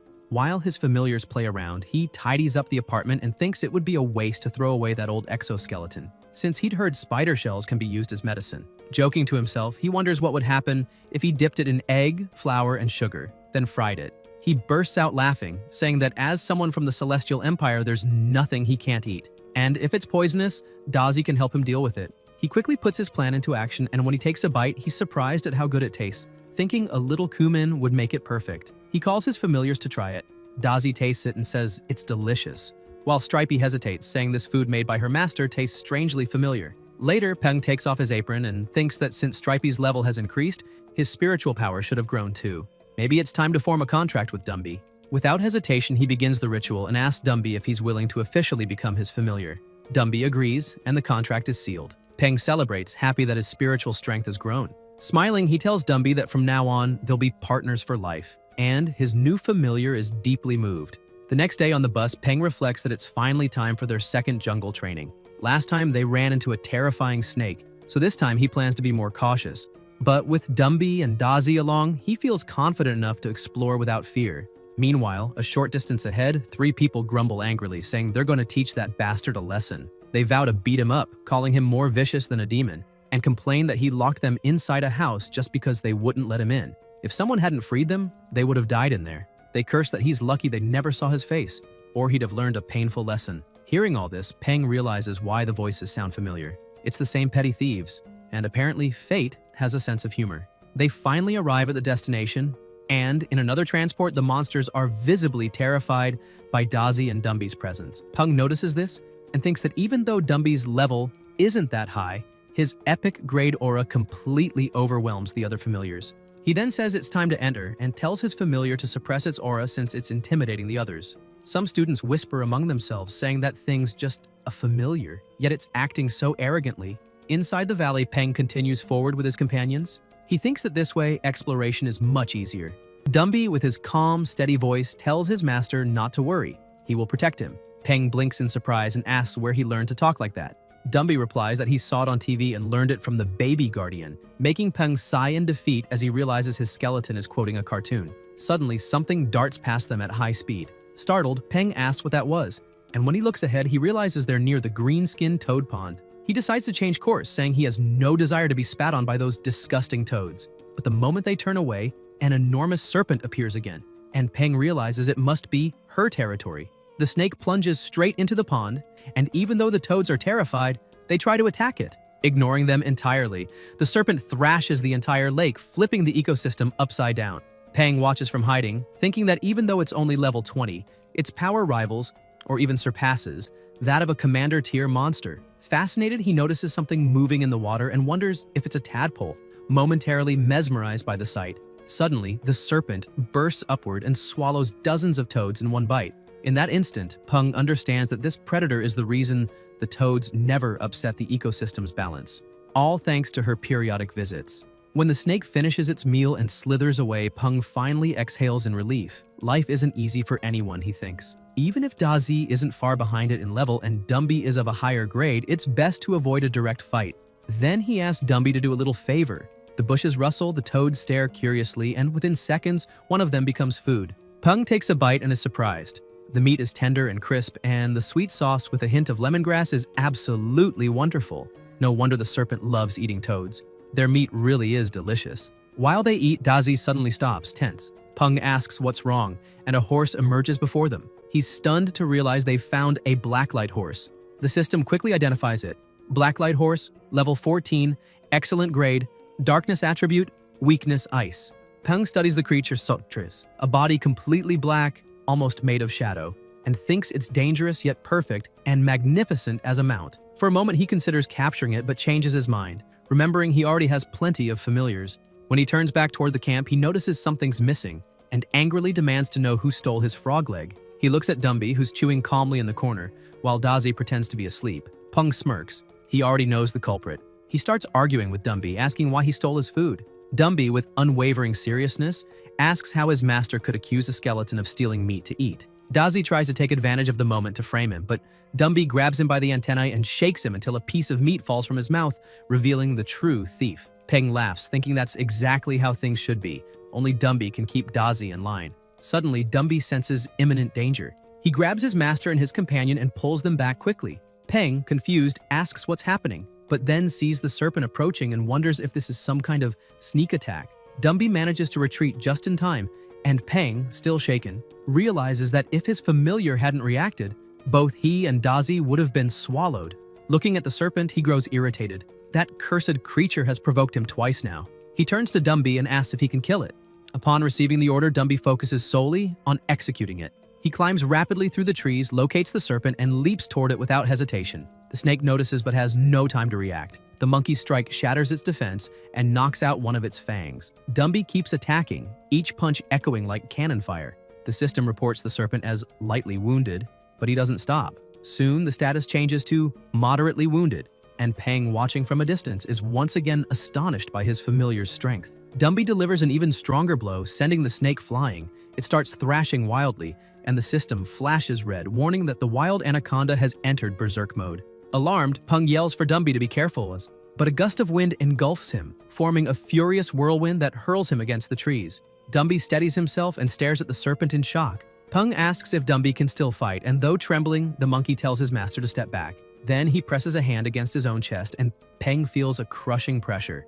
Dumby has activated Bloodline Heart, the ability awakened upon reaching epic grade, allowing him to control the enemy's heart. The serpent lunges in fury, seemingly ready for a suicidal attack, but Dumby smiles and without hesitation crushes his own heart, destroying the snakes at the same time. The creature collapses before him, nearly lifeless, and without mercy, he finishes it off. The soldiers observing are left speechless, and the examiner remarks that to defeat a giant variant of a jungle anaconda, That familiar must have the power of a commander tier, if not more. He asks to see the boy's data, but the agent reports the file is locked. Shocked, the instructor realizes that even his access level, equal to that of a first-class mayor before the cataclysm, isn't enough, and wonders who this kid really is. Still, he decides it will be difficult to recruit him. Roger beside him orders that the boy be well protected. No accidents must happen to him. Back in the jungle, after the serpent's defeat, Peng tells Dazi to cut it open. As the creature's belly is sliced, a strange sound echoes, like tearing paper. Inside, they find thick vines running through the body, explaining how such a massive anaconda could move among treetops without creating craters when it fell. Dazi pulls out the serpent's core and hands it to Peng, saying it's for him. Peng smiles, praising Dazi for a job well done. Then he glances at Dumby sitting under a tree, thinking that the explosive burst of power he showed was thanks to the bloodline heart. Still, he's relieved knowing the heart regenerates over time. Without that passive effect, Dumby seems much weaker than before. He reflects that the bloodline heart is useful for far more than just increasing strength. It all depends on how much Dumby can develop it. Suddenly, a thunderous roar echoes through the forest, and Dazi comments that it must be the big guy from last time. Peng looks puzzled for a moment before realizing he means Tia Ying and the Lotus Seed. On the other side, an intense battle is raging. Tia Ying shouts for her teammates to watch their surroundings. Wei Wei asks Wen how she's doing, and Wen replies that her ankle hurts badly. The ground shakes as the monster charges again. Tia Ying reacts quickly, commanding the Lotus Seed to block the attack. The plant-like familiar shields them, giving Tia Ying time to grab Wen in her arms and shout for Wei Wei to run. But as they flee, another monster appears ahead, throwing Tia Ying into panic. Now there are two enemies.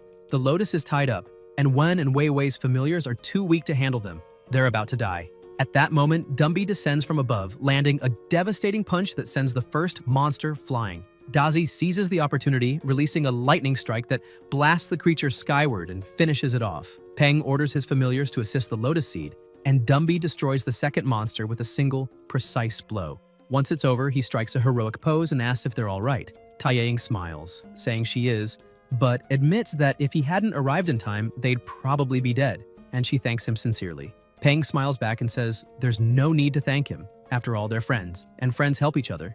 At that moment, an announcement echoes across the valley, informing all participants that the Wild Valley simulation training is over. They exchange surprised looks, and Tia Ying asks if something happened. Peng says maybe the appearance of that kind of worm was unusual, and other monsters might also be behaving strangely, but reassures them that everything's fine and suggests they return.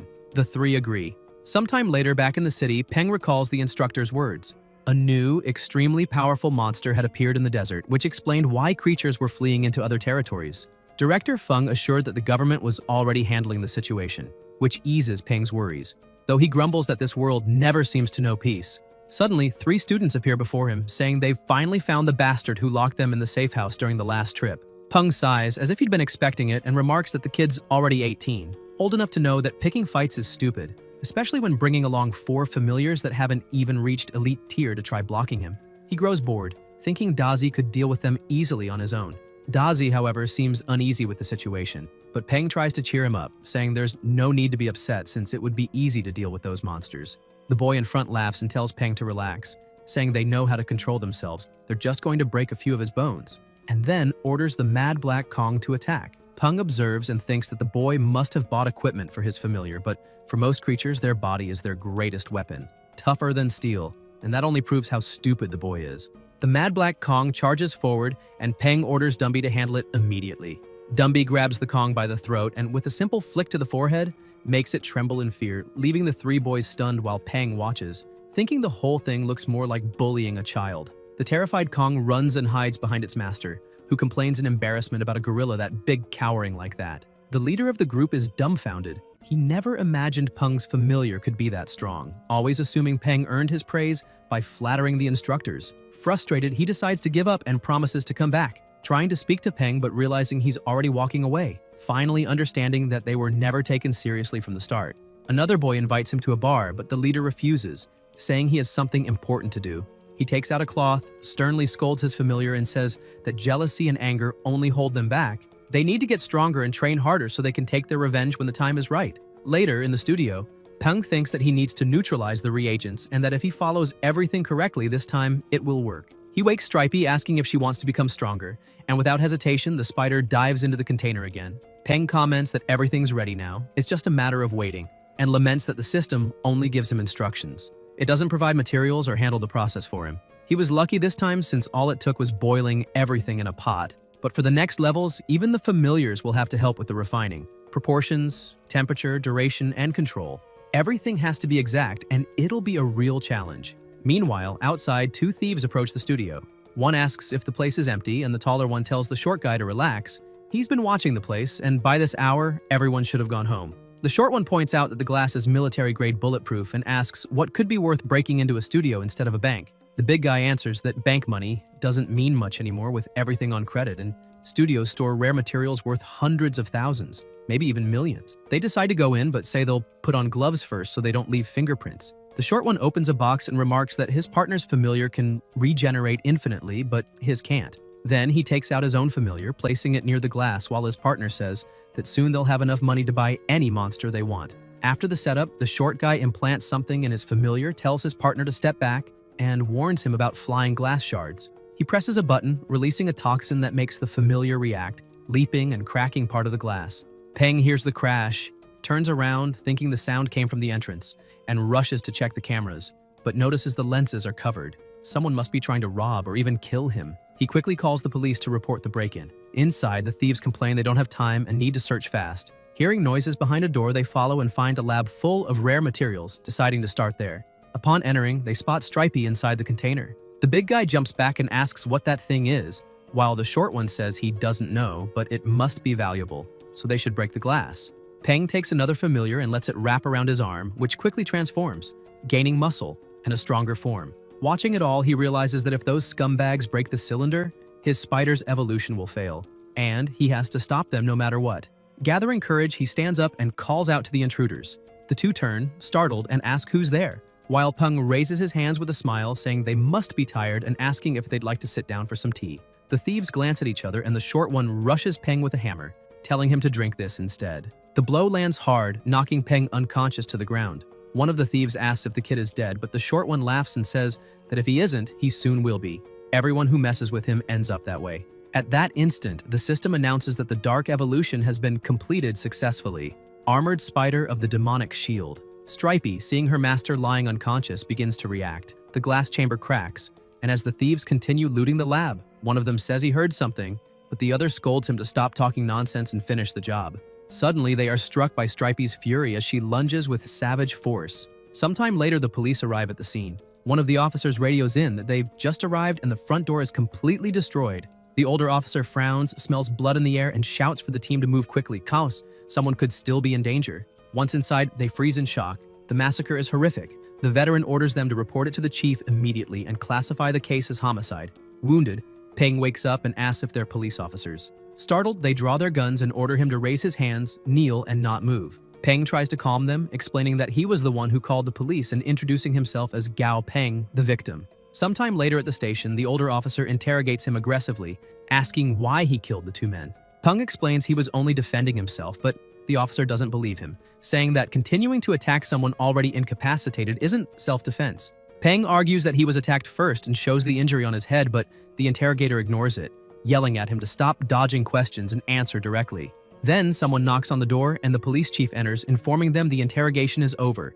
The forensic report just came in. The two criminals broke the glass, invaded the property, and attacked Peng, who merely retaliated. He's free to go. Tang Tang, standing beside the chief, watches silently. Outside, Peng asks if her grandfather knows what happened, and Tang Tang confirms, saying the professor was furious and worried when he heard Peng was involved. She then changes the subject, asking about the damage and whether he wants to go to the hospital. Peng says he's fine, it's just a head injury, and admits he did that on purpose, knowing that without a visible wound, he'd be accused of murder instantly. Tang Tang sighs in relief and agrees that he did the right thing, but reminds him that kindness toward the enemy is cruelty toward oneself. Finally, she tells him to go home and rest while she takes care of the rest. At home, lying in bed, Peng begins to feel a strange presence. Suddenly, something moves in the darkness and attacks, but he reacts in time, dodging and shouting to know who's there. When he finally sees the intruder's face, he's shocked. It's one of the thieves. He stammers, asking in disbelief if the man wasn't dead. The thief, wearing a grim smile, replies that he's come back from hell to fetch him. Advancing again, he says Peng doesn't need to pretend to be innocent. Even if the spider was the one who killed them, Peng knew he could have stopped her. According to him, if Peng had simply restrained them with webs and waited for the police, they'd still be alive. Peng glares at him and replies coldly that it doesn't change anything. They tried to kill him, and he just did the same. That's how the world works. The strong are always right. Suddenly, a heavy hand lands on his shoulder. The hammer-wielding man appears behind him, ready to strike, saying he should repeat those words to the devil himself down in hell. The blow comes, but before it lands, Peng wakes up in a fright. Sitting up in bed, he takes a deep breath and realizes it was only a nightmare. Still, he feels uneasy, wondering if he's afraid the two really might come back for revenge or if it's just guilt. In the end, he admits his will still isn't strong enough. Looking at his familiars, he thinks that in this world, one either becomes a victim or becomes stronger. The effort is the same. The next morning, everyone gathers for the colonel's announcement. He explains that the previous day, the world government united the 12 largest monster trainer organizations and leagues across the planet, creating new mandatory control measures for all trainers. The Monster Hunter Association and the Monster Breeder Association also joined, forming the Hunter Department and the Breeder Division. In addition, a new official classification system for familiars was introduced, divided into 4 tiers: Normal, Elite, Commander, and Lord. All trainers can apply for certification based on this system, and in missions or competitions, those with official certificates will receive priority. The colonel also announces that the year's first official trainer admission exam will be held jointly with the Monster Trainer League and the New World Government. And as the exam approaches, training difficulty will increase. The day's challenge is a blue bat with the skull-shaped wings, classified as Elite Tier. As an incentive, the colonel says whoever defeats it may keep it. The system then displays the target's data. Blue bat of the skull wings. Condition: healthy. State: sleeping. Level: 20. Tier: elite. Grade: excellent. Attribute: ghoul. Weaknesses: light and wind. A young man tells the instructor he would like to be the first to fight, explaining that his familiar is an electric shine bear in its growth stage, level 18, and excellent grade. When it reaches maturity, it will evolve to commander tier, but its grade will drop to normal. Its attributes are electric, it's healthy and happy, but it does have one weakness. If it eats the water spirit fruit, it will get diarrhea and lose strength in all 4 limbs. The instructor agrees and tells him to do his best, but another boy comments that this is Chen Hanqiao, the same one who managed to evolve his familiar into an electric shine bear during training, which proves how talented he is. The protagonist watches and thinks that with an excellent grade and level 18, that bear really is very good compared to the other familiars. With everything ready, the bear enters the cage and unleashes a powerful roar, but the enemy bat stays asleep. Not understanding, the bear starts hitting the cage furiously until the bat finally wakes up and instantly flies behind it, attacking with devastating sound waves that completely destroy the bear in a matter of seconds. Han Kiao screams desperately for his familiar as the instructor orders the medical team to act quickly. As soon as the fight is stopped, Han Kiao rushes to the bear and, with his face full of tears, asks if it's okay. Peng observes the scene and thinks that the blue bat's supersonic attack is truly powerful after all. Even with only 2 levels of difference, the bear was defeated with a single blow. The colonel approaches and asks if anyone else wants to try, but the students, terrified by the bat's strength, pretend to be busy or even sick to avoid the fight. Chen comments that it might be better to give up, because at this rate they're only going to graduate from drama school. The colonel retorts that everyone there is usually enthusiastic during training, so he doesn't understand why they are suddenly acting like cowards. At that moment, Peng raises his hand and tells the instructor he wants to fight. The other students say that this is Gao Peng, whose ranking has never been below the top 5, and they wish him good luck. Dumby, Peng's familiar, takes off his overcoat and steps into the cage like a true beast, moving with incredible speed. He tries to strike the bat, which manages to dodge, but even the air displacement from the attack is enough to injure it. The students who had tried fighting the bat days earlier are impressed and comment that Peng must have gone easy on them at the time. Their leader agrees, saying that even without hitting the bat directly, the blow still hurt it, showing how powerful that familiar is. Excited, Peng looks at Dumby and says they need to push even harder, though his familiar does not seem thrilled by the idea. The fight continues and the bat tries to attack from above using its sound waves. Some students remark that it's a shame Dumby can't fly because then the battle would be more balanced. Peng smiles at that and thinks he sees no difficulty in this fight since they've been in control from the start. Even without being able to fly, Dumby is much stronger and tougher than the blue bat, so the longer the battle lasts, the greater his advantage becomes. Besides that, the gorilla is only waiting for the right moment for the bat to slip. Suddenly, the bat lets its guard down and Dumby moves quickly, attacking from behind and slamming it to the ground with brutal force. The students get excited when they see the bat bleeding and say it was arrogant for thinking no one could stop it. Completely defeated, the bat is lifted by the legs by Dumby, while everyone shouts Peng's name, amazed by his strength and calling him incredible. Once the fight ends, Peng goes to the colonel and asks if he really can do whatever he wants with the blue bat, and Chen answers yes, since that was the agreement. The protagonist then turns to his classmates and asks if anyone is interested in that blue bat with skull wings. saying he is selling it for 500 alliance credits. He emphasizes that this is a rare opportunity, and no one knows when they might get another chance to obtain a first-rate familiar, so they shouldn't let it slip away. Tiaing approaches saying she'll buy it, and Peng asks if she really wants that bat, explaining that blue bats with skull wings can't fly high or fast and only serve to scare weak monsters that can't fly, making them useless against strong or airborne enemies. He asks her to think carefully because even if flying seems like an advantage, in practice it's not very useful. Tiaing replies that it's fine. She understands his point of view, but the bat is still worth the asking price, so she will transfer the credits immediately. Surprised, Peng comments that this is amazing and that he didn't expect her to be such a rich girl. The people around laugh and ask who he is talking about since she looks more like a giant woman. He simply smiles and says that since she bought his familiar, she will get a good discount if she wants to raise her own familiar's grade with his help. Later, at the end of the day, the protagonist sees a truck advertisement and is impressed by the model. He comments that the vehicle has 16 wheels, a removable rear compartment, 2 layers of reinforced protective bars, and interwoven silver and black stripes over a matte enamel that creates an elegant base, giving it a simple yet dominating look. Excited, he tells Dumby that they're going to buy that one, the steel Black Dragon Series 3, the car of his dreams. The driver's seat is wider than that of a regular off-road vehicle. The interior is luxurious, and there is enough space to store all his familiars. Fired up, he starts shouting in the middle of the street that this style suits him perfectly, strong and dominant, the qualities of a true man. While he's shouting, Tang Tang watches him from a distance, catching his attention and embarrassing him. Laughing awkwardly, he tries to change the subject and asks if she's taking that cat for a walk. Tang Tang explains that she found it completely dirty, with short fur and a green slime coming out of its nose.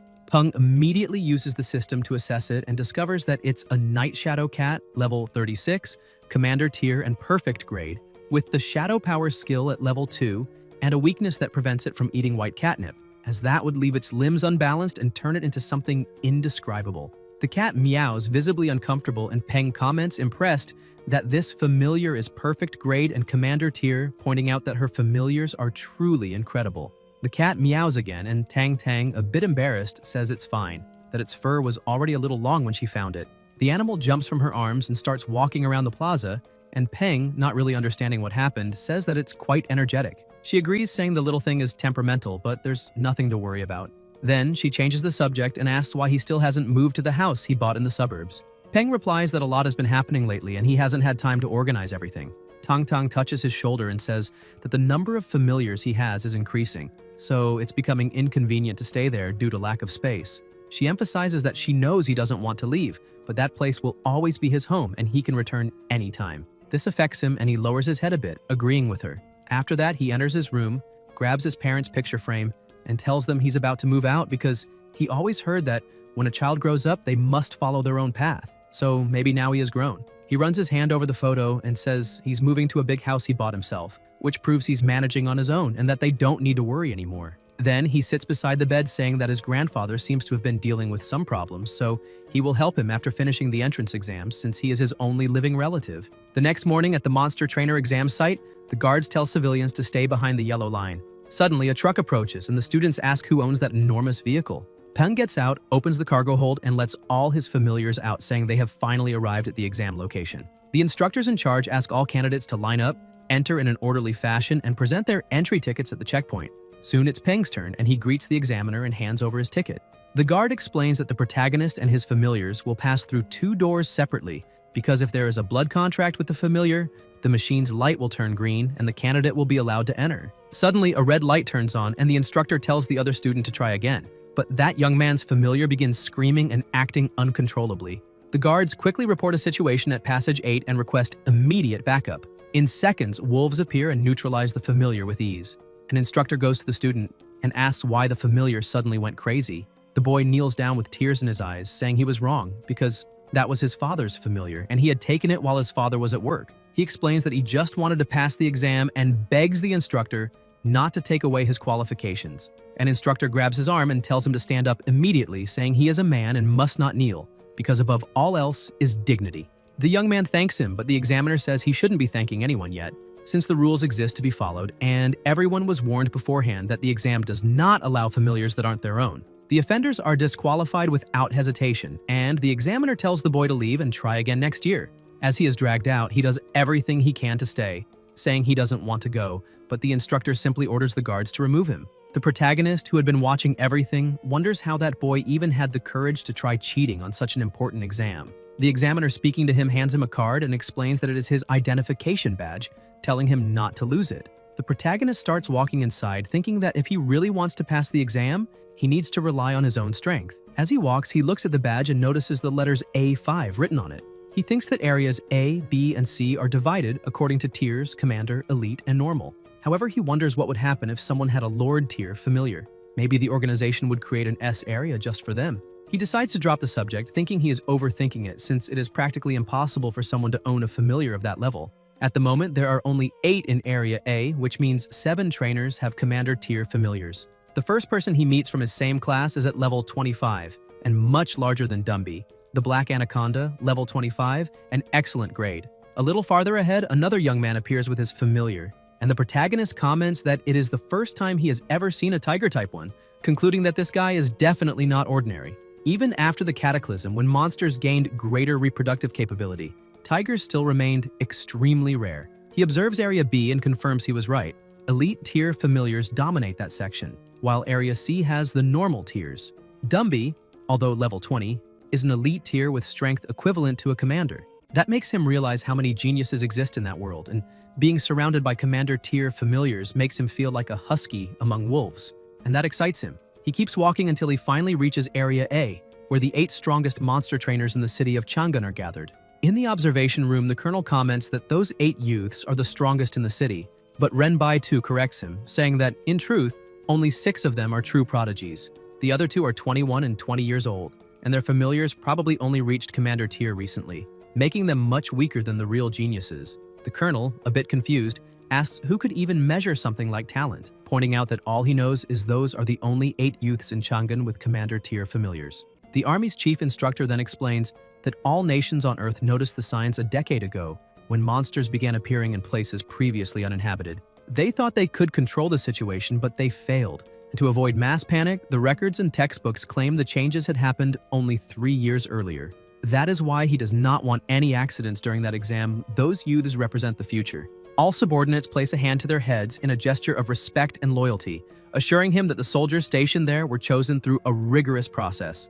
Every second of the exam will be monitored by individual cameras, each supervised by a specific person, and if anything happens, both the operator and the superior will be punished. In Area A, the protagonist prepares for the first test. The instructor tells him to get ready, and the cage opens, revealing a giant lakeside scorpion, level 22, commander tier, weak to the electric type and with an unarmored underside, making it vulnerable. Peng orders Dumby to attack from below, taking advantage of the enemy's weakness. The familiar rushes forward quickly, dodging the first strike. The scorpion becomes irritated and attempts to attack again, and the protagonist comments that this opponent seems to have fast reflexes. Dumby loses balance and falls to the ground. The scorpion prepares to strike, and the protagonist grows a bit tense, thinking this was already expected, since overcoming the tier difference between them won't be easy. But at that very moment, Dumby begins resisting the attack, and the system notifies that the protagonist's familiar has leveled up, reaching level 21 and being promoted to commander tier. Peng is thrilled with the news as Dumby starts standing back up, and the protagonist observes, thinking that now they are evenly matched, although the giant scorpion still has a slight advantage due to its grade. It is a true one-on-one, and he cannot call any other familiars into battle. Moreover, when a monster is promoted to commander tier, it gains several incredible powers and its strength increases rapidly during that period. The giant scorpion can control the nearby water and keeps using it to corrode Dumby, leaving the protagonist a bit desperate, unsure what to do at that moment. Suddenly, the system shows that his familiar has gained a new skill. Using the telepathy monster trainers share with their familiars, Peng tells Dumby to reinforce the most important joints and use the remaining blood threads to quickly strengthen his legs. His familiar obeys and begins following the instructions. The system announces that the bones have been greatly strengthened, and that both defense and attack have been enhanced. The monkey's name changes to Deathbone Monkey, and the newly acquired skill is Hardened Bones Level 1. With his power increased, Dumby manages to land a kick on the opponent's head, seriously injuring it. The protagonist thinks this is great because now, with the exclusive strength gained from the blood threads and his familiar's new skill, the giant scorpion's exoskeleton couldn't withstand it. Although Hardened Bones is not as impressive as controlling rivers or fire, it matches perfectly with Dumby's rough and straightforward fighting style. Even after taking a direct hit and suffering a severe head injury, the giant scorpion tries to counterattack, which impresses the protagonist, But his familiar grabs the enemy's tail and throws it far away, showing overwhelming strength. With the blood threads wrapped around his body, Dumby's attack becomes extremely powerful, striking a vital point and ending the battle. It is checkmate, the victory is theirs. The protagonist shouts that his familiar did an excellent job. Dumby looks at his master, runs to him, hugs him, and thanks him, saying that if it weren't for him, he would still be a monkey locked in a cage. However, the protagonist scolds him, telling him not to say that because that victory is the result of Dumby's own efforts so far. Meanwhile, Dazi starts getting jealous, annoyed that they've been hugging for so long. He shouts that the protagonist promised it would be just 1 second, but that second passed long ago and he jumps, saying he wants a hug too. Peng looks to the side and sees that the girl has already defeated her opponent faster than him, and her familiar isn't even injured, showing how incredible she is. In the room, the examiners are impressed to see that she defeated a commander-level familiar without breaking a sweat, despite being so young. The colonel asks if that is the girl from the Junheng family, and one of the soldiers confirms, saying she is the only daughter of Junheng named Junmei Li. However, the army's commander-general scolds the soldier, telling him not to be ridiculous, because he has seen that girl before. She has a cold personality, but she is a good person. And her full name is Jun Moyi. Another former councilman comments that he heard she stopped attending school after finishing high school, only hired a few private tutors, and spent the rest of her time with a migrant team from the allied government of the New World, asking if that is true. The soldier next to him confirms, saying she is a foreigner from the Black Banner, belonging to the New World allied government. The man is impressed, stating she must be extremely talented. Another examiner calls the colonel and comments that the boy next to her is also very good, and that his familiar is of the ghoul type, something extremely rare to see around there. Chen laughs and explains that this is one of his students, the youngest monster breeder in the city, responsible for helping with the deadleaf locust incident. The others say it's no wonder he looked familiar since he is the young man personally recommended by Director Feng, and it seems he is an excellent guy, already contributing to the government at such a young age. The commander-general watches the screen and comments that that old man truly has a good grandson. Meanwhile, in the examination area, one of the examiners goes to Moyi, telling her she is done and can leave. As she prepares to leave the place, she looks to the side and sees that the protagonist has easily defeated his opponent. Impressed, she smiles slightly, saying he managed to defeat a commander using only an elite familiar, showing how special that boy is. The examiners announce that the third test is about to begin and that candidate number 5 should get ready. When the doors open, a deadleaf mantis appears. Level 16, normal grade, wood attribute, and weak to fire. Peng analyzes the situation, remembering that Stripey's attribute is Earth, which gives her an advantage over the opponent, granting a 10% point bonus. However, he notices something strange. The monster moves in an unusual way, imitating human gestures.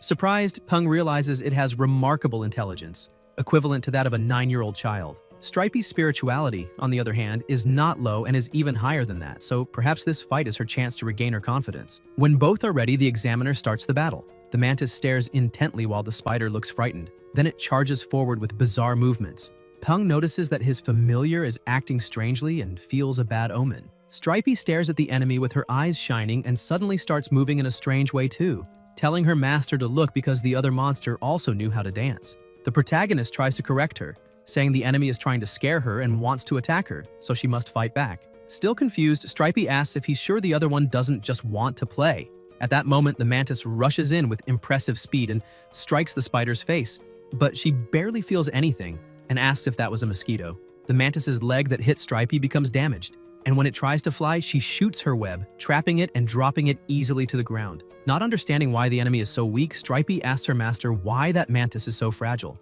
Suddenly, the monster breaks free in fury and attacks again, landing a direct hit to her face. This time, Stripey feels the pain and screams, angry, saying that attack hurt. Furious, she moves with terrifying speed inside the cage and decides to strike back with full force. With a single blow, she completely destroys her opponent, even surprising the examiner with her strength and brutality. An instructor then announces that her test is over and she must leave the arena. Outside, in the waiting area, several people are gathered, complaining that it has been an hour since the first group went in and still hasn't come out. A young man says he's second in line and asks the person beside him what position he's in, and the other answers that he's still stuck in first, unable to enter. A boy further back says that only the scholar Moyi from Area A has finished the exam, reminding them that she has a strong military background and is extremely powerful. Suddenly, one of the doors begins to open, drawing everyone's attention. A girl exclaims that the door is opening, which means someone has completed the test. As soon as the protagonist walks out accompanied by all his familiars, the people waiting become annoyed, saying that this is Scholar Gao from Area A, and that once again, Area A is standing out. Some complain, asking if those from Area A are monsters, while others indignantly comment that some people are already going home while they are still stuck in line. Everyone then realizes the true difference in power between the top and the average. Shortly after, when Peng arrives home, he is horrified to see that the outside is completely destroyed. He wonders if that is really the house he had prepared, imagining whether 100 huskies had passed through. Inside, he is even more shaken, almost having a heart attack at the state of his new home and thinking about all the money spent. Suddenly, he hears a noise and, irritated, points toward the sound, saying the one responsible for the destruction even had the audacity to remain at the crime scene, disrespecting everyone. He orders his familiars to capture the intruder immediately. Dumby stands in front of his master, and Peng thinks he is truly considerate, as he knows how to protect him even without being told. Silly tries to jump onto his head, but the protagonist catches him and reminds him he already said that won't make him stronger. Dazi asks if he can eat the intruder, and Peng, confused, looks outside and sees a strange bird near the house. Tang Tang appears and calls out to him, surprising him. She explains that the little bird is a welcome gift from his grandfather, and that if he likes it, he can keep it, since the old man put a lot of effort into getting that little creature. She then says goodbye, explaining she has other things to take care of and won't be able to stay for dinner. Peng thinks this was expected from Tang Tang, since in a few days she will build a new house next to his, which will make it more convenient to take care of and protect him. Not long ago, that land was just an empty space. He looks at the bird and wonders if it was really a welcome gift, since it seems more like a destruction device. He then asks Dumby to lift it, and upon looking more closely, he notices it is a red-crowned heron with only one leg, something quite unusual. He tells his familiar to loosen his grip so the bird won't get hurt, but as soon as Dumby loosens it a bit, the bird starts struggling and quickly escapes, leaving the protagonist surprised at how good an actor it is. Even so, he decides to show who's in charge, so the little bird will understand its place. Turning to Dazi, Peng says they're going to turn the heron into dinner, and upon hearing that, the bird starts crying. Peng laughs and asks if it will keep pretending to be tough, saying it is nothing more than a tiny insect. When things calm down, he decides to analyze what that bird actually is. Using the system, he discovers its information. Monster name, Flaming Red Heron, Infancy. Level 6, Epic Rarity. Upon being promoted to Commander grade, its rarity will become Perfect, and when it reaches Lord grade, it will become Excellent. Fire attribute, Special trait, Dormant. Promotion requirements: 500,000 Divine Blazing Crystals, at least 3 Primordial Mysterious Fruits, and 1 Fire Marrow Pulp. Peng is surprised to see that the heron has Epic Rarity, realizing how generous his grandfather was. He begins reflecting that although the Flaming Red Heron has the same rarity as Dumby, it will automatically reach Lord grade when it grows. Dumby's promotion to Commander grade only happened because he gained enlightenment after countless battles, so Peng imagines that this bird, once it reaches Lord grade, will be an extremely powerful monster in the future.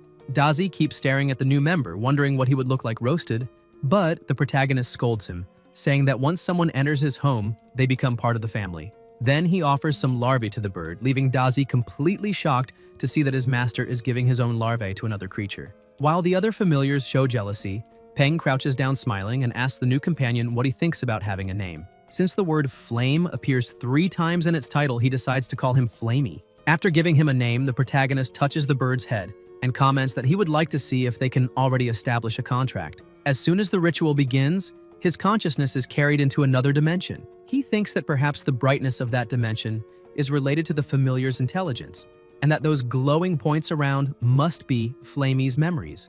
As he observes them, Peng sees everything the little one went through and gently holds him in his hands, feeling compassion upon realizing he too had lost his mother. Trying to comfort him, he asks if he would like to be his partner. A contract sheet appears before them, but before accepting, Flamey, filled with anger, asks if Peng could help him with his revenge. The protagonist answers that once he signs the blood contract, he will become part of the family and any problem he has will become everyone's problem. Without hesitation, Flamey agrees and signs the contract, but something unusual happens. Even after the seal is completed, Peng remains inside the familiar's consciousness. A bit startled, he wonders why he is still there. Suddenly, the contracts of his other familiars approach and begin emitting energy simultaneously, focusing it on him. As he receives that immense amount of energy, Peng realizes he is absorbing everyone's knowledge, and then a new ability awakens. Lifesaver, Elemental Barrier. It consumes the energy of his familiars and transforms into a protective barrier around him. Peng thinks that this ability is probably not rare, since he remembers seeing someone use it during the first round of the exam.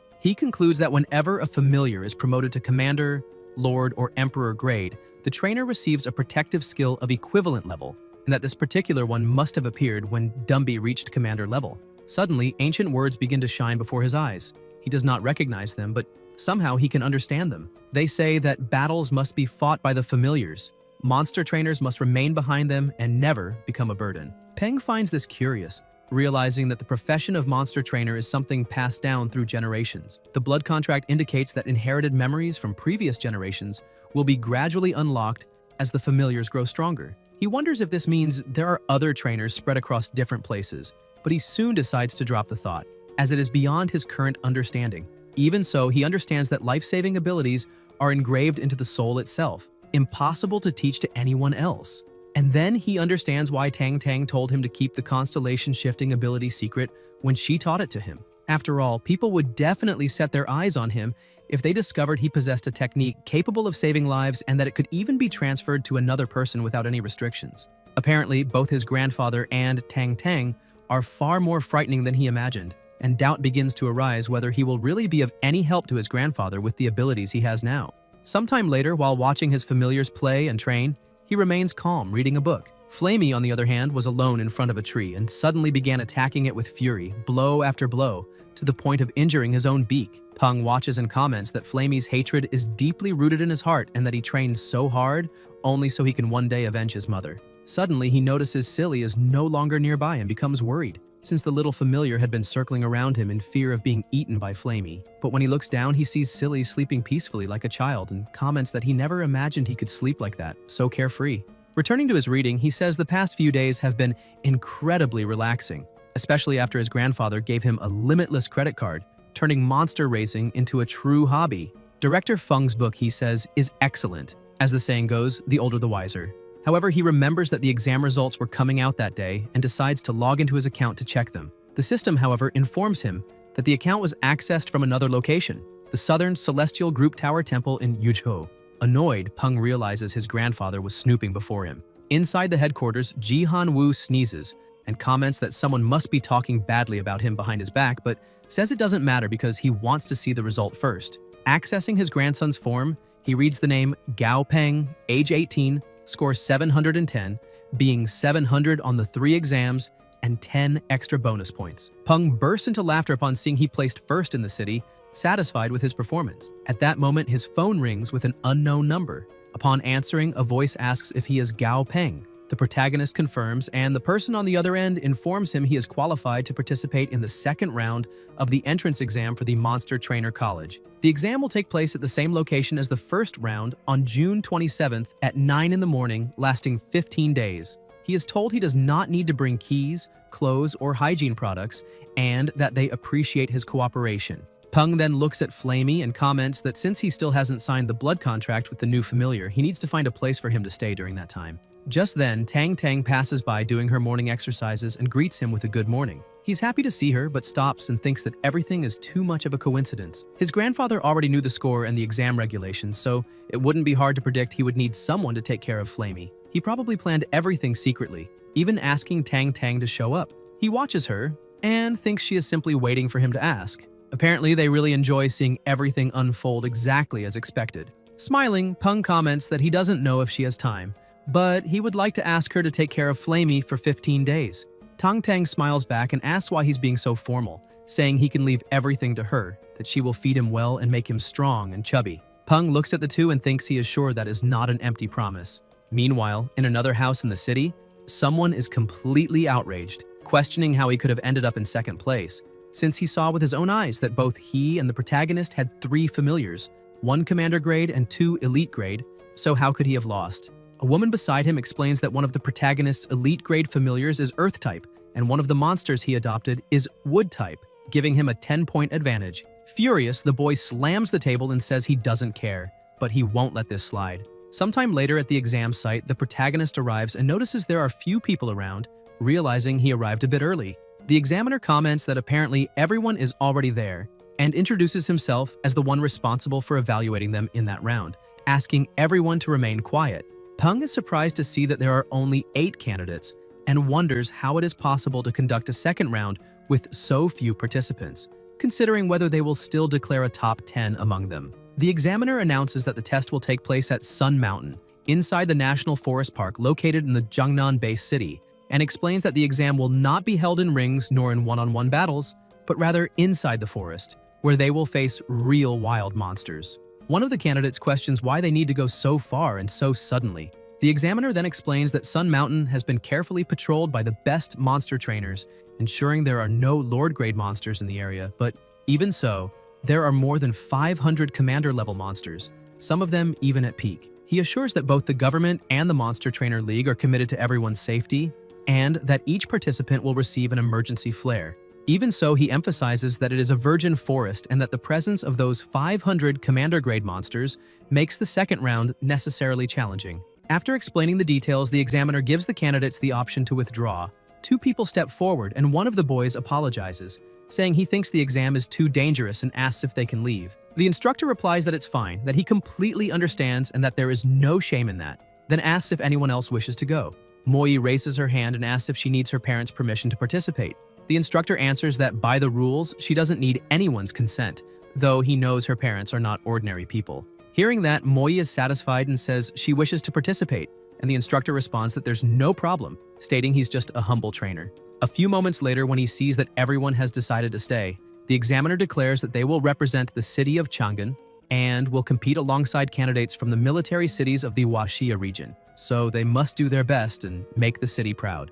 Peng is surprised to learn that other regions will also participate.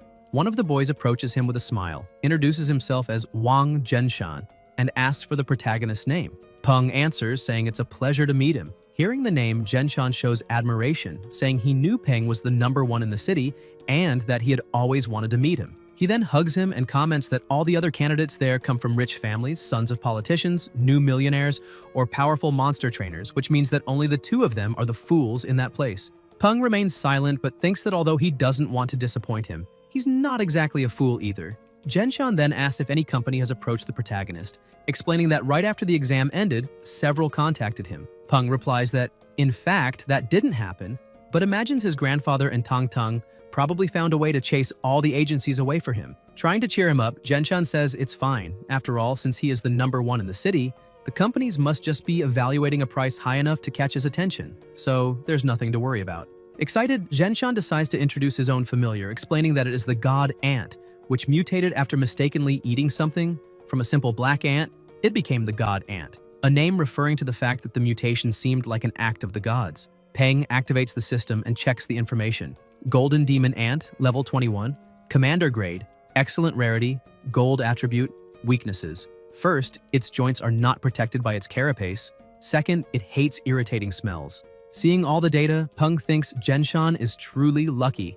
After all, as the saying goes, the poor rely on mutation and the rich rely on technology. He reflects that it is extremely difficult to train a familiar to Commander Grade solely through talent and individual effort, because if the trainer does not come from a good family or have resources, he will never obtain the items needed to boost the monster's growth. Even so, he doesn't understand why the system displayed the name Golden Demon Ant. This makes him wonder how the system decides these names, since it can show designations that don't appear in books or records, as if it had some sort of prophetic ability. While he is thinking about this, a plane approaches and the instructor announces that everything is ready, informing everyone that the transport has arrived and they must prepare, because they will depart immediately. The plane lands, and already in the base city of Jingyan, the people watching comment that they really mobilized a huge group of people for a simple test, and even used military aircraft to transport them. Someone cuts in asking what he really knows, because those are the best and brightest among thousands of candidates, and the military region definitely needs to protect that kind of genius. As the protagonist steps off the plane, he looks ahead and is surprised, asking if all those people are candidates for the exam. Since there are so many, something close to 200, meaning almost every kind of family is present. Some people are shocked, asking if that familiar is made of granite because that is extremely rare. And the guards tell everyone to move back a little and stop taking pictures. That is the rock monster converted into a vine, level 23, normal grade, stone attribute, conditions healthy and shy, weakness shadow-type monsters, and fear of having its picture taken. After things calm down a bit, the protagonist moves forward and two guards open the door for him. A man appears saying that once all candidates arrive, they will hand out consent forms to participate in the second round, and they need to sign to acknowledge the possibility of death. The man emphasizes that the location of that war test will be far from the city, and even with their emergency outpost, there is still a 10% mortality chance in that exam. The man says this is no joke because the estimated mortality rate takes into account commander-level familiars, so they must think carefully since they are responsible for their own future. After saying all of this, the papers begin to be handed out and the protagonist starts reading, thinking that his alliance credit is a bit low for large companies, and judging by the looks of it, that test is really dangerous. The paper also stated that the second round uses a point system. Inside Sun Mountain Forest, there are many destiny pillars set up, and destroying these pillars and killing monsters will grant points. The students realize the competitive pressure this time will be much higher. After everyone finishes reading, the man says that now that they've seen the consent forms and received the details of the second round, he will announce some information about the third round. They selected the 12 best candidates with the highest scores to participate in the third round, which exceeds the limits of normal admission exams for the Monster Trainer Academy and even has its own name, the General Assembly of the Strongest Monster Trainers of the Alliance. The man calls out excitedly, stressing that those who perform well, including their familiars, will be granted a title, and also that the final class of the competition will be broadcast live globally, with the battles between familiars shown to the entire world. Most students are impressed when they find out they'll receive a universally known title and think that's really cool, but on the other hand, the protagonist isn't happy at all because to him it feels like Chunabu syndrome. Still, he looks at his familiars and thinks maybe he should reconsider that idea, because a title with the word king in it would be very good since there are so many titles that fit him. Once everything is settled, they head to the entrance of Sun Mountain Forest and a helicopter flies overhead, announcing that everyone needs to pay attention because the second round will begin now. They emphasize that everyone will officially start in 20 minutes and must follow the direction indicated by the helicopter's spotlights and reach the destination within the time limit. Dumby places his master on his shoulder and the protagonist orders him to move quickly. Dumby starts leaping through the forest with impressive speed, and near a cliff, Stripey shoots a web to latch onto a tree, slinging them forward even faster. With the high speed, the protagonist begins getting hit by countless things and thinks that fortunately he obtained the moving constellations technique, otherwise he would have already been cut up by all those branches. Suddenly, he hears someone shouting beside him, asking his familiar to slow down a bit. That is the stellar white boar monster. Level 25, perfect grade, conditions healthy and disgusted, and the boar keeps running desperately while his trainer says he doesn't need to go that fast since there's no prize for arriving first. Peng thinks that usually the trainer is the dominant one in the trainer-familiar relationship, but there are exceptions where this is reversed, especially if the trainer has a weak personality. Yet even so, being looked down on by a boar is a bit sad. Suddenly, the protagonist jumps in front of him, giving a thumbs up and saying, "Very well done, little boar boy." And the young man gets confused, asking why the protagonist is wishing that to him since he must be a bit crazy. The exam was being broadcast on television, and the commentator announced that they now had a candidate from the Yanjing district whose registered familiar was a fire-type bird. Tang Tang, who was watching, told Flamey to calm down a little because his master would appear soon. First, an elephant showed up, and a few seconds later the image changed to the protagonist. The commentator said they now had a candidate from the city of Chang'an who had 4 registered familiars and was also the top scorer of the city, one of the popular contenders for the top 12. Flamey closed his eyes with sparkling admiration for his master, but Tang Tang pulled his attention away by bringing another tray of roasted fish and telling him to eat plenty to become very strong so he could follow in his master's footsteps. Flamey grabbed a fish with tears in his eyes while she watched him completely enchanted. Shortly after that, in the middle of the forest, the boar arrived and threw his trainer to the ground completely unconscious. Other candidates also began to approach, and it was announced that the time was up and those who had not arrived were disqualified. Before everyone entered Sun Mountain, something had to be said. The army began explaining that right after the entrance, they had placed field combat backpacks with compressed biscuits, canned food, and bottled water, which would provide an extra hour of survival in emergency situations, and each person could only take 1 bag. The chief examiner said there had been a total of 197 candidates for the second round exam, and in the end, 150 of them signed the agreement. So he was satisfied because this was a higher percentage than expected, and it seemed there weren't many cowards among them. He stressed that he already knew some had wilderness survival experience and were proficient in it, while others had rarely been outside the city, but that didn't matter. Everyone had to remember that the forest would be completely different from anything they imagined, so the best advice he could give was to survive. Only by surviving would they be able to earn a high score. After saying all that, he wished everyone good luck and officially began the second round of the exam. Back on TV, a presenter welcomed everyone to that special program, and with the tracking device on each candidate, they could see their exact location. Viewers commented that the man beside her was Duan Wu from Cloud Dragon of Didu, and a young viewer said he didn't expect him to participate in that kind of show.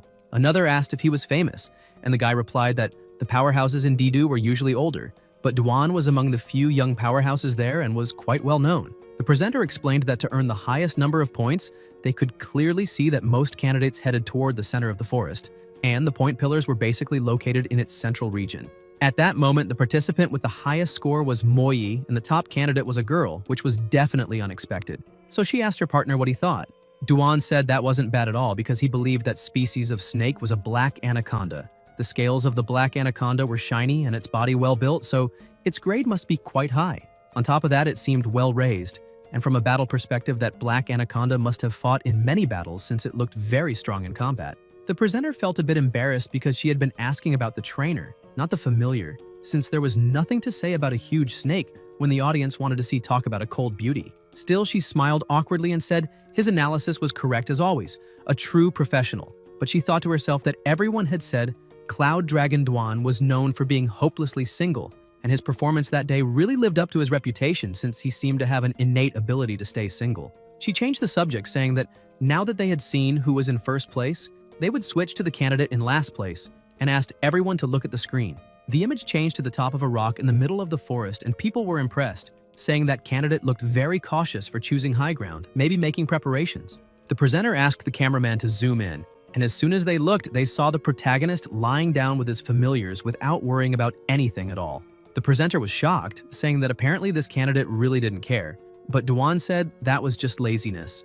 The presenter couldn't understand his comments and thought that if he kept answering like that, he probably wouldn't be on the next episode. She then asked what the protagonist might be preparing, since he looked like he was on a beach vacation. Peng remains calm, saying that lying down like that is very comfortable. He gets up, saying the outer areas of the forest shouldn't be that dangerous, so they need to head out too. Excited, he points toward the center of the forest, saying it's time to participate.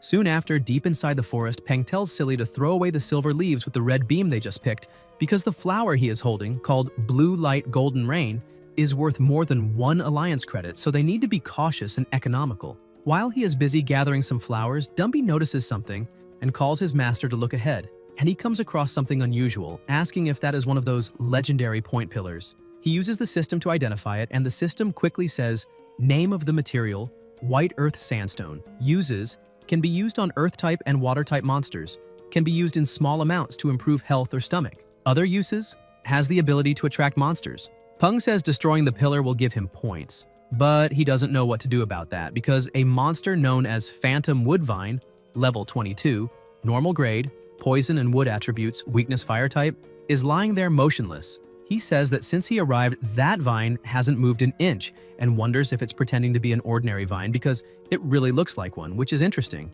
He adds that if the monster likes acting so much, he'll give it a chance to win a Golden Horse Award and tells Dazi to make fire, channeling his electric energy into some leaves that drift toward the vine. The monster thinks an experienced hunter must remain patient as the fire approaches, and suddenly a small spark lands on it, but it keeps thinking it just needs to endure a bit longer because an elite hunter must remain calm. However, the fire begins spreading and the monster jumps up, screaming that it can't take it anymore because it's too hot. As soon as the monster gets up from the ground, the protagonist tells Dumby to act immediately.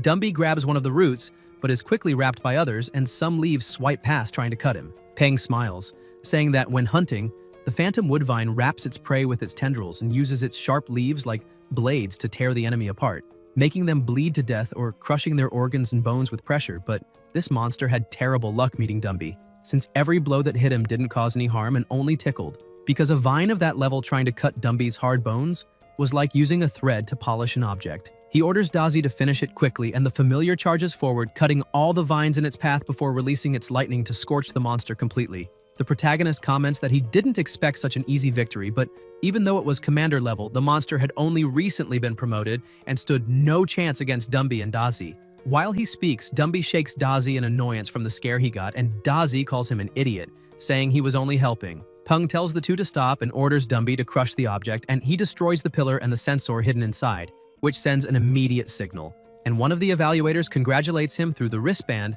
for destroying a point pillar, granting 150 points, totaling 199. Peng asks his familiars to help him find the monster core since the fight was intense, and they don't know where it fell, and it's very valuable. While searching, he receives the news that candidate Zhou He was eliminated and is surprised because that's already the 4th one out, wondering if the monsters of Sun Mountain are really that brutal. until a doubt arises in his mind about whether it was really the work of monsters. At the elimination site, the rescue team arrives. Someone looks at the familiar and says, "They're too late because it's already dead," asking the leader what to do with it. And the leader says they need to retrieve it and return it to the family along with the boy's body. The young candidate had been eliminated by something that pierced his head, destroying even his protective goggles. And another trainer arrives commenting on the smoke in the area and asking if there had been a battle accompanied by a giant monarch scorpion, level 21. Peng sees it and wonders if other candidates are circling the remains, since the rules don't forbid fights between candidates, so he must not let his guard down. The young man says the protagonist was quick to pull the pillar and luckily got ahead, but that next time the victory will belong to the scorpion, and that just as mountains remain towering and water continues flowing, they will meet again. Peng takes a deep breath, thinking that guy has Chunabu, and the presenter comments that apparently there is no direct conflict between them, but the exam really doesn't forbid fights between candidates, which is not a good thing. Duan says that this is realistic, since it's neither a fighting game nor a duel arena, because the wild world is cruel and killing and looting are common. And after eliminating someone, the body could be left anywhere without a single bone remaining by the next day. That was not an urban center with cameras and rules, but a lawless place where protecting one's own life, treasures, monster parts, or even the offspring of powerful creatures means murders are common. A little deeper into the forest, the protagonist starts smelling something rotten, along with an abnormal silence that makes everything even stranger. He tells all his familiars to stay on maximum alert for any suspicious movement while they collect materials. When Stripey senses something moving in a bush, and a tiny rabbit jumps out.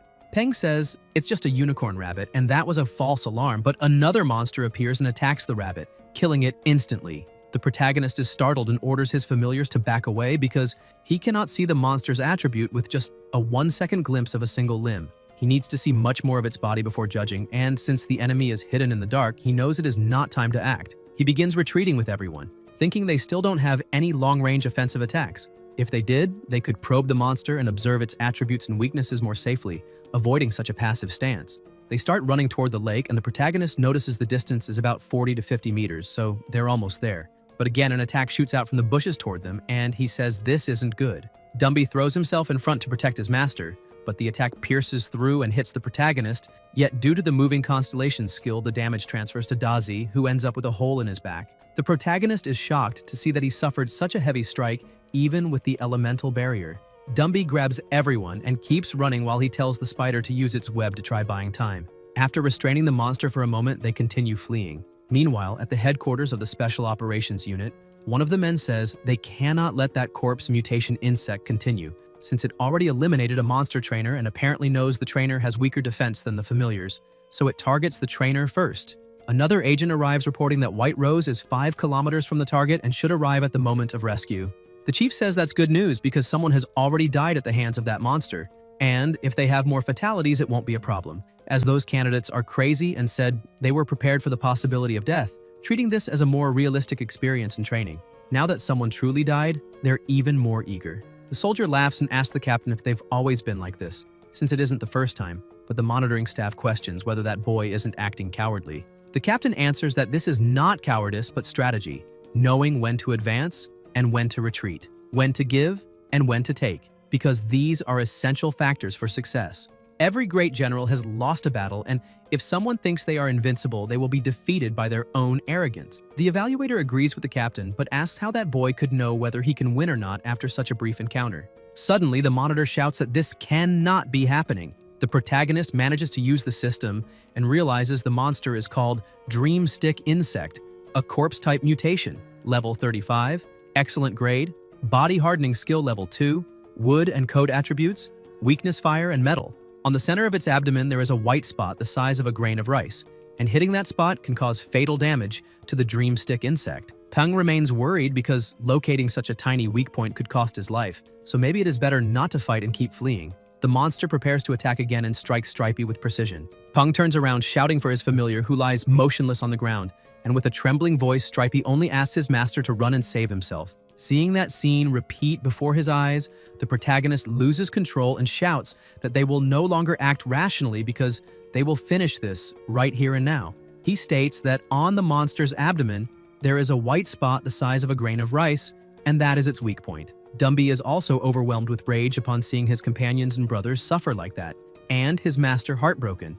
So he becomes furious and unleashes all his power, starting a direct exchange of blows with the monster. Peng thinks that the main attack method of the dream insect is using its extendable limbs like spears to impale enemies, but against a monster like Dumby who has no flesh or blood, that should be difficult. Suddenly, the insect manages to land several blows on Dumby's body, and the protagonist realizes this is bad. Although the insect cannot inflict fatal wounds, Dumby is trapped by the enemy's limbs and cannot pull back to launch an attack, yet he continues taking all the hits. Peng notices that this is not the real problem. The issue is that Dumby fears the insect might target Peng, but if he retreats, everything will be fine. The protagonist yells for his familiar to forget about him, saying he doesn't need to push himself so hard because there is already a safe distance and he can win as long as he finds the weak point first.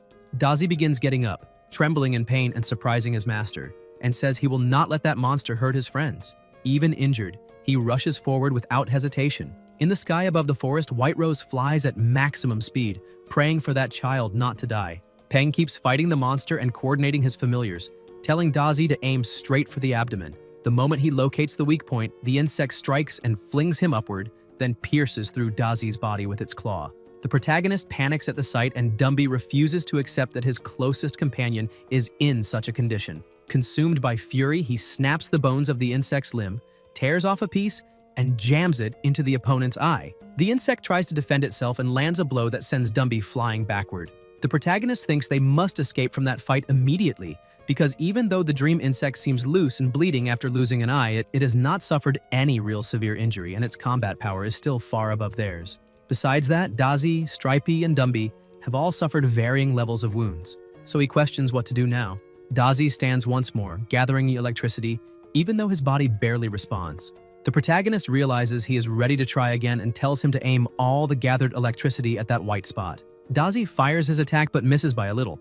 The protagonist is a bit disappointed, thinking they might have won, but it was still useful since now Dumby can draw aggro while Dazi attempts another ranged strike. Suddenly, White Rose reports to headquarters that she has just arrived at the location and asks if she should wait and observe or intervene. Headquarters orders her to exterminate immediately. White Rose begins the attack by blinding the insect, and the protagonist is shocked to see that the soldier is a level 38 light albatross. With the opponent blinded, the bird swoops in, grabs it by the back, and carries it far away. Peng is stunned by how effortlessly that monster was defeated and sits down saying it's fine, because if they had continued fighting, they would have been completely annihilated. The examiners feel relieved, saying they were lucky White Rose was fast, and another evaluator comments that the boy isn't bad because, if he isn't mistaken, those two familiars are both commander tier, and having two familiars at that stage is extremely rare. The captain says that even so, defeating that dream insect with only those two familiars would still be extremely difficult. A soldier then questions the captain about why he let White Rose eliminate the insect, since according to the initial instructions, they could not interfere until receiving an emergency signal.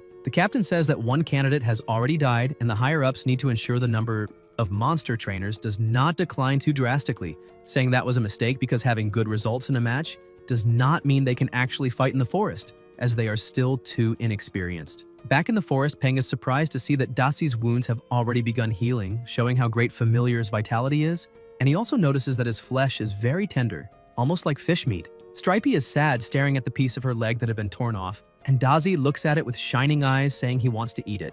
The spider becomes completely furious, saying she treats him like an older brother and yet he still wants to eat her leg. Daci explains that after eating, the flesh grows back faster, Stripey becomes hesitant, and the protagonist gets irritated, saying that even after suffering such a severe wound, his familiar is still thinking about eating, and he cannot believe Daci truly wants to devour a companion's leg. The spider ends up giving in with a trembling voice, and says that if her friend wants to eat, then fine. But suddenly, everyone looks at the protagonist and he asks what is happening. Shortly after, they resume walking and another notification is sent saying that candidate Pan Feng has been eliminated. Peng comments that another candidate has fallen and says they need to find some food for Stripey and decide what to do after she heals and regenerates her leg. During the night, they find a place to camp, and he says many candidates were eliminated that day, so to get the highest score, they just need to survive a bit longer. He laughs, saying there are many point pillars scattered along the outer edge of the forest, and since everyone is rushing toward the center, no one will compete for the ones farther out. Destroying the pillars near the outskirts will already be enough. Besides that, the familiars need to rest to heal their injuries, so he emphasizes that everyone must be extremely careful, because the next day they will fight monsters on the outer edge of the forest for practice. He looks at Stripey and says, Badwind Mountain has wind and earth attributes, and the spider's body is full of vibrant energy. After eating and completing the regeneration process, she will likely evolve to level 20. The protagonist regrets not having had enough time to train her, because although she has good defense compared to familiars of the same level, she was helpless against a commander-level familiar. He notices her skin has begun to harden and thinks the molting process should be complete by morning. Then he lies down and tells everyone to sleep well because they worked hard that day. The next day, Stripey's carapace begins to crack, and she wakes up fully healed. The system shows the monster's condition as healthy, excited, level 20. Peng says that's great because Stripey is completely recovered and even her leg has grown back, and she reached level 20, putting her one step away from commander level. Once she reaches that stage, he will have 3 commander level familiars, and with Stripey's defense and her crowd control, she will fill the missing roles in the team. With everyone recovered and happy, he says it's time to look for more point pillars. Walking a bit further, they find one and destroy it quickly, but right next to it, near a small stream, he observes a frog and wonders why it looks so familiar. Using the system to analyze it, he sees it is a blue-skinned frog, level 8, normal grade, healthy, happy, fast, a monster sunbathing peacefully, weakness, electric, surrounding noise. Peng thinks the names are very similar, and maybe that's the cousin of the green-skinned frog. It spits and he dodges, thinking he already expected that, and wonders why the system doesn't display this disgusting hobby of theirs, because this spitting habit is also part of the blue-skin nature. While he's staring at the dwarf frog, he hears a noise and looks at the drone. The presenter asks if everyone remembers the person behind the salty fish emoji pack, highlights that this examinee still hasn't been eliminated, and asks if they should check his current ranking. He is currently in the top 15 with a score of 1,765. People are impressed seeing he actually managed to reach the top 15. Duan says that ranking isn't bad because only 120 examinees are in the forest. The top 15 includes the points of those who've already been eliminated, and the requirement to reach the 3rd round is to be in the top 12. So he is very close and definitely has a good chance. Once again, the presenter makes a strange face, saying they will be rooting hard for that examinee to reach rank 12. Just as Duan said, she points out they will now check the higher-ranked examinees, and, as expected, Moy is in 2nd place and managed to earn another 40 points recently. And apparently most candidates earned the majority of their points by eliminating monsters instead of destroying point pillars. Sometime later, a notice is sent saying the exam is ended, all points will stop being added and will be recorded, and all examinees must move to the safe zone and wait for transport. The protagonist, exhausted, says it finally ended and now they can rest. He thinks they were lucky to find many point pillars in the last few days, and that thanks to Stripey's promotion to commander level, they defeated several monsters of equal level, gaining many points and rare materials. He looks at the sky saying their duty is to do their best and leave the rest to destiny, and that he already did everything he could, so he will feel no regret regardless of the result. Peng manages to reach rank 11 with 4,396 points. At a hotel in the Jiangnan-based city, the father of one of the participants is irritated, asking if he hadn't already told his son to try his best to reach the top 12. Because if he can participate in the Alliance's General Assembly of Young Monster Trainers, it will help greatly in the future. The boy tells his father he tried his best and asks if he didn't see his performance on TV. He asks his father to look through his contacts and see if he can find a way. However, the father starts yelling angrily, saying this is ridiculous, and asking how his son actually thinks he can put him into a General Assembly of such large scale, since he is not all-powerful, and demands to know when his son will start meeting expectations. The father stresses that now they are being watched, and the moment they make a single mistake, everyone will attack them like hungry dogs and destroy them. He tells his son to forget about this for now and give him time to think, because it's better to keep a low profile in the coming days, and he cannot go out with those trash friends. If he sees him with those people again, he will break his son's legs, and that is a promise. Meanwhile, the protagonist is walking when he receives a notification saying that the General Assembly of Young Monster Trainers will be held in 3 months. The candidate's performance was unsatisfactory, so the government decided to give them 3 months to grow, and now the age limit is 20 years and 3 months. The protagonist wonders what that is, and if they are crazy, because the measure seems meant to prevent people from turning 20 before the assembly due to the delay.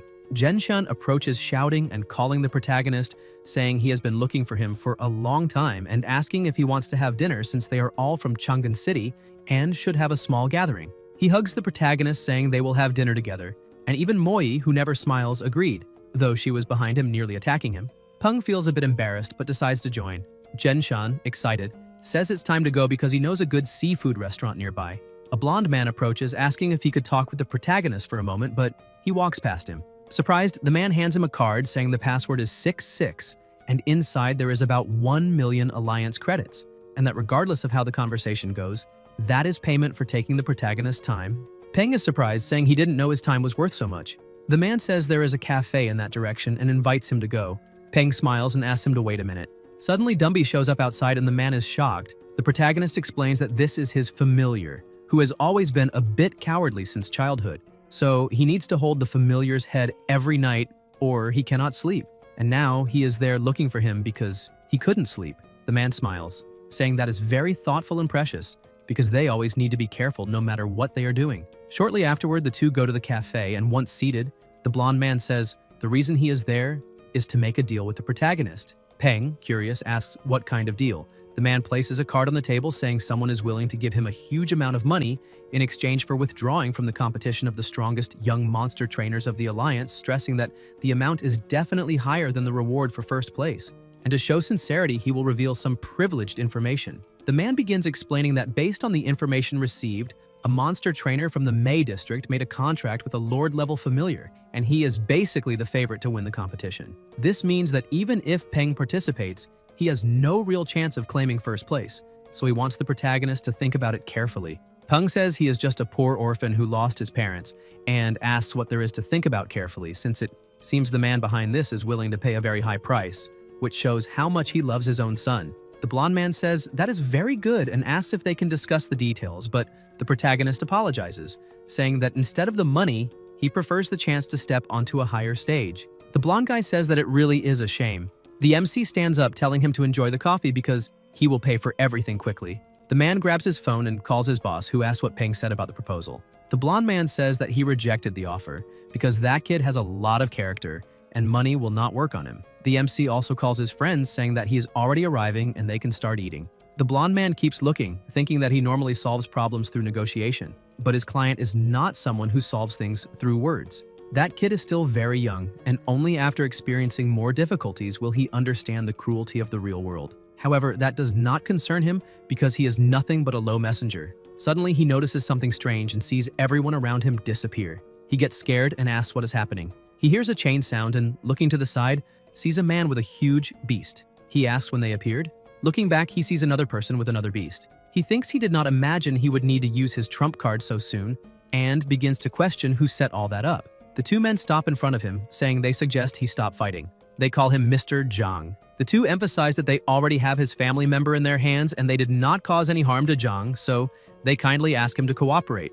Zhang realizes that he cannot contact his family member and did not even have the chance to prepare, and because of that, he is in big trouble there. One of the men says that there is someone who would like to meet him. Ji Han Wu enters the cafe, asking if he is Mr. Zhang. The woman throws the card that passes beside his face and hits the wall. The president apologizes for taking his precious time and says that card has 5 million alliance credits and the password is 65, and he should think of it as compensation for his time, emphasizing that he would like to know what he said to that innocent and naive kid. Zhang, a bit scared, tries to disguise it, saying that he only talked a little with him because he wanted to ask him to stop participating in the competition of the strongest young monster trainers of the Alliance. However, he asks who is innocent and naive because those people are there because of the MC, and his relationship is also not ordinary. According to his research, the boy has no notable background, so how is it possible that he has relationships with people of such high status? Ji Han Wu begins to get irritated and approaches, asking how the boy responded.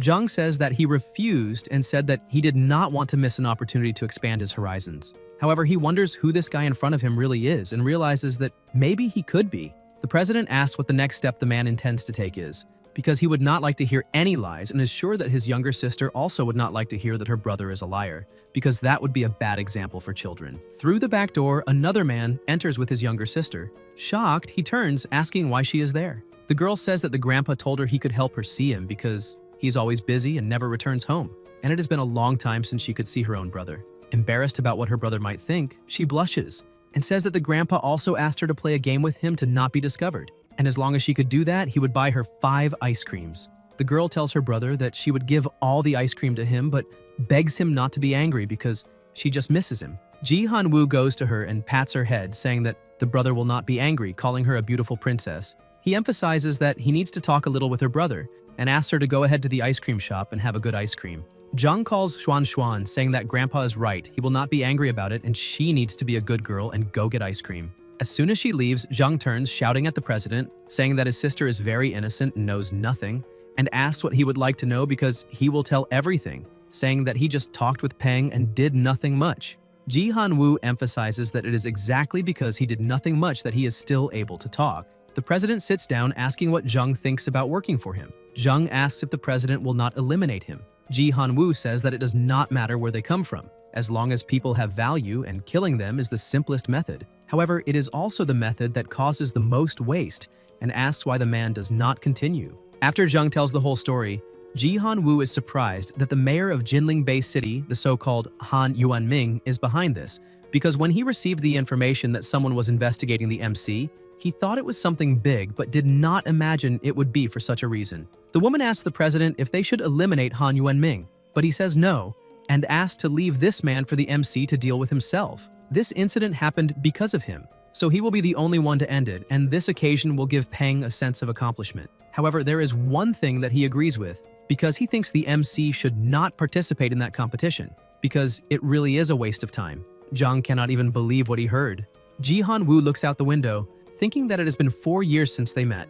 The MC was also in his room, looking out the window, wondering if someone could be behind all this. But he throws himself on the bed, saying that whoever it is, he will think about it tomorrow, because since he refused that offer, they will definitely go to the next plan. However, he intends to worry when the time comes. Suddenly, someone starts knocking on the door and he gets up scared, thinking that this time they acted very fast. He slowly approaches the door, asking who it is, but the person says that it is not good for a young man to sleep constantly. The man unlocks the door and opens it completely. The MC is surprised because he recognized the voice. His grandfather opens the door, saying that it has been a long time since they saw each other.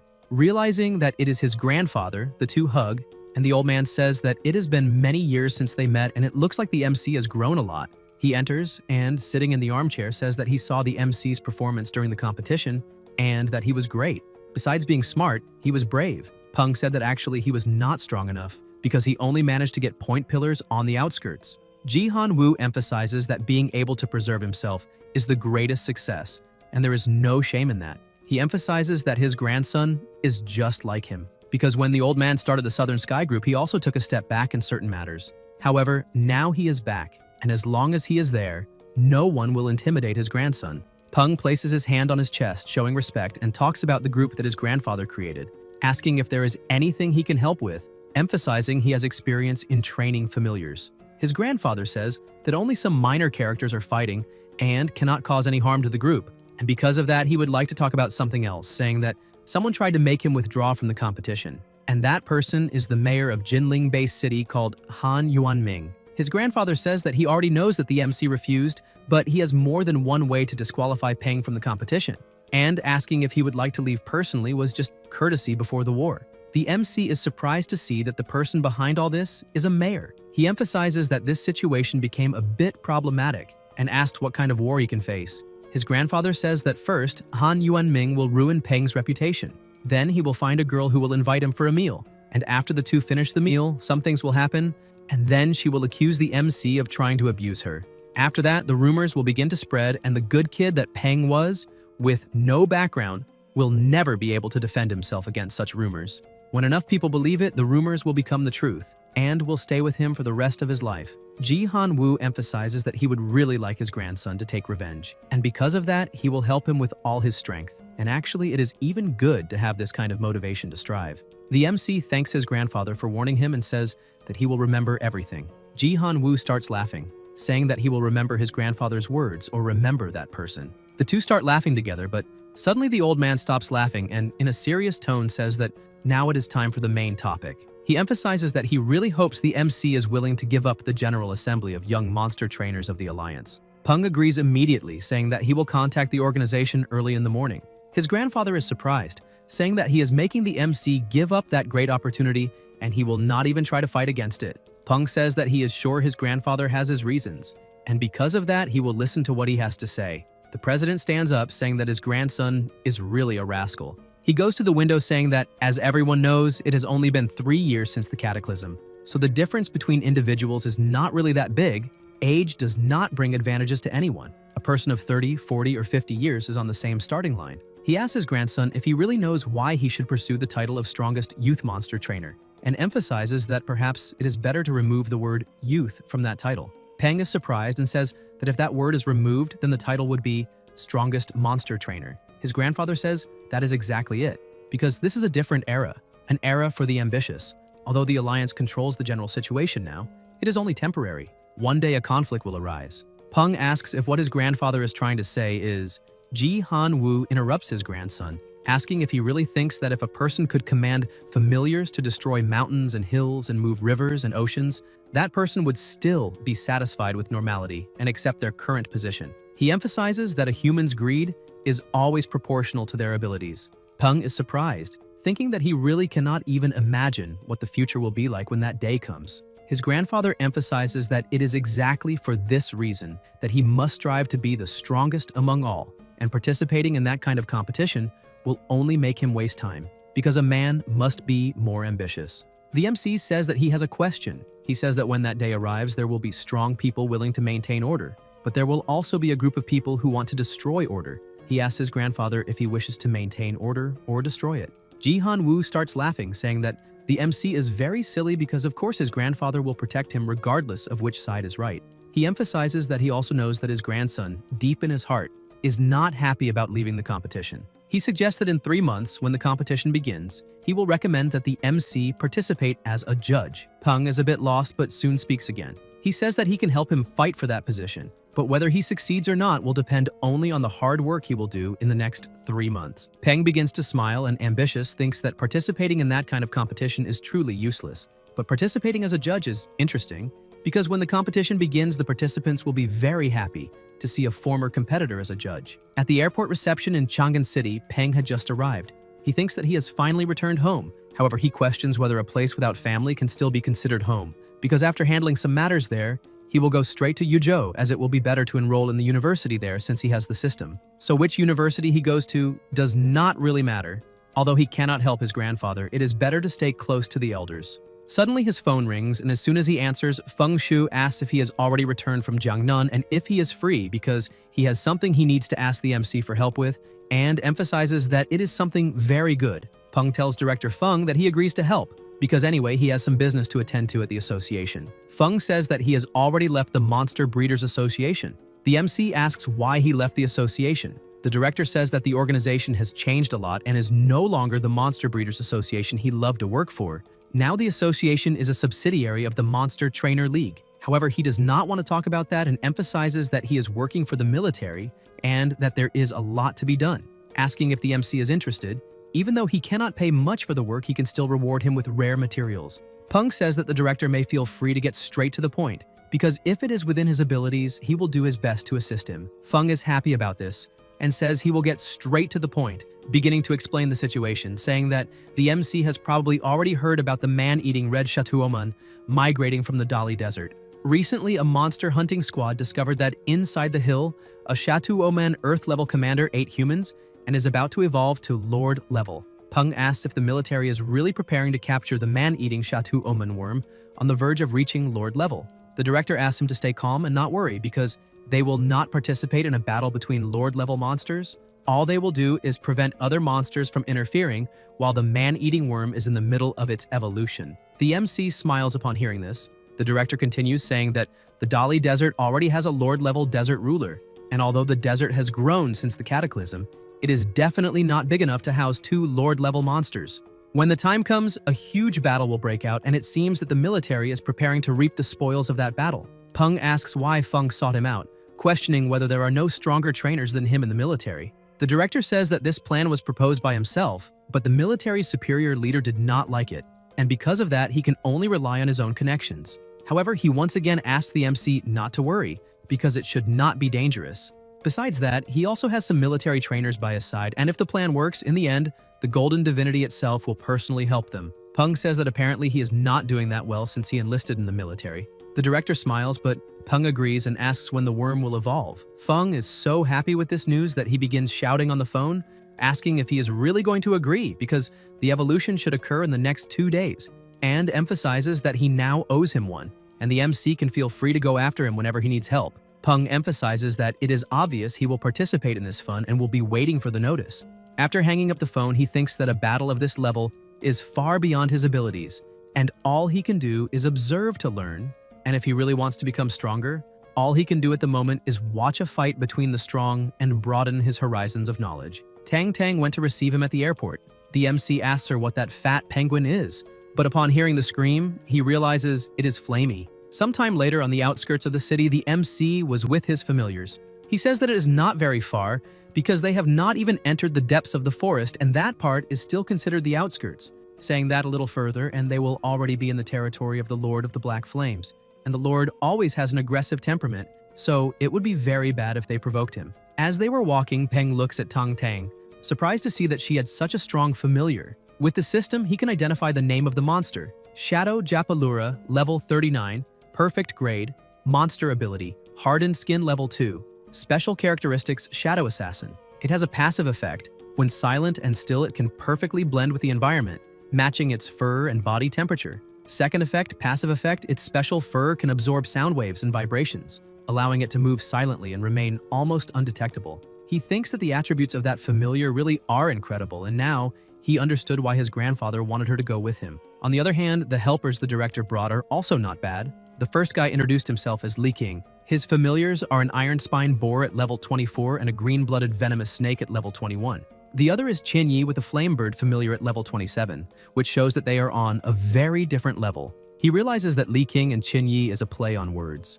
The director says that they should not enter without preparing themselves, because just before a monster breaks through a level is when it is most cautious, and because of that they must absolutely not do anything to provoke it.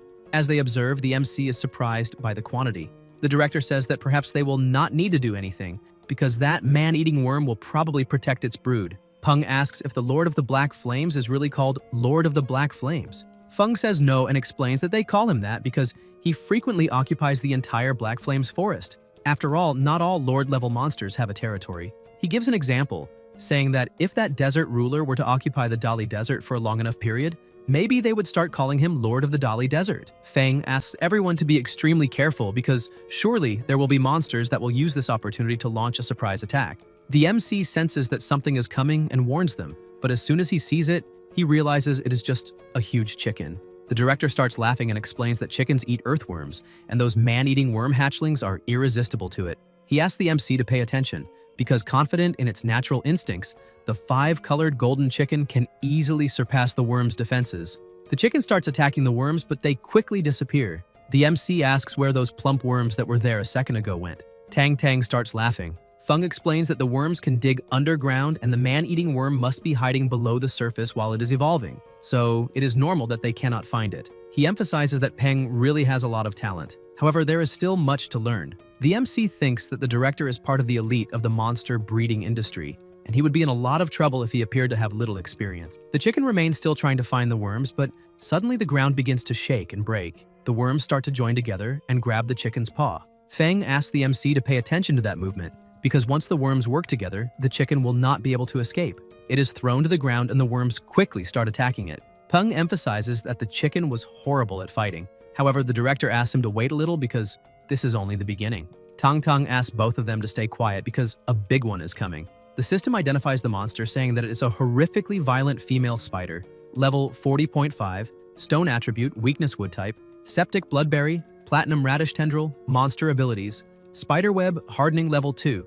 and hardened skin level 1. Peng is startled, saying that these stats are a bit familiar. The spider with one injured eye begins to invade the place. The MC says that this female spider is probably the same one that Liu Senlin and the others fought when they led a crusade against the gray demonic spider nest, and if he remembers correctly, the crusade was a failure, and many people died. However, they managed to interrupt the female spider's evolution, so that one is a failure, a half-evolved Lord-level spider. The director says that is correct, because the military thought it would die at the hands of the Lord of the Black Flames, but he really did not imagine that it would still be alive, and that was his oversight, so they need to do their best to make up for lost time. Peng asks if he is being serious, because even if that spider is a half-evolved Lord level, it is still Lord level, so how are they going to fight that? He begins to question whether he really has a chance against that monster. Tang Tang goes to the director saying that they can eliminate it, but the price will be the horrifically violent female spider. Feng is surprised by this and says that they only need to stop it because eliminating it might be a bit too much for their current level.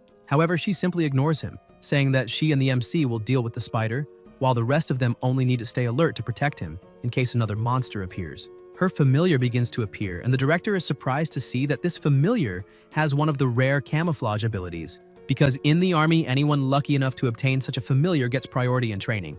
And that woman is not an ordinary person. Peng asks Tang Tang to let Dumbi help her. She agrees, asking him to stay behind her and alert to the surroundings. The director, along with his two assistants, says that they will also help, but she refuses, saying that they will only get in the way. Feng gets upset along with the others, asking how she can shake them like this. She releases her cat, calling it Cutie, and says that she would like to test that spider a little. The cutie starts moving quickly, jumping across the spider's body with agility and using its strong claws to deal damage easily, leaving Feng impressed with how sharp they are. Tang Tang watches closely and comments that this is still not enough since those were only superficial wounds to the flesh and did not reach any of the monster's organs. The mutant chameleon approaches, grabs the female spider's leg and brings her down, making the monster even angrier as it tries to hit the cutie. However, the feline's speed was far too great, allowing it to dodge all the attacks with ease. Peng, following Tang Tang's orders, begins to get bothered, saying that they cannot continue like this, because although the female spider could not hurt them,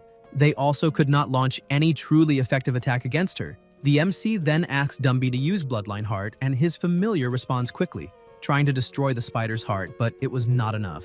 Both are shocked to realize that the efficiency of the attack was being nullified almost instantly. Peng understands that fighting against a superior level monster is practically impossible, and that they need to stop it for now. Suddenly, the whole place begins to shake and the man-eating worm bursts out of the ground, attacking the spider. The director celebrates, saying that the evolution was a success, while Peng thinks that this was the real difference between the female spider and the man-eating worm, because that truly was an authentic Lord-level monster. The system identifies the worm as Shatuomen Man-Eating Lord, level 41, excellent grade, earth attribute, and fire-type weakness. The worm lets out a thunderous roar and charges at the spider. Feng becomes worried, not understanding why those two monsters were fighting since the worm should not do that. That spider was only a failed pseudo-lord with almost zero potential, so the worm should go speak with the desert ruler so the military could reap the spoils. But at the last second, the worm simply dodges the spider and begins digging, leaving the director surprised as it seemed it only wanted to escape through the tunnel. The female spider then starts attacking the ground and Peng bursts out laughing, saying that in her rage she caused the tunnel to collapse and now she lost all traces of the giant worm. Feng also celebrates, saying that is exactly what happened, and it seems their mission was a success. Li King, who was observing the situation, asked them to look more closely because the spider is acting strangely, walking in circles for a while, and asks if she went crazy for letting the food escape. Tang Tang emphasizes that the female spider spent a lot of energy during the fight, so she is probably starving. They notice she is gathering the baby worms, throwing webs to catch them all and devouring each one. Seeing that scene, the MC's stomach growls with hunger,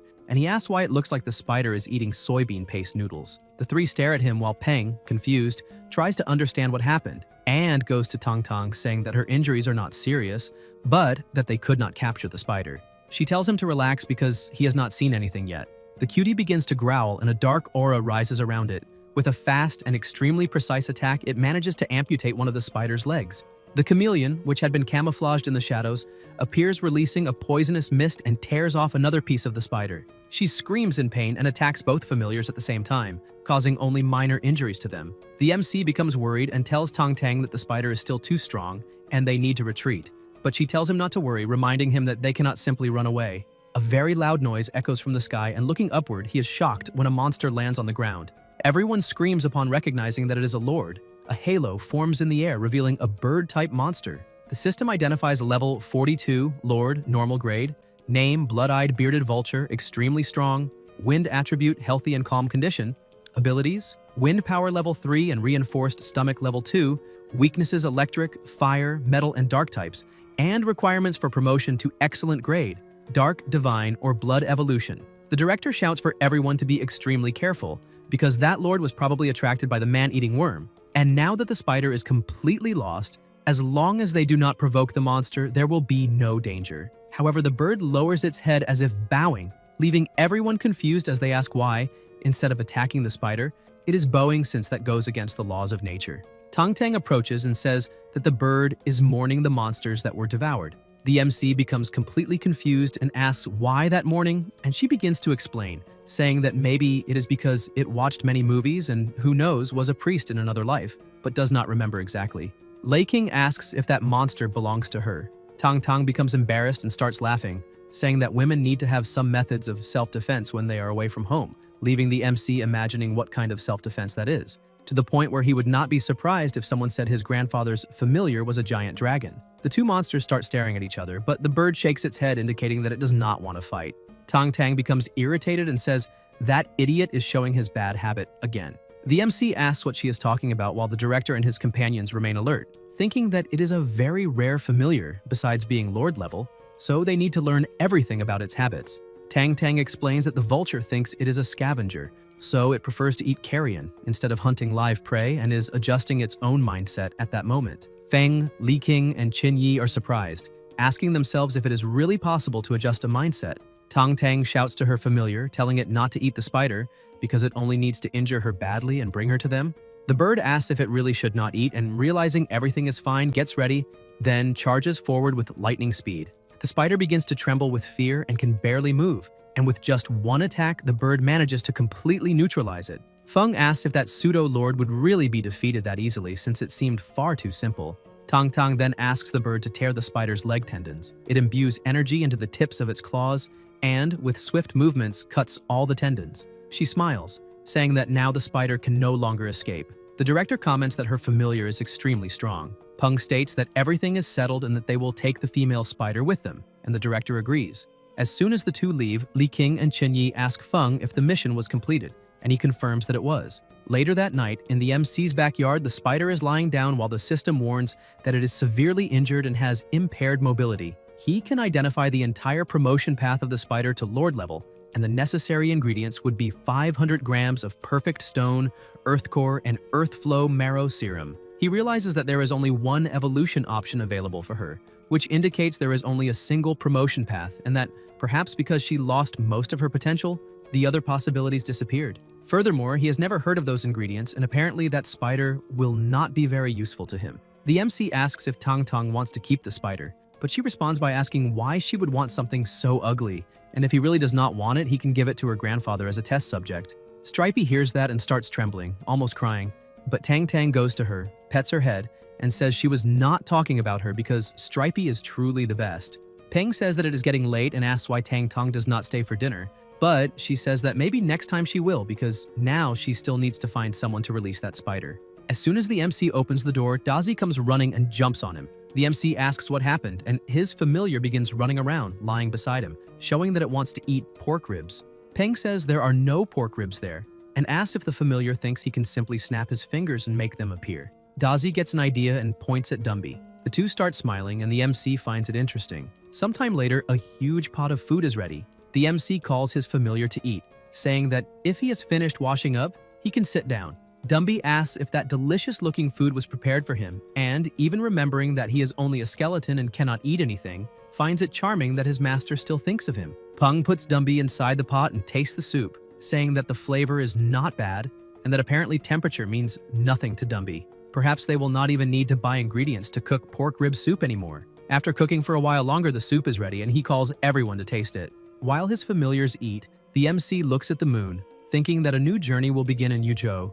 Already inside the plane, the flight attendant announces that they are about to land. The MC looks out the window and says that they have arrived. At the airport, Tang Tang answers the phone and says that she understands and will talk to them later. Peng looks around, curious whether that really is the famous airport of the city, because it does not look much different from the one in his own city, except for the slightly more advanced technology. Tang Tang explains that the president is busy and cannot pick them up, but has already sent someone to meet them, so they can go. The MC asks if something bad happened, but she just smiles and says it is nothing serious, asking him not to worry. On a boat in the middle of the sea near an island, a monster was causing a great commotion, and Ji Han Woo, annoyed, asks if it is that mere trivial monster that is interrupting his meeting with his adorable grandson. The giant monster appears and charges toward them to attack. The subordinate warns the president that it is very dangerous and that they need to protect themselves, but Ji Han Woo orders his familiar White to deal with it quickly because he needs to find his grandson. The dragon appears and bites the monster's neck. A huge mist takes over the area, showing only the monster's silhouettes, and in a few seconds the creature is completely destroyed. The president shouts for everyone to be careful because the body of a monster of that level is very valuable. People begin to move and the shopkeeper's battalion approaches, saying that the cables are ready and now the Blue Monkeys team must get ready. The monkeys grab the cables and dive into the sea to secure the monster's carcass. After tying everything up, they ask the crew to pull. Meanwhile, the soldiers watching the footage comment that this is all they can see because a mysterious mist always appears and prevents them from seeing what really happened in the battle. Another man even says that Old Man is really cunning for joining the Southern Sky Group. At the gate, the doorman directs them to follow that way, saying that a large hall for familiars is on the left. Peng notices that the plant-type monster in charge of the reception is Lord level and thinks it is a waste. Tang Tang calls him to come in, saying that they will wait inside and asking him to make himself at home. Suddenly, a woman starts laughing. Tang Tang asks what she's laughing at, and the girl apologizes but continues mocking, calling the MC a country boy.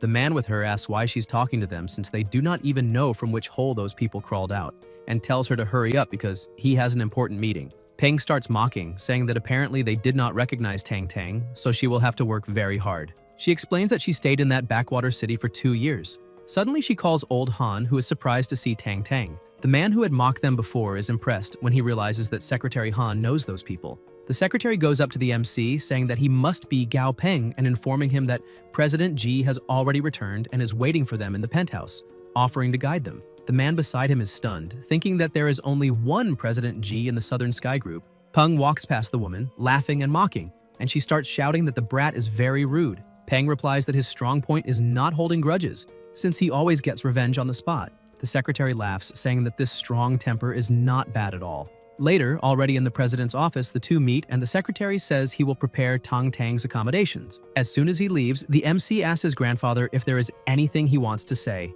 Ji Han Woo explains that before the MC's deadline begins, he will temporarily work for the Southern Sky Group. Peng is surprised and asks if this is immediate, questioning whether it is not too soon. But the president states that he is already very old and an accident could happen to him at any moment. Besides, the MC is the heir to the entire Southern Sky Group empire, so he needs to learn to command everything as quickly as possible. With so much information, the MC is left speechless, and the grandfather begins to wonder whether he was too hasty since his grandson is still just a student. He asks the MC to go to the Human Resources Department, because even as the president's grandson, he will still have to start from the bottom. After entering the company, he will first stay in HR for 2 days. And after that, the president himself will see if there is a chance to transfer Peng to the research department, where they will build a special laboratory for the MC. Besides that, the president emphasizes that he will have to hide his identity for now. Peng asks why he has to do that, and Ji Han Woo replies that he heard that young people nowadays pretend to be pigs in order to eat the tiger. The MC says that this may be true for other people, but it does not apply to him. Ji Han Woo starts laughing, saying that he has no doubt that the MC really is his grandson, because he also does not have even a speck of that kind of disgusting personality. Peng is confused by his grandfather's behavior and starts to think that maybe he has read too many novels. The secretary comes back knocking on the door and informs them that the preparations are ready.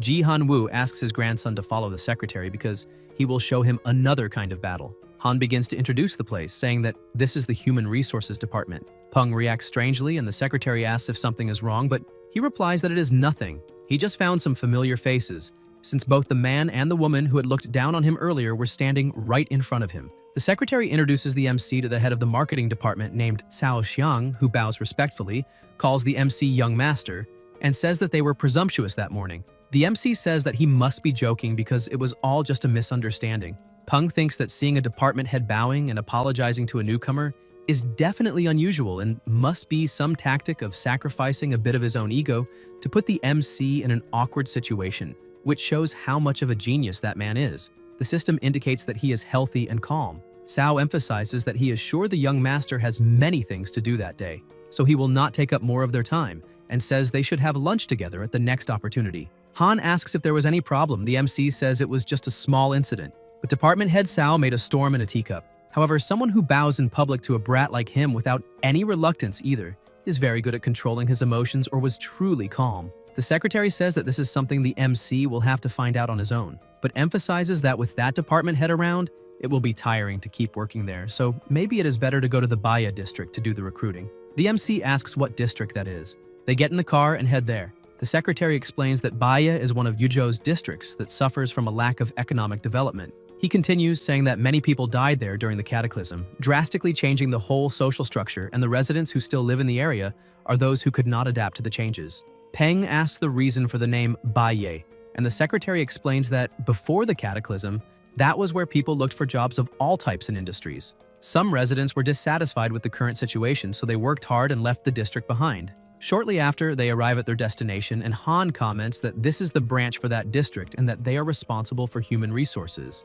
The MC notices some movement to the side and asks who those people are. Han explains that this is the district's recruitment hall and that those would be the best people. But seeing the MC's expression, he says that was a joke, since many there lost loved ones or had their homes destroyed and because of that are reluctant to sign blood contracts. They believe it is a curse from Devilland and are just trying to survive with no hope for the future. The secretary then says it is time to meet the new co-workers and introduces Section Chief Wang from HR and the branch manager Shuo. The man calls the MC Young Master and the woman calls him Director. Peng feels a bit uncomfortable being called Young Master and tells Wang that everyone there is a co-worker, so it is better for him to address him based on his position. The section chief replies that there is no problem and that he can do as he wishes. The secretary starts to leave, telling the MC that the place is a bit messy but should be easy to manage, as it is a good place to develop someone's skills, and wishes him good luck. He adds that the president left other orders, so he needs to go now, but says the MC can call him anytime if needed. Peng asks Wang to show him around a bit, but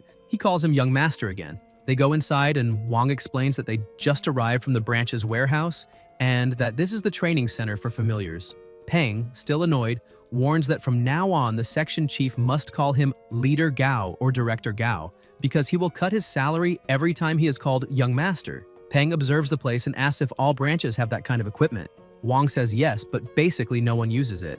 When the MC asks who would be able to use something like that, Wang replies that the security department staff and the Central Bureau security have more advanced and luxurious training equipment and also do regular training in the forest. The MC says he has seen enough and tells Wang to return to work, but first asks about recruiting workers from the district. Wang tells him not to worry because there will be specific employees who will report everything about the progress of things, and that his only responsibility will be to handle direct recruitment and personnel transfers, so there will not be many matters for him to intervene in. After that, the section chief bows respectfully and says he will not take any more of his time. Peng keeps observing the equipment, finding everything strange since they said no one uses it. Yet it is full of training marks. He calls Flamey, thinking that this young familiar is destined for Lord level and that his growth is extremely fast. He has already reached level 20, and when promoted to commander level, he will have impressive combat power besides solving the problem of the MC not having a flying familiar yet.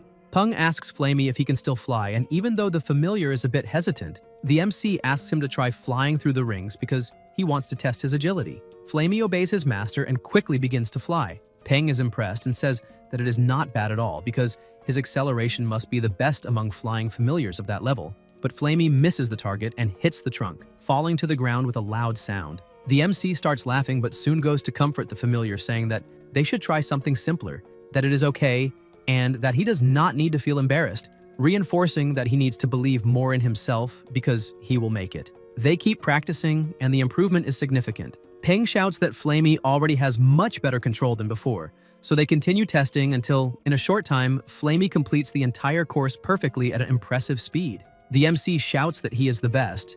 While they were training, an aura begins to surround Flamey's body. Suddenly he feels something strange and the MC is surprised, asking if it is really that easy, knowing that it is certainly the result of hard training and natural talent. The system notifies that Flamey's level has increased, now reaching level 21, and the familiar's body goes through a small change. Peng observes the newly evolved familiar and comments that he did not imagine his evolution would turn into that light show. The system informs that the creature's name is now Flame Scarlet Canary, growth phase, level 21, perfect grade, but that the grade will drop to excellent when it reaches Lord level.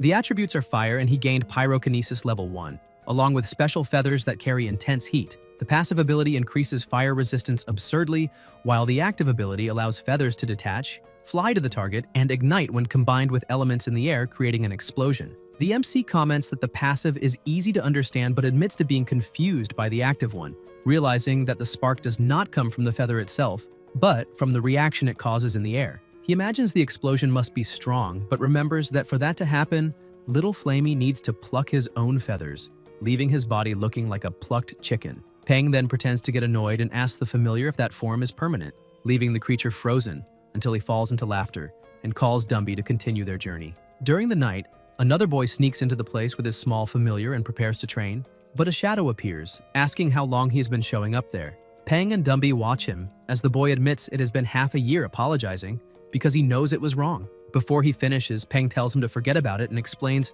that he does not want to see him entering through the hole anymore. The boy becomes downcast and thanks him for the time he used the equipment, calling Peng brother before turning to leave. Peng realizes that there are still residents of that place who have not given up on seeking light despite living in hell. So he asks the boy to stop and says that next time he can enter through the front door because he will receive an access card. He orders him to be there the next morning, and if anyone tries to stop him, he should just say he was invited by Gao Peng. The boy bows in gratitude and confirms he will be there. The next morning, Wang accompanies the boy to Peng, informing him that the guest has arrived and that the access card is ready. Peng thanks him and asks his name, receiving the answer that he is called Li Junzong. The MC points to the bathroom in the back so he can clean himself and wash his familiar before training. When analyzing the young boy's monster, Peng sees that it is a blood carrion rat, heavy metal variant, level 4, with minor injuries and exhausted, excellent grade, and gold attribute. Wang comments that the boy was very lucky to tame a sewer monster, and that without it, an orphan like him would not have survived.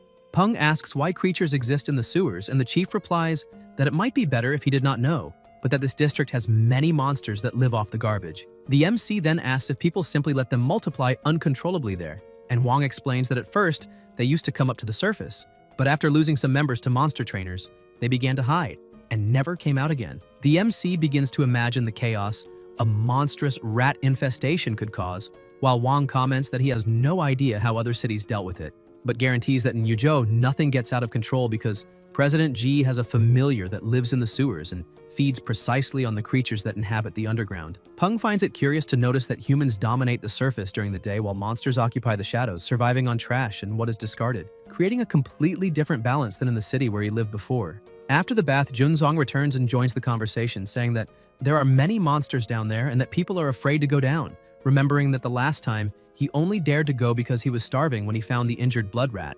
The boy explains that the familiar is fast, can dodge other monsters, and even finds food for him. Peng asks if the rat really feeds the boy and finds it interesting, then comments to Wang that their factories have recently expanded, but recruitment is not keeping up with the growth. Wang understands the hint and nearly asks if he is suggesting that, but Peng does not wait and looks at the boy, asking what he thinks about working for him. He informs him that because he is young, he will receive a lower salary but will have shelter, food, and will still be able to use the training center after work hours. Junzong becomes overjoyed and shouts his thanks while Peng enjoys thinking that perhaps he really is a saint. At another moment in the dormitory, he notices that Daza evolved to level 25 after spending just one day with his grandfather, becoming shocked as he wonders if he used some top-tier ingredient. Even understanding that Dazi and Stripey are in a rapid growth phase, that jump seemed exaggerated, and he even considers leaving the two under his grandfather's care more often. But what really catches his attention is Silly, always out of combat, now at level 20, although stuck due to his own grade preventing the breakthrough to commander level. He remembers that Silly has wood attribute and should heal wounds when evolving into living wood water spirit, so he decides to test it using a lab rat. Half an hour later, he realizes that the healing is far too weak, so slow that a simple wound would close itself faster than the familiar can regenerate it since it only healed 1/3 in that time. Silly opens a little spot on his body and sucks a juice to drink, leaving Peng lying on the ground, frustrated, wondering how that ability could be so ridiculously weak while Silly keeps thinking he is extremely competent. Peng insists that the level is to blame, remembering that most of the materials requested from his grandfather are ready, and that when they return, Silly will be strengthened until he becomes useful in battle. He then notices Dumby sitting at the window looking at the moon with a heavy expression and asks what happened. Dumby, with sad eyes, reveals that he wants to go back because he misses his daughter. The MC is completely stunned to discover that the familiar is a father, but soon pulls himself together and tells him not to be sad, assuring that the next day they will visit the girl without fail, already determined. The next day, at the Red Sand River, Chuanshu Peng was on a boat and was surprised to see that those boats were well used, and even so, such a small boat dared to sail on the Tom River, known for being turbulent. He asked one of the crew if there were monsters attacking that river, and the man replied that yes, but they did not need to worry because all the ships had red carp king scales on their hulls, and as long as they did not attack other monsters, no one would be attacked. The red carp king was very valuable. All they needed to offer were some monsters as tribute, and it would then provide scales that protected everyone during navigation. Peng thought he had never heard anything like that before, but he was not surprised either, because if the news spread that the government was unable to protect its citizens and was forcing people to form ties with monsters to ensure safety, the government's reputation would sink. To maintain the security of a city-state, it was necessary to have at least one Lord-level familiar or a powerful monster, Yuzhuo and Chang'an had the best monster trainers protecting their cities, so they did not need to worry about invasions coming from the nearby forests. But for smaller cities, it was very different. The sailor warned that they had arrived. Dumby started looking around and the MC asked if he knew that place. Looking at two trees, Dumby remembered the monkeys playing until the moment a net fell over him and he was taken away. He analyzed the marks on the ground, and when the MC asked if those were traces left by them, Dumby answered that yes, but they were already a few months old. Peng commented that maybe they had moved, but suddenly Dumby noticed something. The MC asked what had happened, but his familiar simply ran off. A little further ahead, near a waterfall, Dumby saw all the monkeys happily playing in the water, and the MC thought it was the first time he had seen his familiar so emotional. Peng told him to go over and watch them because they were his family and he was the king of the tribe. Dumby looked at his own body in that state and refused to approach. The MC thought that maybe he was acting like that because he believed he was no longer a living being. He tried to encourage Dumby again as his familiar, saying that it was all right and asking him to just take a look, emphasizing that they could stay hidden behind the trees without disturbing anyone. Hidden behind a tree, Dumby watched his daughter happily holding a banana with shining eyes, thinking that the important thing was that she was well because her father had been useless, captured when she was only 3 months old, unable to be there to protect her. But even so, he still loved her. Peng was surprised to see that even a skeleton could cry and asked if Dumby really did not want to take his daughter with him, promising to give her the best life possible. However, Dumby refused immediately, saying that if she went with him, she would not be free, while there she could live in freedom. He walked over to the MC and said that with his master he was happy. Suddenly, a very loud noise echoed and the MC shouted that it must be hunters. Hearing that, Dumby remembered everything that had happened and lost control. 10 minutes earlier, a group of hunters was getting ready and asked Lee why they were going to hunt those Red River monkeys if they were not that valuable. Lee explained that Miss Zhou of the Zhou family had developed a certain taste for the hearts of Red River monkeys, and that was why they were offering a big sum for them. The market price had tripled. The hunters became excited when they heard that the value had risen so much. Lee then aimed at one of the monkeys, commenting that it had soft, thick fur and that you could tell from afar that its heart would be worth good money just by looking at it. Getting ready to shoot, he said that they were just normal level monsters, lived on the banks of the Red River, and had practically zero chance of escaping. And there were no stronger monsters nearby, so the hunt should begin. He fired but missed the target, complaining that they would need to improve their equipment after that. However, a very loud sound began approaching them, and the redhead warned that they had a big problem. Lee sent his dog ahead while the animals searched through the bushes, telling the group not to stand still because they needed to grab their things and hide them in the tree. A second after the dog jumped into the thicket, it was thrown back already lifeless. Lee was shocked, asking how an ironback wolf could be killed so quickly. Dumby then appeared completely taken over by fury. The monkeys were terrified and the hunters started screaming, wanting to know since when Li Zhou had a ghost-type monster and on top of that at commander level. The female monkey lying on the ground, trembling with fear, began to feel a familiar scent and approached her father. Dumby picked his daughter up with great care and placed her on his back. The redhead told the leader that now they were doomed because that ghost monster was on the Red River monkeys' side. The chief agreed, stating that the weapons they had were not enough to deal with a commander-level ghost monster, and besides that, they were cornered, but they could not panic. They just needed to wait. Suddenly, the MC appeared mounted on Stripey, and the hunters were relieved to see that a monster trainer had shown up, even more so with a commander-level familiar, because no trainer would let a wild ghost monster escape, so they imagined they were saved. They shouted, asking for help. Peng just watched them, thinking that he would not save trash like them, even if he were paid to. Dumby told his daughter to stay calm because he would protect her. The MC declared that Dumby would be looking after her and ordered all his familiars to protect the girl. The redhead started shouting to warn the captain that that trainer was on the same side as the ghost monster. Lee told him to be quiet, but Dumby came closer and with a single punch destroyed the tree, knocking both of them down. The leader fell to the ground shaking with pain, believing he had broken his ribs, but realized that his companions had already been captured. He tried to run, but Peng ordered Stripey to restrain him with her web.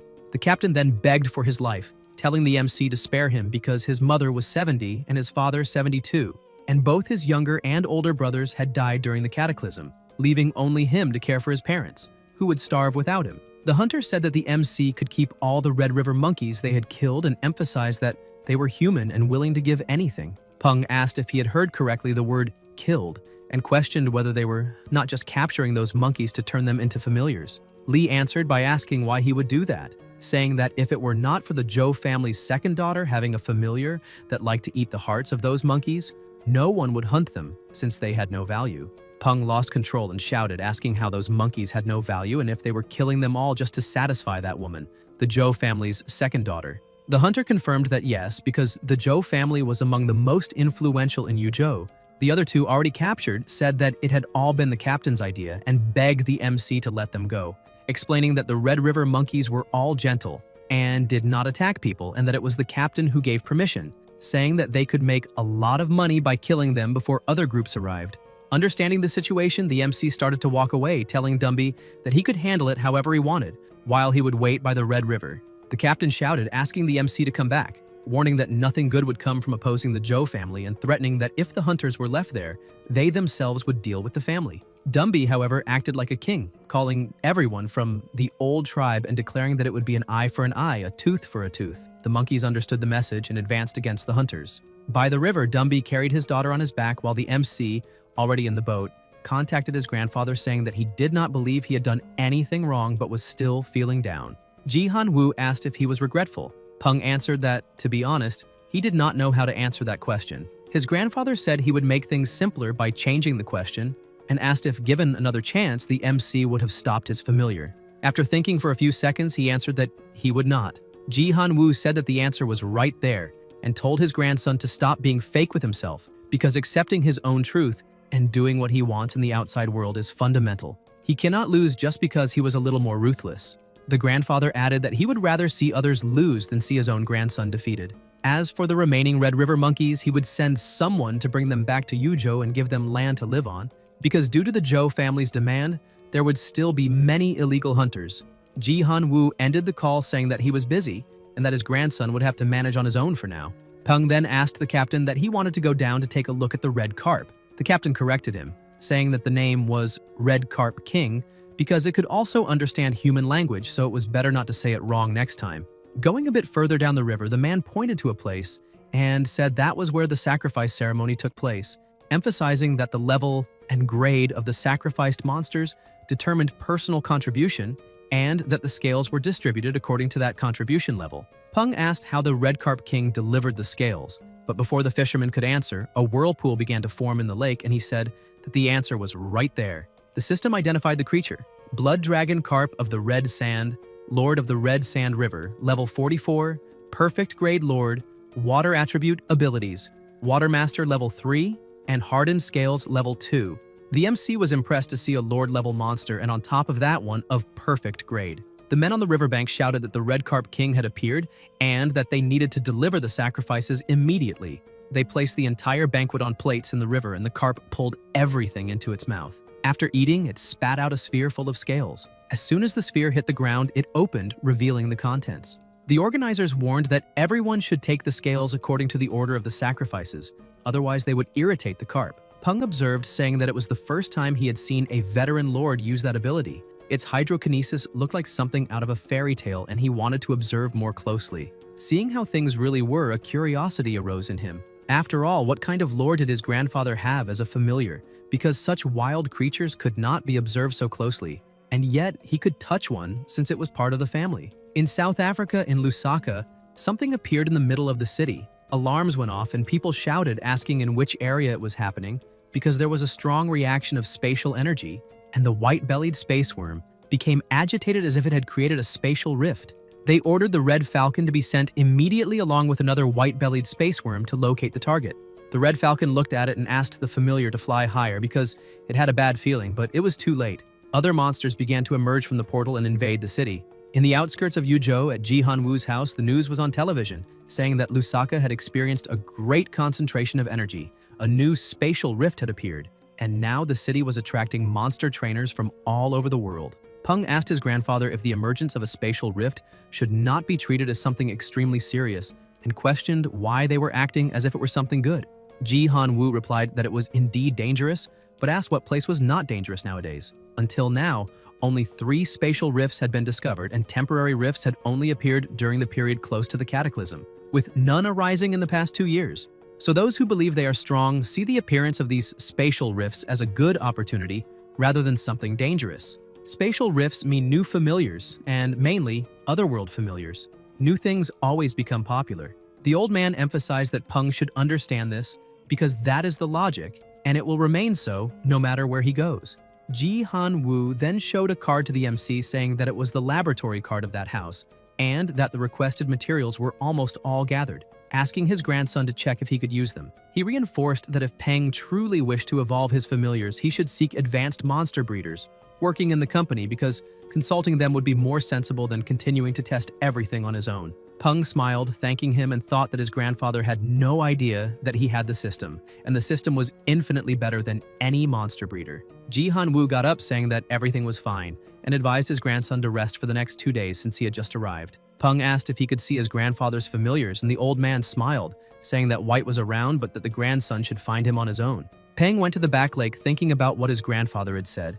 White was probably the name of the familiar he possessed, and even after searching the entire house, he had found nothing. He took off his clothes and decided that for now he should forget about it, because on a hot day like that, the best thing to do was enjoy a refreshing bath in the lake. With a float, he began to relax in the cold water, but suddenly his body started floating upward. He shouted for help. Flamey, trembling with fear, flew to help him. Telling himself not to look down, he grabbed the master by the leg and quickly pulled him to solid ground. But when looking back, Peng was speechless. A dragon had appeared before him. Using the system, he identified it.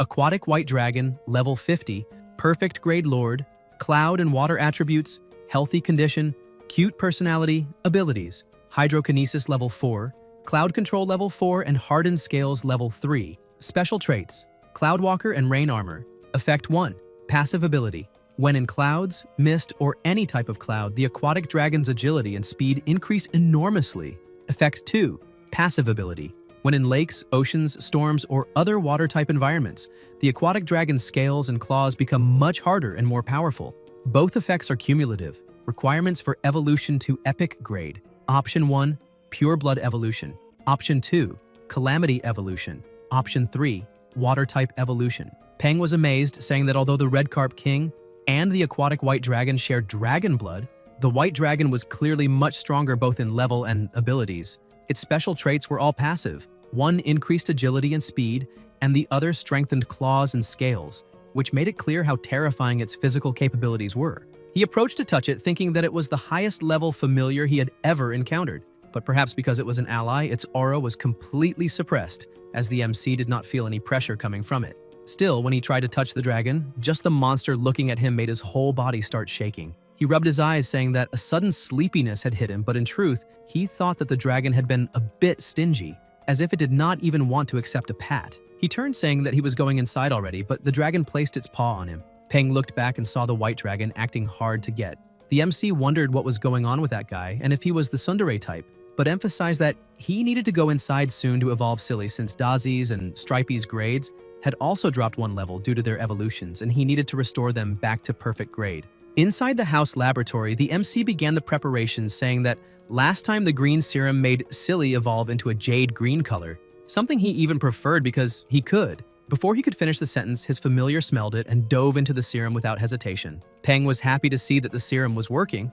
He commented that the smell was really good and even familiar, something like a fruit, maybe an apple. Silly began to evolve and the system announced dimensional jellyfish, perfect grade, level 20, space and wood attributes, weakness against electric and ice types, fear of fish. Peng said that it was alright because in a darker environment, the familiar's color would not draw too much attention. Still, Silly ran to his head again, as she always did. Guys, if you enjoyed the video, leave a like, comment, and subscribe to the channel so you don't miss new content. Thank you.